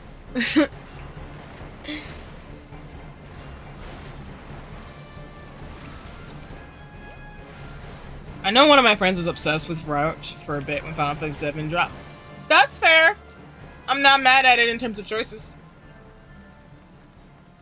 I think, of course, Zack and Sephiroth. That makes sense, too.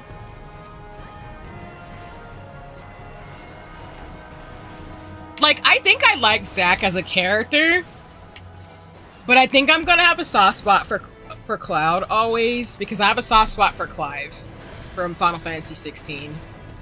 I don't know what it is about that, but I kind of like Riku from Kingdom Hearts. So me going from Clive to Cloud to Clive to going from Riku to Cloud to Clive is not that hard of a leap, to be honest. It's kind of predictable, to be honest with you. Well, what? Let me see. My first childhood crush when I was a kid, which is not a secret, was Ash Ketchum from Pokemon, and then it was like Danny Phantom types, and then we went to Clive, Cloud, Riku, Yuri Kotsky. Yeah, it's not really a big leap, knowing me. But that's cool in terms of, like, again, friends having, like, the different types of people that they like. Because, again, there's a lot of, like, there's at least one or two characters for everybody in Final Fantasy. Now, the women of Final Fantasy VII, I don't really know if I like Aerith or Tifa better. I think my brain wants to default ship Cloud with Tifa, because Aerith is... It's not really a spoiler, so Solly kind of is, but Aerith's dead, so is Zack, technically. So I kind of just ship them. But I'm open to all ships, y'all. It's not that serious.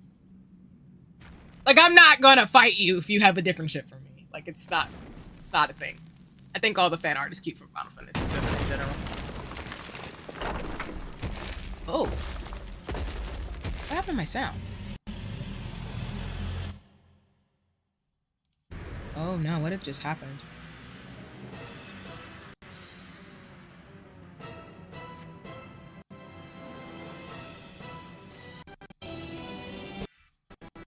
Sorry, my sound went away. I was like, huh? Alright, let's fight you, bruh.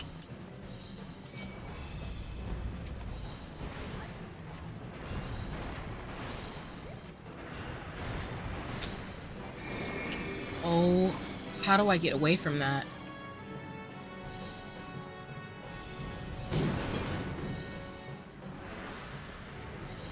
They gave Jessie a lot of love in the Final Fantasy VII Remake. No, I appreciated that, especially for folks who liked her character and you can actually have moments with her and Cloud. I think that was cute. Jeez, this dude is not nice. Because with the pacing, they were able to give a lot of characters more screen time. Yeah, exactly. Which I think is good. I like when games can flesh out characters in a way where you give them a lot of love. I did love her character. I was sad at what happened, but I respect Jessie, and I think the art's cute of her too. Or at least when I see her, at least. Ooh. Nope, getting out the way.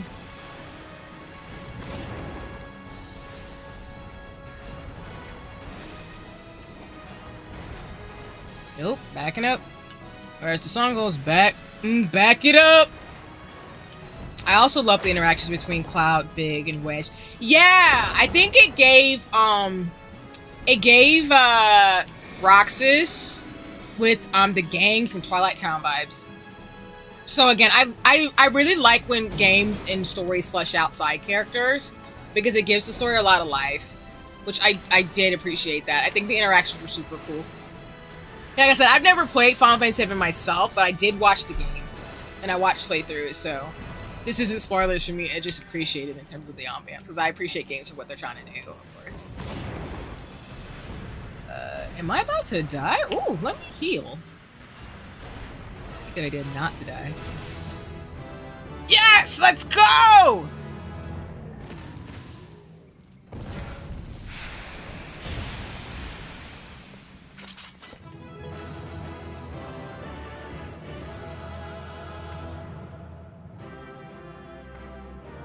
Okay, well, besides a little bit of backtracking, we did it, so let's go. I got free cure? Nice. Treasure. Oh, okay, that's fine.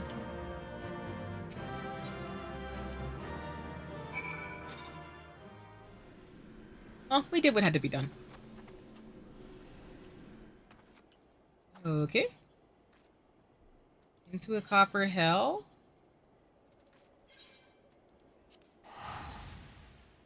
Let's head on back.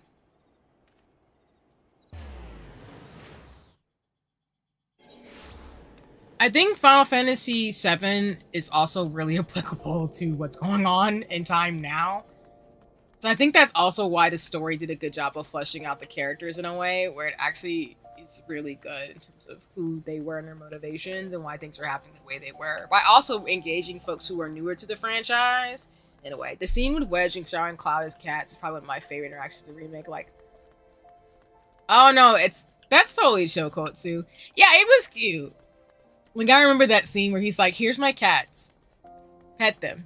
Be nice to them. Know their names. And I was like, I see you. I see you, Wedge. We respect cats here. Oh, I'm gonna do that thing again where I'm missing where I need to go. Don't do this, see? Don't do this! Don't do this!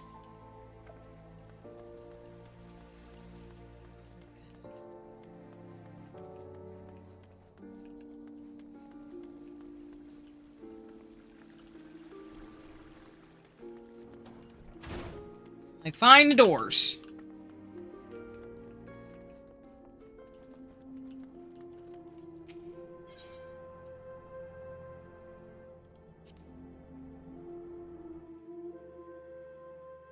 Little meow meows, exactly.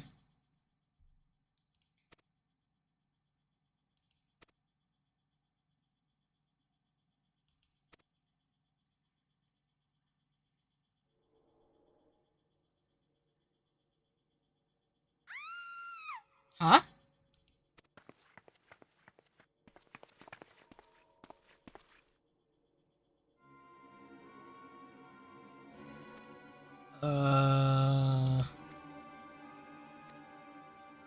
I love the pirate accent. I paid it with me own coin.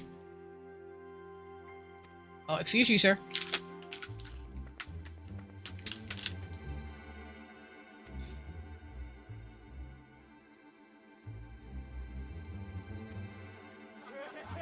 This man's haircut is sending me a little bit.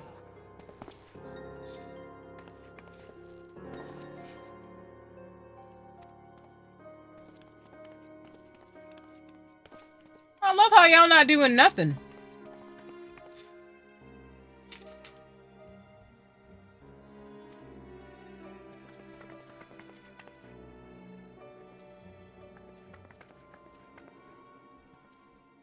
Yeah, take y'all out.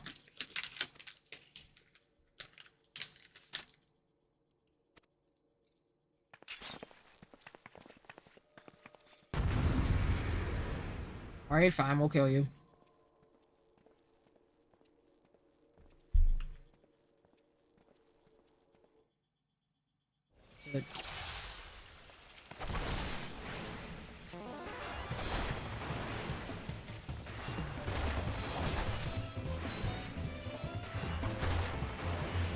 Oh yeah, for sure, Code 2. That's what I think to make the games fun. Just like, with like Avatar Last Airbender and shows like that. When there's like a merry band of crew of folks, it makes the game so much more enjoyable because you like everybody because their personalities make the whole, like, atmosphere work.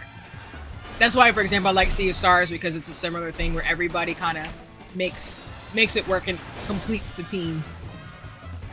And One Piece too. I just love stories like that. Excuse y'all.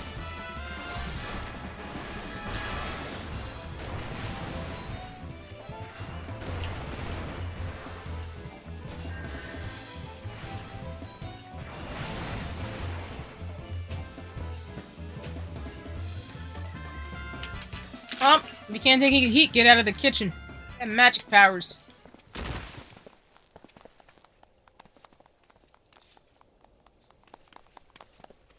I ain't getting paid enough for this. He's like, capitalism's not doing it for me. I'm out.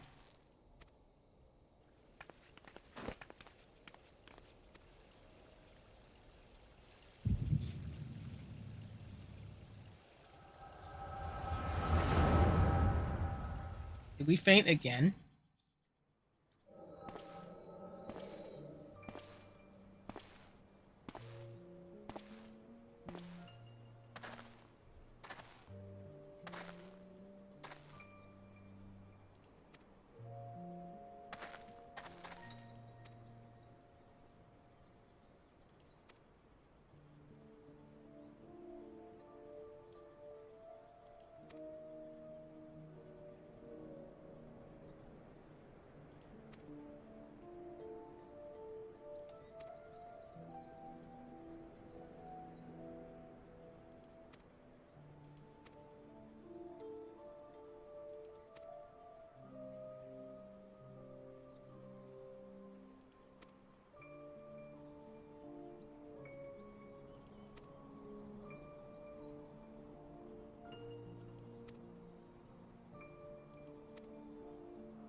Yeah. I think I'm gonna do a few more things and probably call it soon. Oh, man. Definitely gonna need that nap.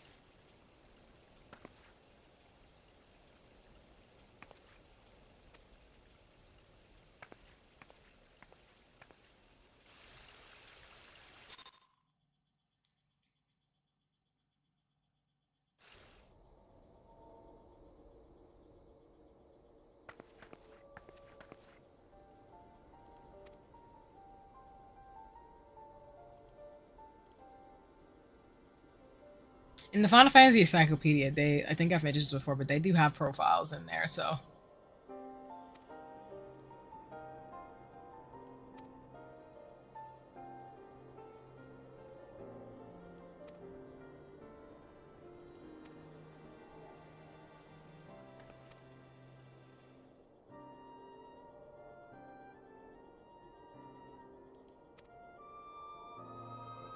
Cloud, silent, mysterious guy, Barrett, tough, loudmouth. But actually,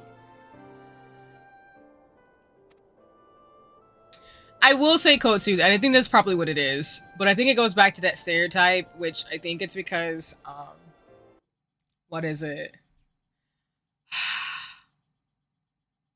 I feel like if I had to name a way that I actually am in terms of characterization, like I said, Sora Luffy coded.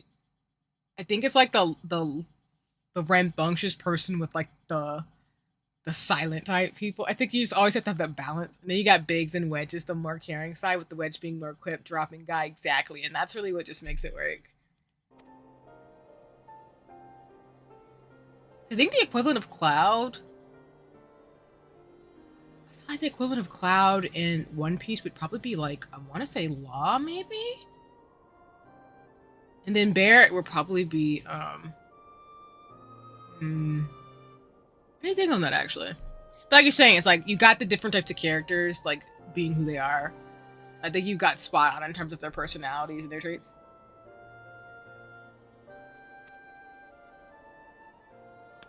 I love his little monocle. He's so cute. Oh my gosh.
She's so cute. Oh my goodness. I want a doll of her. She's so cute.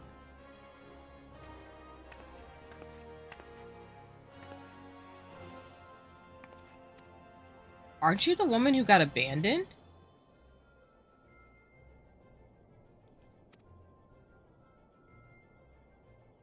Oh, yeah, we're gonna get married? Oh, man.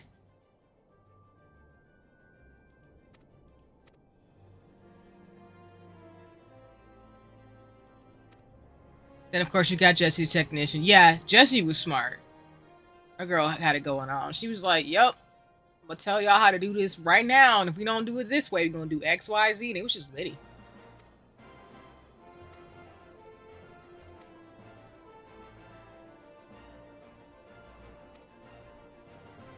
I know her little face. They made her a bit more flirtatious in the remakes. They really did. And I love the jokes they made with Cloud, because, like, Cloud, I think the context of, like, the characters is most of them are in their early 20s. But Cloud's just this, like, stoic, mysterious guy who's quiet.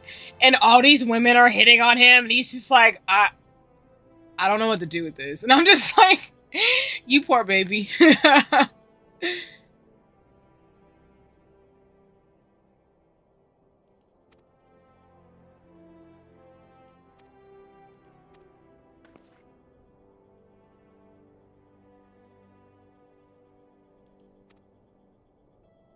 I want a doll of her. She's so cute. I swear. They're so cute! I know D was like, chuck them, but I'm like, no. They're adorable.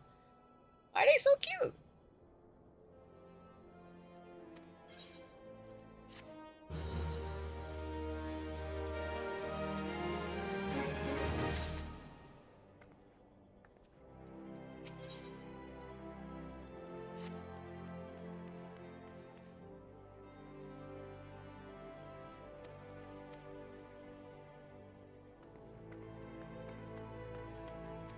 But the mix of angst and loud being upbeat and group works so well. Yeah, it does, honestly, Kotsu. I think you nailed it on the head in terms of, like you said, I think loud, upbeat, and angsty is a good way to describe the group. So, Because I love how over time, and I look forward to more of the story of Final Fantasy VII, where like Cloud becomes more and more humanized. You know the trauma he's been through and the things he's going through, but the people he's around and the different cast of characters, even the ones who don't necessarily make it, or the ones who, you know, suffer and things, like it's still folks growing together and really kind of going into their personalities the way that they do. You can get a little companion to some of the characters that follow you around, like the fat cat. Yeah, I think that's adorable.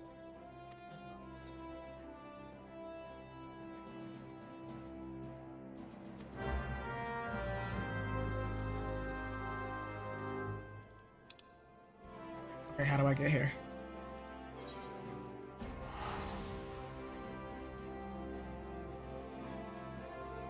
Alright, I'll probably play maybe like 15 more minutes or so of Final Fantasy 14, and I'm probably gonna wrap up and call it.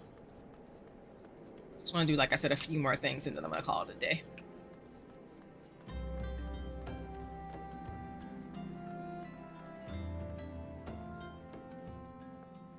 Oh, can we go down here?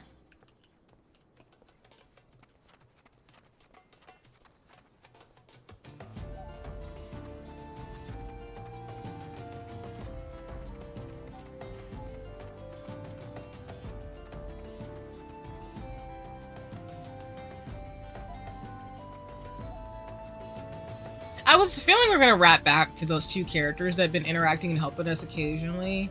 So we are making progress in the main story. And like folks are saying, I'm glad that Final Fantasy 14 made it to where you can pretty much level up and move where you gotta go without having to necessarily play with people. Not to say, like, again, I don't look forward to playing with folks in Final Fantasy 14, but I'm glad that, you know, you can have your own NPCs and just keep going with the story too.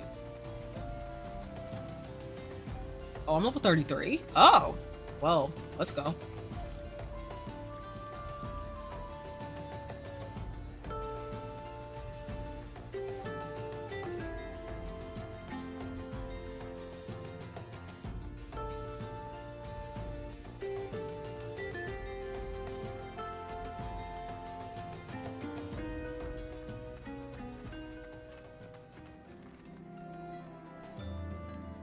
There.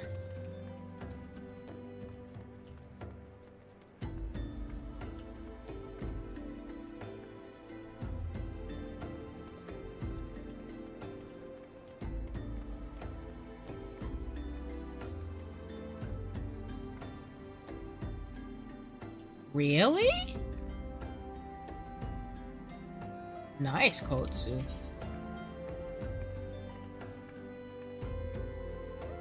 I'm not sure, actually.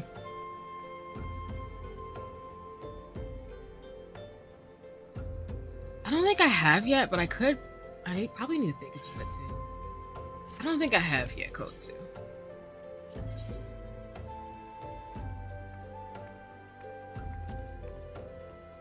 I appreciate that, though.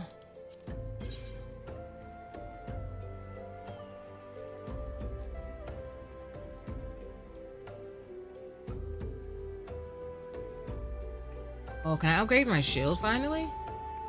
No, I can't.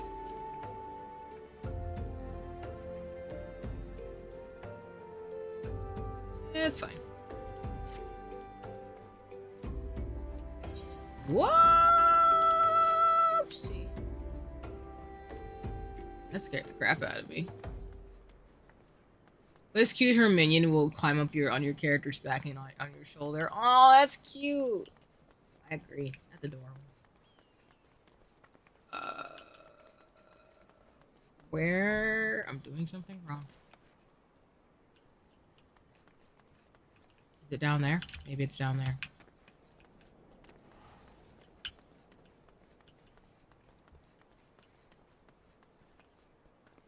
Or it's in here.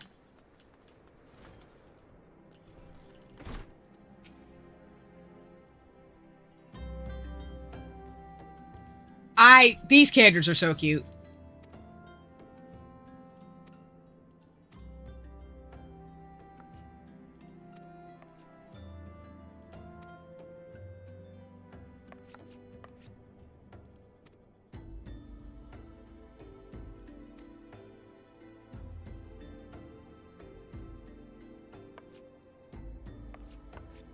Hello, hello, Game Zone. Thanks for coming by stream. I hope you're doing well today. And let me know if you would prefer another way for me to call you. But thank you for coming by stream. It's always nice to see you, and I hope you're having a good day, morning, or even depending on where you are in the world right now. Reminds me of that meme with the cat climbing up the guy with the Legends of the Music. You can also get one of her. Oh, this is good information. Thank you for letting me know this. I love cute things like that. Makes me happy.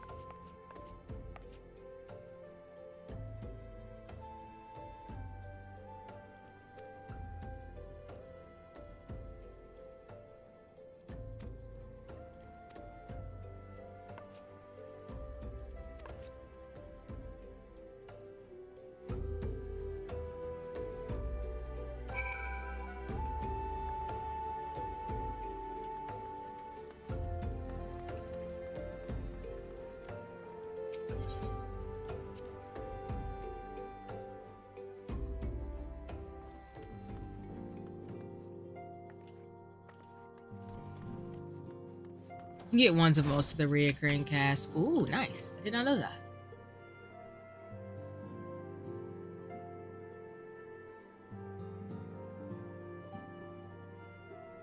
No, I think your name is super cool. Game Zone 5. I can dig it. It's always nice. It gives me Sonic the Hedgehog vibes, but only because like I think of like different levels and names of the courses in Sonic. So yeah, I do appreciate it. I don't think I can wear any of these things. Can I?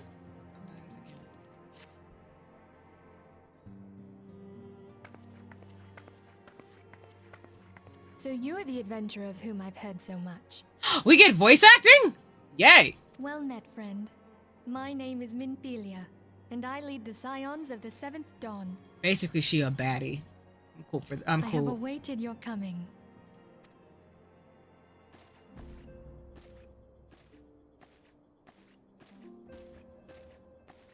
Please, be at ease. You are among friends here.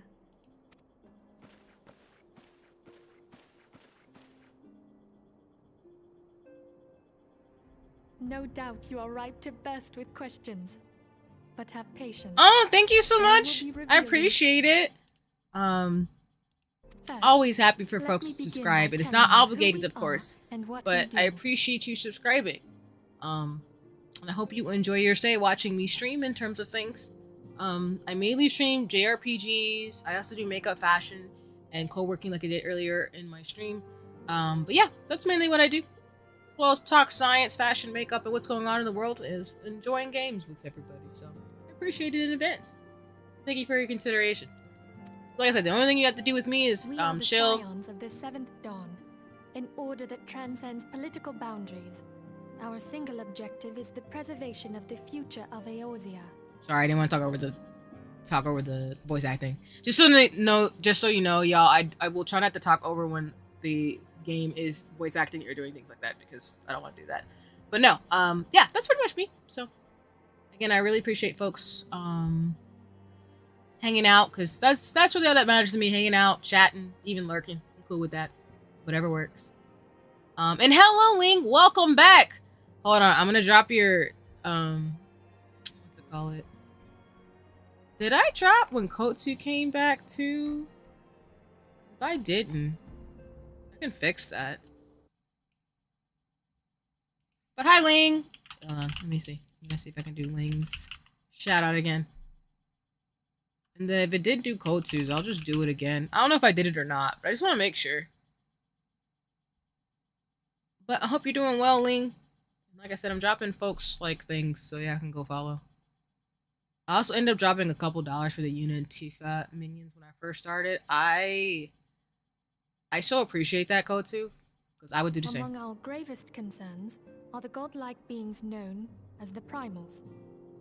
Their existence is a bane upon Eorzea, nay, the world at large, and we have striven to find a lasting solution to the threat they pose.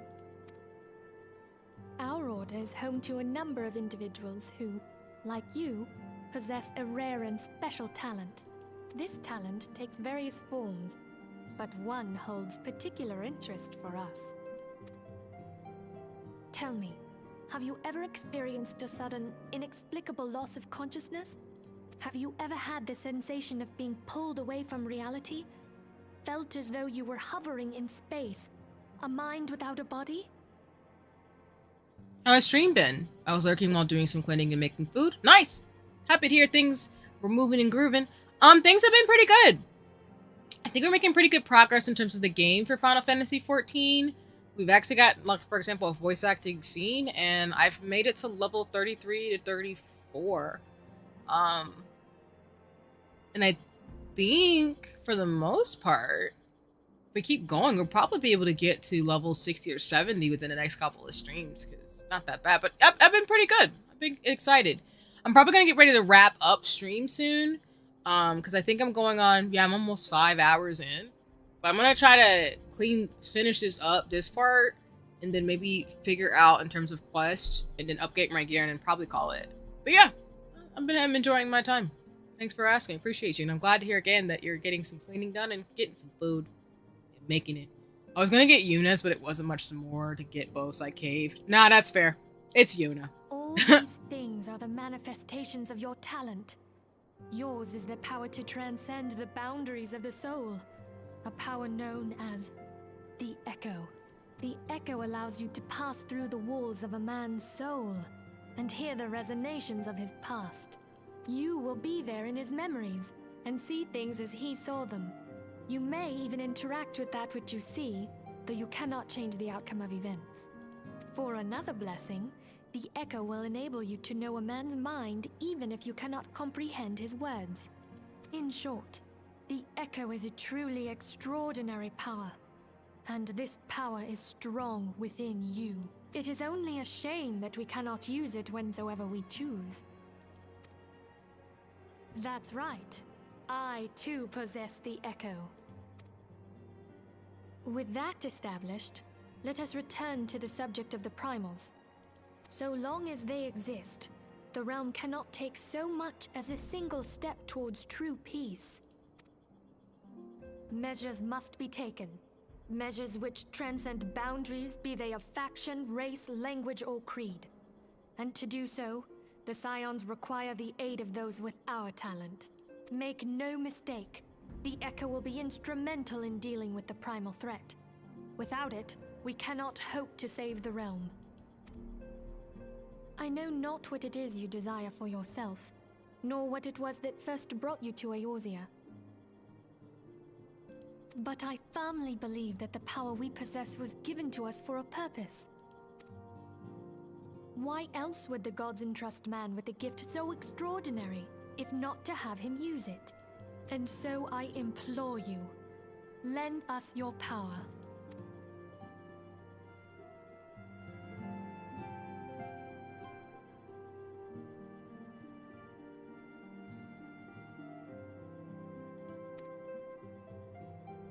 Nice. This is how we get the retainer option.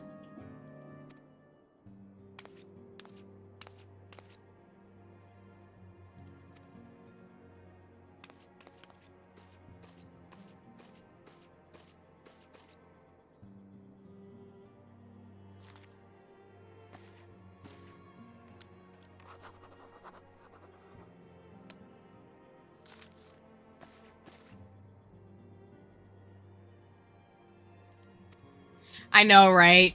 Granted, I mean, I get that they want to, go in between the text, like the text cut scenes like this to voice acting, but I do appreciate that they have the voice acting here. It makes me happy when they do it.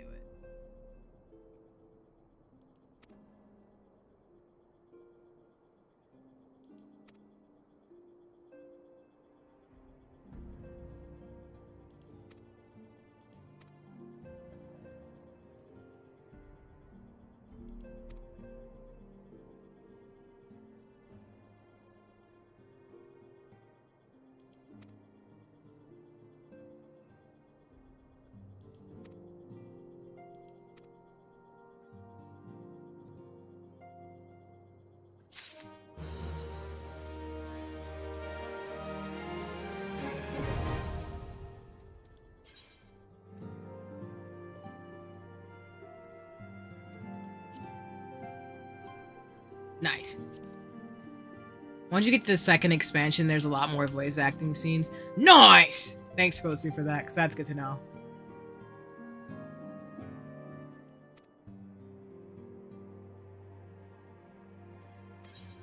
I think all the voice actors are different, too.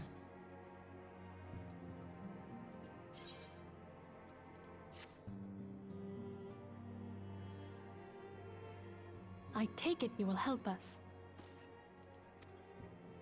Wonderful! I knew you wouldn't let us down. But come, I would introduce you to your friends in the Order. Tell me, does the name Sharlayan ring any bells? It used to be one of Eorzea's 6 city-states, and was situated in the northwest of Aldenard. The Sharlayans were the keepers of wisdom both old and new. Their mastery over magic and ether was unsurpassed, and even the Garleans knew to fear them. Among their number, there were a noble few who devoted their lives to safeguarding the future of Eorzea. When the realm began its descent into chaos, and their countrymen fled for the motherland, they alone chose to remain here. These noble men and women were called the Archons.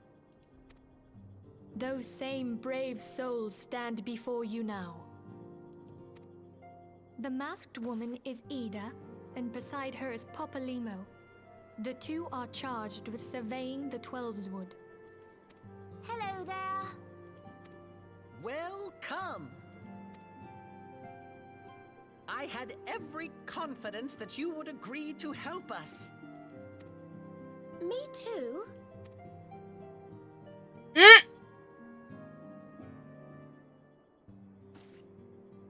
Okay, my turn to introduce someone. That there is Thancred. He is our man here in Ul'dah, Jewel of the Desert. Welcome to the team. If I may, the lovely maiden beside me is named Y'shtola. Limsa Lominsa has the pleasure of being under her care. Greetings. Last but not least is Urianger, who presides over all affairs within these halls. Pray seek him out whenever you have questions. I like his name. Urianger. Dawn may banish even the darkest night. The words of a dear friend. I'm glad of our meeting. Excuse me. At the Battle of Carteneau, our leader was taken from us. But we did not stray from our purpose. We sought out Minfilia and others with her talent, and together established the Scions of the Seventh Dawn. Yeah, Along I with think the it's probably... Archons, those blessed with the Echo play a pivotal role in our endeavor to forge a brighter tomorrow for the realm. Oh, I should also introduce you to Tataru, our clerk. She ensures that everything runs smoothly. Pleased to make your acquaintance. She's so cute, I swear. In time, I hope you will come to think of us as family. But without further ado, I would assign you your first task. Urianger, have the documents arrived from the students of Baldessian? Aye, my lady. They arrived but recently.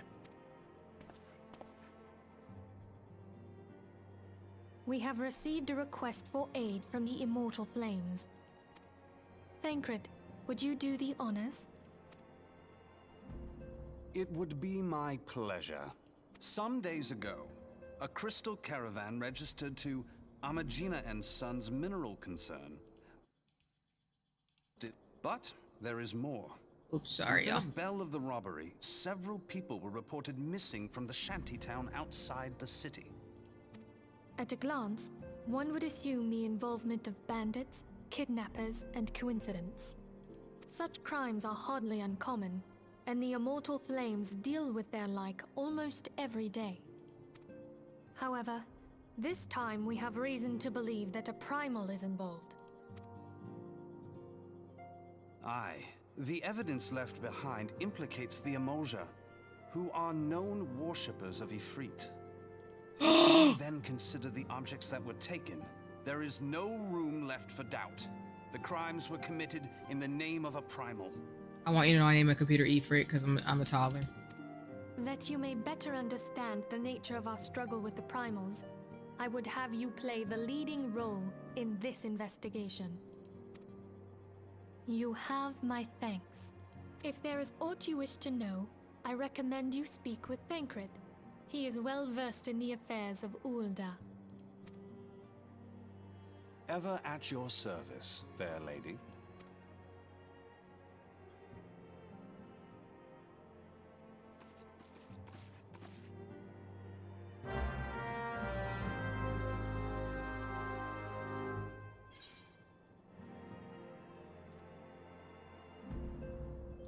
Okay. I think what I will do is I'm going to stop it here. I'm actually going to head back to the... Head back that way. Go into the end and then we'll close out for the day. Yeah, I've been yawning, y'all, so I think it's time for me to go ahead and wrap it up. My body's just like, I think it's time for a nap. Which basically means, like, I gotta get ready for work and stuff and everything this week too, so this is a good stopping point since we've been streaming for about 5 hours now.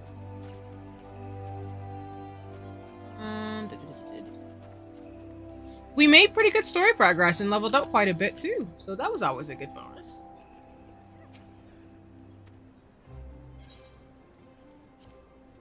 Probably get something for my headache too, since I think I'm still dehydrated. But it's fine. Well, it's not fine to be dehydrated, but...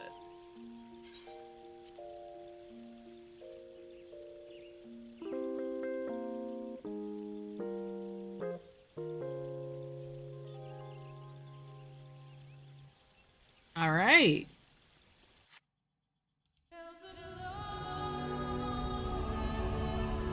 I will forever love this opening song. I'm sorry.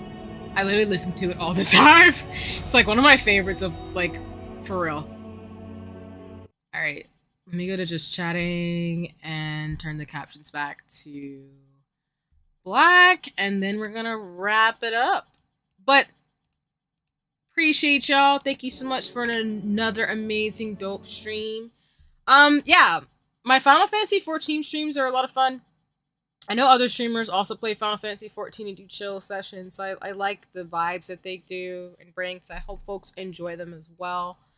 I think for me, just as a heads up, I will be streaming again on Tuesday night. I'll be playing Sea of Stars to probably see if folks want to... I'll probably maybe ask them on poll, but I'll either do more of the side quest stuff so we can get to the final boss, or I disconnected for a second. Sorry, everybody.